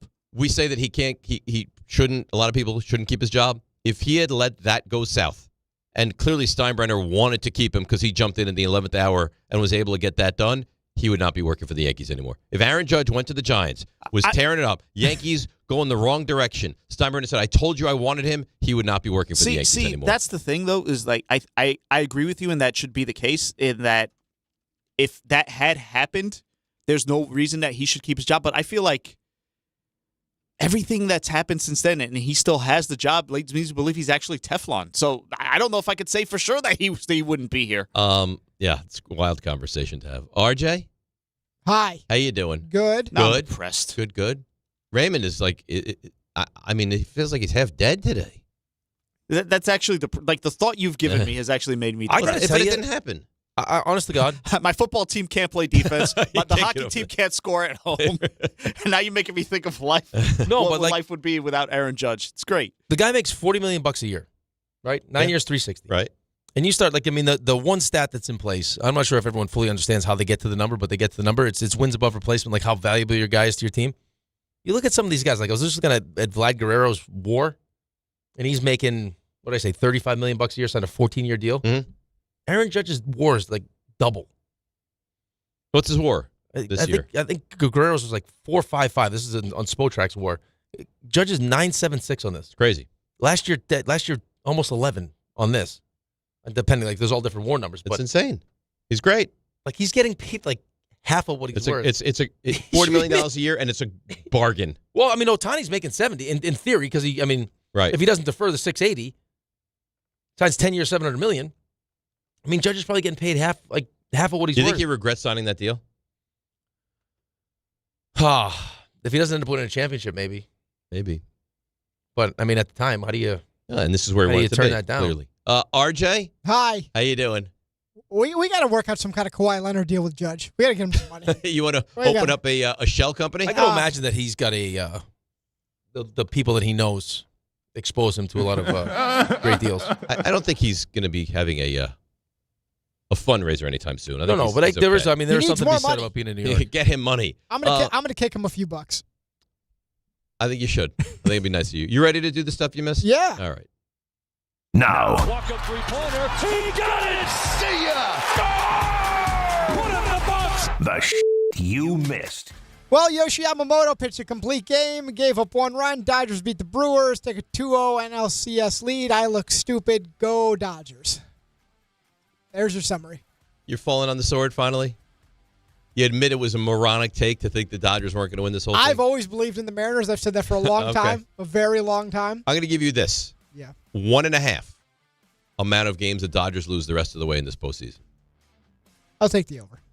It might be 2. 2.5. But probably the under. Okay. All right. Listen, at this point, with the information I've been presented, in all seriousness, I knew, you know what, he wasn't healthy for a lot of it. You know what their frontline starting pitching when healthy brings to the table. You know what their lineup brings to the table. Ohtani's not hitting. I don't feel like they're hitting at all, really, They're yet. not, which is kind of what I projected. But the big reason why I thought they would fall apart, and you can go back and check all of this, I always cited their bullpen.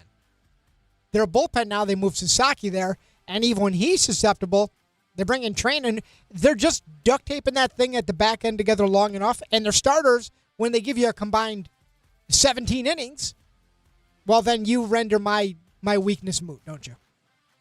So good on them. Yeah. I saw Dave Roberts ask after the game, so what's leading you to leave your starters in longer? I don't know. They're not giving up hits, runs, Right. anything. That's right. The one guy allowed no runs. The other guy allowed 2 hits. It upsets him so By much. the way, relevant to last night, I guess it makes sense, but a little odd to see. You know who has the most home runs in Dodger postseason history now? Max Muncy. Yeah. Well, I mean, but why ask the genius the question? But these are not fair. It's like it's not going to be somebody that played, it's not going to be Duke Snyder. They went right to the World Series. All the records are going to be guys that It's all played, modern. Right, that played 20 games in a postseason. Yes. Did you hear what he said too? By the way, What? like he's so advanced in his thinking that he's putting together calculations and models. Like I already put this into when I made the statement about the Dodgers. I already put that this part of it, Right. pitching, counted on that. Well, they talked all year about their starting pitching getting healthy. Like, I agree that they were playing for the postseason in that regard. This bullpen was a disaster all year long. But they don't need the bullpen. Right now, you don't need the bullpen. Who would have thought, though, in this day and age, there's guys going 9, 8 innings. Like, it doesn't happen anymore. So it's playing out the way you thought, just the starting pitchers are better than you anticipated. But you said yourself, they're not scoring. This offense does have some holes. I'm not saying they're bad players, but you can work in some places. But Do you have any doubt that they win the World Series now? I have to hold on to a little. What happens when I have Ohtani to. gets going? Yeah, then they win by 1,000. And they're on their way to a Mookie dynasty. Betts not really hitting either. No, they're not. They're not. He's not good for them. Yeah, you seem thrilled. Mets have a new bench coach. It's Kai Correa. Had a previous stint as the bench coach and interim manager of the San Francisco Giants. Had a stop in Cleveland. And Jeff Albert, the Mets director of hitter development, is now your team's hitting coach. Yankees also made some changes. Mike Harkey, longtime bullpen coach, he won't be back. Is it forever? And neither will Travis Chapman, the infield coach. So apparently him, getting yelled at down the tunnel. That was a problem. Well, I also don't think that, as far as, the shifting numbers and all those things were really good for the Yankees anyway. Andy Martino says the Yankee hitting coach, James Rosen, is seen as a legitimate candidate for the Twins job, and the Orioles have interviewed Yankee third base coach Luis Rojas for their opening. No, they don't want that. Rojas is not good. They've been top of the Doppler. It was not great, no. Doppler. I wonder what kind of numbers Ippei's running. I am Shohei Ohtani. Alex Bregman plans to opt out of his deal, by the way, with the Red Sox. So he could be back out there on the market. Stuart Skinner made 30 saves, his first shutout of the season. Oilers beat the Rangers 2-0. Rangers, first team, Dave, you said this earlier, in NHL history to open the season 3 straight shutout losses at home. Ray, you just told me something. That the Rangers, about their goal differential? Not the goal differential. The Rangers' goals against average, I believe, is the best in the league. Right now. And they're 2-3. And they're 2-3. Yeah. Brady Tkachuk of the Sens has a right hand injury, out at least a month. NBA, Mavericks signed Jason Kidd to a multi-year extension as their head coach. Women's college hoops, UConn tops the AP women's preseason poll ahead of South Carolina. Football news, DJ Moore back in Chicago. He spent the night in the hospital after that Monday Night Football win. Is that weird that he would spend the night in the hospital with a groin injury? That's what I saw. I thought it was something more that I missed because he finished the game, didn't he? He was over on the sideline flexing. And it probably depends on how bad it was. It must have been really bad, right? That you couldn't just get onto the plane and fly back. Ravens released safety C.J. Gardner-Johnson 1 week after signing him. And Christian Pulisic hurt his hamstring in the U.S. men's national team win over Australia.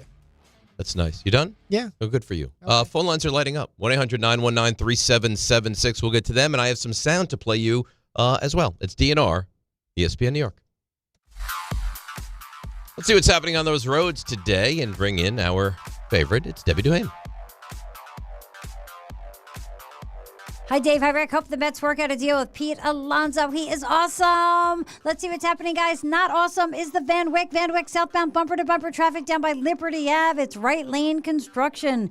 Stop-and-go traffic on 1 and 9 north at Grand Ave in Linden with a broken water main. Route 1 north at Woodbridge Ave into Edison. Accident with a down pole. 84 east, exit 34 in Newburgh. A crash. Then by the Taconic, another accident. Sponsored by Positive Coaching Alliance. Got issues with youth or high school sports? Positive Coaching Alliance can help. PCA, national nonprofit, offers more than 1,000 free online resources for youth and high school sports coaches, parents, students, and administrators. Visit PCADebZone.org. I'm Debbie Duhame, 880 ESPN, New York. Score or win this game day with Amazon Pickup, the MVP of package pickup. Need that new football jersey for the big matchup? With Amazon Pickup, you can collect your order from secure Amazon lockers or counters near you on your schedule. Whether you're running from work or home or straight to the tailgate, Amazon Pickup makes it easy and worry-free at no extra cost. Don't miss kickoff. Grab your gear and your packages when it works for you. Find your nearest Amazon Pickup location at amazon.com/pickupmvp. That's amazon.com/pickupmvp. Did you know women account for 2/3 of all Americans living with Alzheimer's and 2/3 of all Alzheimer's family caregivers? Join the Alzheimer's Foundation of America at its Women Empowerment Forum on November 5th in Amityville to learn practical ways women can reduce their risk for Alzheimer's and enhance quality of life for themselves and their loved ones living with Alzheimer's. For more information or to register, visit alzfdn.org or call 866-232-8484. Long Island is brewing some spooky fun at Jake's 58 Casino Hotel. We're celebrating this October for our $50,000 Witchy Wednesdays drawing. Be here on Wednesday, October 1st, 15th, and 29th from 3 to 7 p.m. when 2 winners will be drawn every hour to pick a witch's hat and win up to $5,000 cash. Club members can conjure up to 5 times entry multipliers. Fly over to where Long Island wins at Jake's 58 Casino Hotel. If gambling is a problem for you or someone you care about, please call the 24-hour toll-free helpline at 1-877-8-HOPE-NY or text HOPE-NY. 1 in every 6 men is likely to be diagnosed with prostate cancer in his lifetime. That's why New York Presbyterian wants to remind men over 50 to book a prostate cancer screening. A simple blood test is all it takes. It could save your life. Screenings are available across New York City and Westchester at locations near you. Schedule your annual prostate cancer screening today at nyp.org/cancer screening. Stay amazing. New York Presbyterian. Tonight at 10/9 Central on BET, the new series 106 in Sports. Oh, it's on now. From executive producers LeBron James and Maverick Carter. A new Top 5 Sports Countdown. Girl, we about to kill. With hosts Ashley Nicole Moss and Cam Newton. We are talking sports, culture, and entertainment. We got people from the NFL, they're coming from the NBA. And don't forget the WNBA. 106 in Sports. New series premieres tonight at 10/9 Central. Only on BET. At City Harvest, we believe no New Yorker has to go hungry.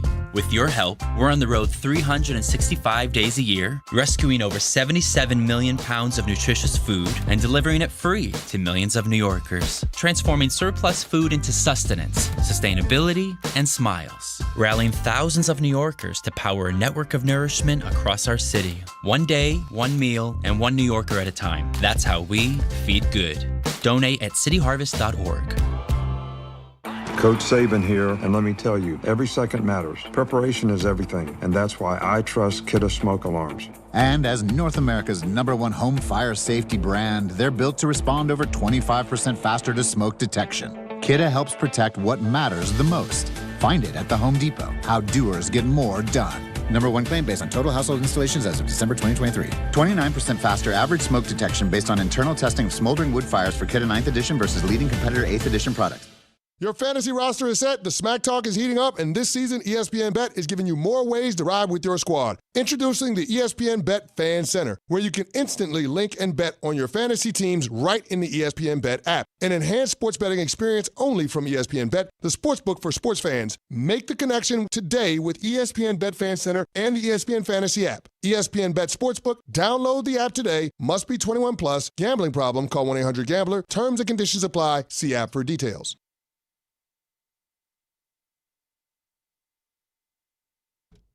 All right, DNR with you, ESPN New York. Now, if you're not watching on YouTube, you probably should be at the moment because I'm told that they are following Rick around with the conduit cam. And they're going to get into the conversations that he's having because for some reason he deems it not only necessary but something he has to do. There's the conduit cam where Rick is now busting into Mike Brownshire's studio. And now he's on his way back. But they just got you on the conduit cam. Did you know that? Yeah. So... I mean, you just go and you do what you do. No, I was doing deals. Yeah, I was doing deals. You get anything done? Yeah, we got a big meeting tomorrow, Thursday meeting, pickleball. That's you, not me. I don't have to go to that. No, you're coming. No? Yeah. No, I'm not. Oh, yeah. No, I do. I was told I don't have to go I to was that. just told that you are. Are you being serious? Yeah. You're such a bad guy. Well, I'm a bad guy. I asked John yesterday, do I have to go? I was like, no, John you don't. didn't know, because you're part of the pickleball team. Am I part of the 37-hour marathon? Maybe. All right. Maybe. Tullamore Dew. All right. Brings you game They're time. watching our tape still. Who? The next victims. What an awful take by them. No, but they're still watching our tape. And they think that we stink. I was like, can we stop watching the tape? She's like, that's what athletes do. Okay. You know how much fear I have of them in that Zero. match? None. I had more of Anita and Amani than I Did do we of ever them. establish who these people are? Yeah, we know who they are. He doesn't want to name names, but we know Yeah, exactly who they I don't are. want to air people out yet. You just get a chance to. You'll get to witness it. Ray, not knowing who they are. How do you feel about us matching up against? I saw what you guys did the last time you played pickleball. Yeah. I got to go with you guys. And that was our C game. I know it was your C game because you kept cursing yourself That out. was not. That wasn't even close to my best. You were saying words that we can't repeat on these airwaves. It went 3 games. It didn't even go 4 I games. think in theory we are allowed to say nasty things on YouTube. I wouldn't go ahead with that. Well, Well, here's the thing. What you if you say if we were nasty strictly things, YouTube, I could swear on YouTube. it's still a Disney think it's property. probably But here's the thing. If you were to say nasty things, I could dump them here. They never go out over But the they go- radio then they go airwaves, over but they YouTube. go out and they live forever on Yeah. YouTube. So if I dropped an F-bomb right now, He would Yes. dump it. YouTube would hear it. but YouTube YouTube's would hear fine. it. You can YouTube say the would F hear word it. on YouTube. I would be careful with Pat that again. does. Pat McAfee? Yeah. I'm No, Pat Bolin. I had to think. Pat Boone. He's big cursor. Can I do this game time? Pat Please. Bolin. I think Pat Bolin's Please do the person, game no? time. Pat Bolin passed away years ago. He was the Broncos owner who had dementia. That's what I thought. And had to sell the team to the Walton That's family. why I said it was funny. It was great. Game time. Yeah, thanks. Yeah. Game time brought to you by Tullamore Dew Irish Whiskey. When it's game time, it's Tully time. RJ's favorite team in the American League, Jays Mariners, Game 3 tonight in Seattle at 8 o'clock, and that's game time brought to you by Tullamore Dew, the original triple distilled, triple blended, triple cask matured Irish whiskey. Be sure to grab a Tullamore Dew or try the new Tullamore Dew Honey during today's action. Glasses up to enjoying Tullamore Dew responsibly. What do you say we get to a call or two? How you feel about that? I love it. Let's go to Danny in Centerport. He has his eyes set on a head coach. Good morning, Danny. Hey, boys. How are you? Good. A couple of quick things. First off, Dave, you will not be disappointed at all with Succession or Yellowstone, 100%. Both are great.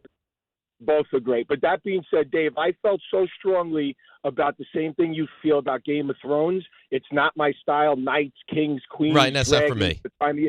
But, Dave, I'm telling you, I got my shoulder redone. I was home for 5 months. My wife begged me to watch it. I'm telling you, Dave, you're going to love it. It's not my style at all, but I was entrenched, and it's insane. So here's the problem. I respect what you say, what Rick says. I do. There's so many things that I want to watch that there's no way I can go to Game of Thrones before I go to Succession or Shameless or any of these other shows, which I really do want to watch.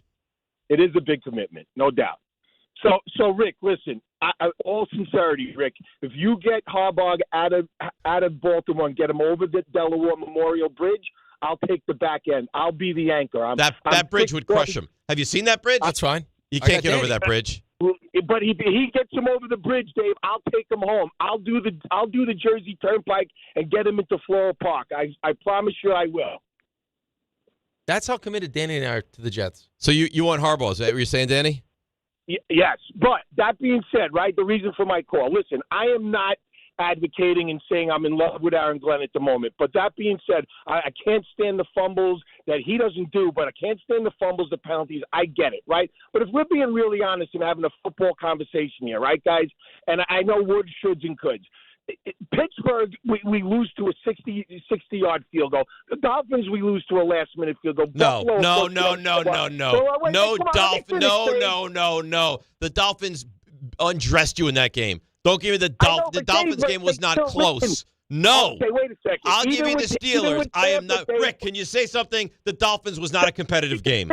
Please. What am I going to say to Danny? He's helped me get Harbaugh here. I'm not saying a word. Fine. You're right. You know what, Danny? They should be 5-1. No. I can't believe the Jets aren't 5-1 right now. No. I'm not saying that. All I'm saying is between the break we got in Tampa and they're in games, they're fighting. It's disgusting, but he does have them somewhat staying focused and competing at least at certain points. It's not like we're just competing. We're getting less competitive, Danny. We're not getting more competitive. We're getting less competitive. They competed against Denver. I understand, guys, but my point is, right, with a field goal here and this and that, it wouldn't be so bad where we're hanging this guy out and saying he's horrible, man. You know what I'm saying? Like, I'm not thrilled, but he's not horrible at this point. Again, we lost on a 60-yard field goal. We were competitive against Denver. Danny, let me ask you a question. Danny. End of the first half. End of the first half of the game against Denver. That was good? No, atrocious. But Rick, he was playing scared because he's scared of this quarterback. Right, but whose decision was it to bring in the quarterback? Whose decision was it to bring Justin Fields in and tell him he's going to be the starter? I know, Rick, but listen, if you think about two other games prior to that, you realize we gave up 2 touchdowns right before the half on 2 games that broke our back. He had that in his head, and he's like, the last thing I want to do is coaching go scared. down 10 That's points. great. That's what you want to hear. He's coaching scared. Don't give me this crap that you almost beat Miami. You did not almost beat Miami. No, we watched that. I mean, that was you the almost you almost beat Pittsburgh. You could have beaten Pittsburgh. You could have beaten Denver. I mean, I thought Tampa completely let their foot off the gas. And that's why you got back in that game. And Dallas destroyed you. I mean, Buffalo there's numbers out destroyed there, you. man. Look Look 0-6. Look how many points they score in the first half of games, in the first 3 quarters of games. You can say what you want. I mean, they're 0-6. I mean, I guess a bright side is they finally created a turnover. We got a first takeaway of the year. Okay. That's nice. Defense was good. You're on pace to what? Turn the opposition over 3 times Defense this was season? good. Special teams are good. I mean, you had the 72-yard kick return. You got the turnover. I think you had 4 net yards. Why are you laughing? Why are you laughing? That was mean. What do you mean? They're on pace to turn. I mean, it's true, but they're on pace to turn opponents over 3 times. That's mean. That's not meant to be mean or nice or anything. It's factual. It's not good. That they are on pace to turn the opposition over 3 times on the season. Yeah, I mean, that was just another opportunity for him just to see how quickly I did the math. He's piling on. I can't, listen, I got a quarterback. I can't help it. I'm piling. free. I'm out there. Piling. I'm living. At the very least with you, in your situation, because I could see myself getting into the exact same situation where I have a coach in the hot seat and we draft a quarterback, is that your coach at least had some track record of developing a young quarterback. Josh Allen. Daniel Jones had moments where you were like, oh, look, he's better. And he's an offensive. And now Jackson Dart. And he's an offensive guy. coach. Right. Yeah. So I don't have that. You're in a bad situation, man. Here's what I need. Because I'm going to draft a quarterback here. Obviously. Stability. I need stability. So if you're saying you need stability, but I can't have to move on. Like, I can't have stability for the sake of having stability. I need to make sure that the person that drafts this next quarterback is the right person.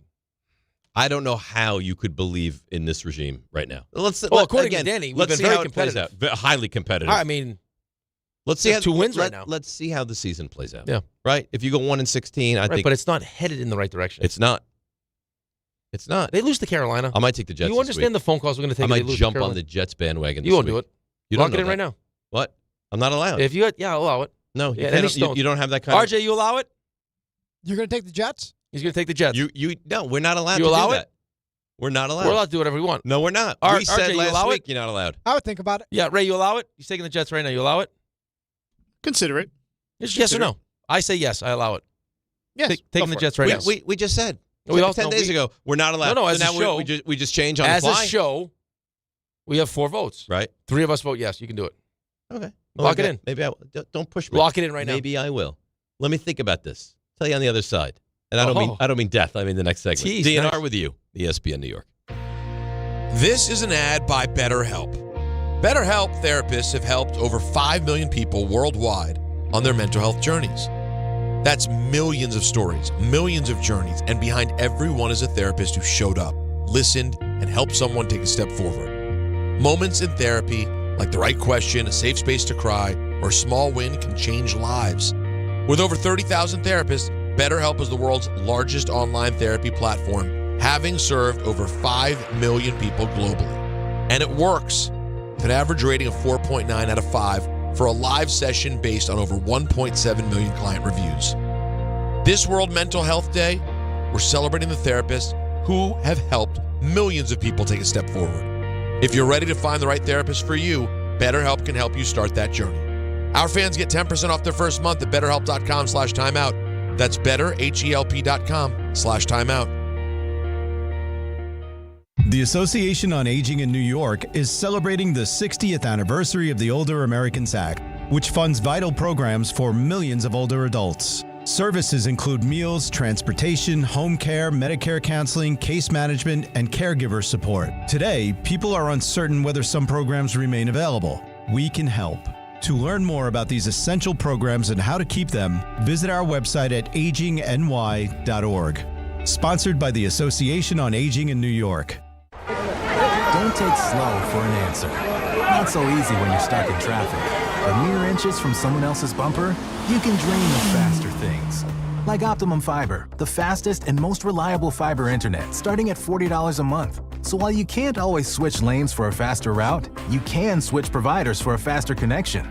Optimum. Don't take slow for an answer. Call 888-4OPTIMUM or visit Optimum.com/fiber today. Terms apply. See Optimum.com for details. There are a lot of reasons why people buy at Ramsey Mazda. It's their selection, it's their customer service, and it's their savings. Get 1.9% financing on a new Mazda 2025 CX-50 or lease for $219 for 36 months. Start shopping now at RamseyMazda.com. Choose wisely. Choose Ramsey Mazda. Call 833-853-2970 for lease details. VIN SN390557. MSRP $32,455. Zero security deposit. APR $17.48 per $1,000 financed. Ends 10/31/25. There's nothing like when you get that part from eBay and it just fits. Yeah, the first time. So you can do less of this and get right back to more of this. At eBay, you'll find all the parts you need, guaranteed to fit, at prices you'll love. Sounds good, doesn't it? eBay. Things people love. Eligible items only. Exclusions apply. Your ambition just met its match with Robinhood.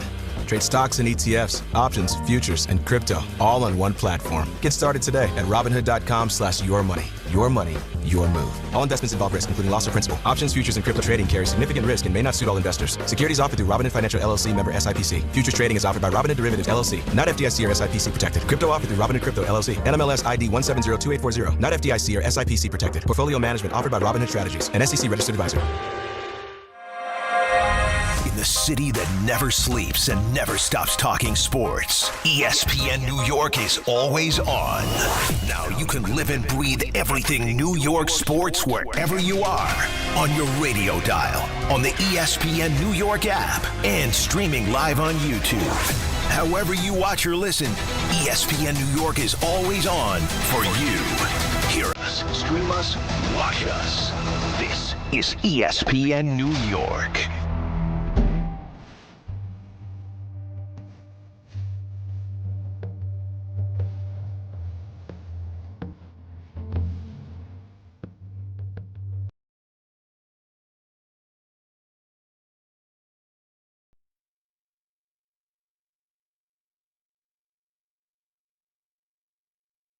All right, DNR with you, ESPN New York. We got more calls. We got sound. We got a lot. You know what's funny? We're ending a 4-hour journey, and I feel like there was still stuff that we didn't get to. Right. Today's show flew.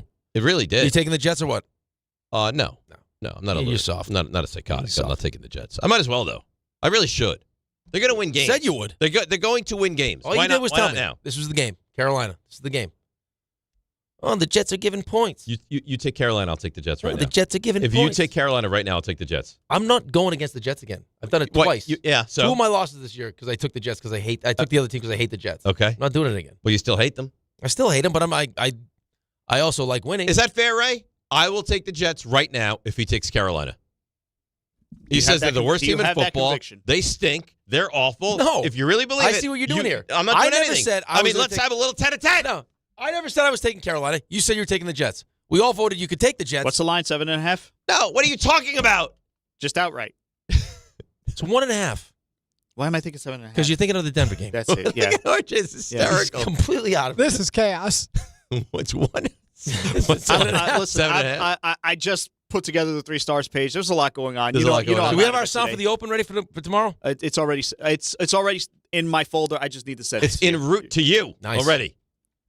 We're not gonna have the situation we had last week. Good. You're not sucking me into this. Oh, so you don't want to do it. So you have no This confidence is my in game. the Panthers. No. This is my game. You're deflecting it to me. You say you're taking the Jets. I never said I was taking Carolina. I will, in front of God and everybody, No, right now, don't do that. I will. Don't do I it. will take the Jets, take the Panthers. I didn't say I was going to take the Do you Panthers. think taking the Jets is ridiculous? I don't know if it would be the game that I picked. Yeah. Okay, so if it's not, then you can have the other side of the But game you think you find to be ridiculous. Right, but this was not one of the games that I was going to pick. All right. Well, you want me to take the Jets? I will take them right here, right now. Just take the Panthers. No. Done. We go. I'm not doing it. I'm Why? not going against Mano my a team. mano. I'm not going against my team again. All I'm right. not doing it. Not just call him a coward outright. I feel like that's what No, you want he's to the do. coward. How am I the coward? Because I'm giving you an avenue for me to take the Jets. No. The only avenue was you were going to take the Jets. It had nothing to do with me before we voted. Until you got scared. Ray, I asked you, might I revert back to last Thursday when all show he said he was going to take the Eagles? I'm taking the Eagles. You know I'm taking the Eagles. He gave me the okie doke. Then we go around that plan the worked horn. perfectly. Raymond starts. I'll take the Eagles. Rick, what are you doing? I'm out. Yeah. So don't give me this. It's a perfect plan. Yeah. You know what? I'll never trust you again. For Yeah. that. Okay. You Never lost his trust trust. you again. You lost his trust. Man doesn't give me stories, all right? He'd keep his trust. He does not. You do not. You don't give us stories. And you're proving me right with actions like that. I know. I can't trust you. Can't trust you. Fine. Let's go to Edgar in Bloomingdale. Edgar, you're on ESPN New York. Good morning.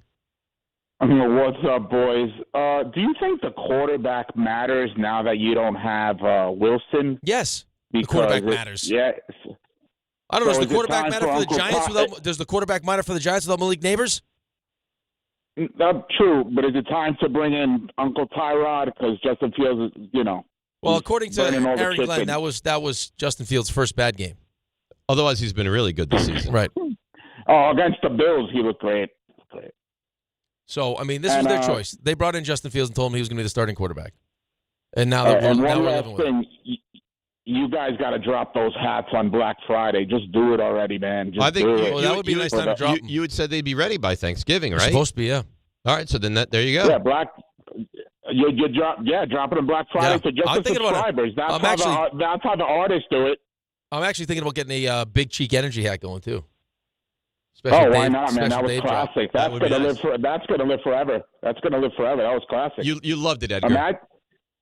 If they win next week, I don't even want. It's crazy. It's crazy what's going to happen if Giants win. If the Giants win the next 2 games, you want energy? I'll open my butt cheeks and give you energy today. Oh my God! If the Giants win the next 2 games, it gets worse every time. I love it more and more. If the Giants beat the Broncos and the Eagles, I will do a striptease for you. Have you ever heard in your life? Yeah. Anyone that's excited that wants to like show people how energetic they are to open up their butt cheeks? No. Outside of Ace Ventura, when he spoke with his butt. Yeah. There's not one person. Nope. Even Jordan, who loves you, was like, why would you say I'm going to open up my butt cheeks? Because I'm different. Because I'm not, you don't put me in this just, garden variety. Oh, he's just. Yeah. Because every time I hear that butt play stuff, I'm always going to think. We can't put you in I have a mind of my own. You put things in your butt. I'm not a sheep. I'm not one of these, take me to your leader kind of people. No. I have a mind of my own. And you're going to get original thought. Yeah, okay. If you rush the ball more, you're going to win for the most part.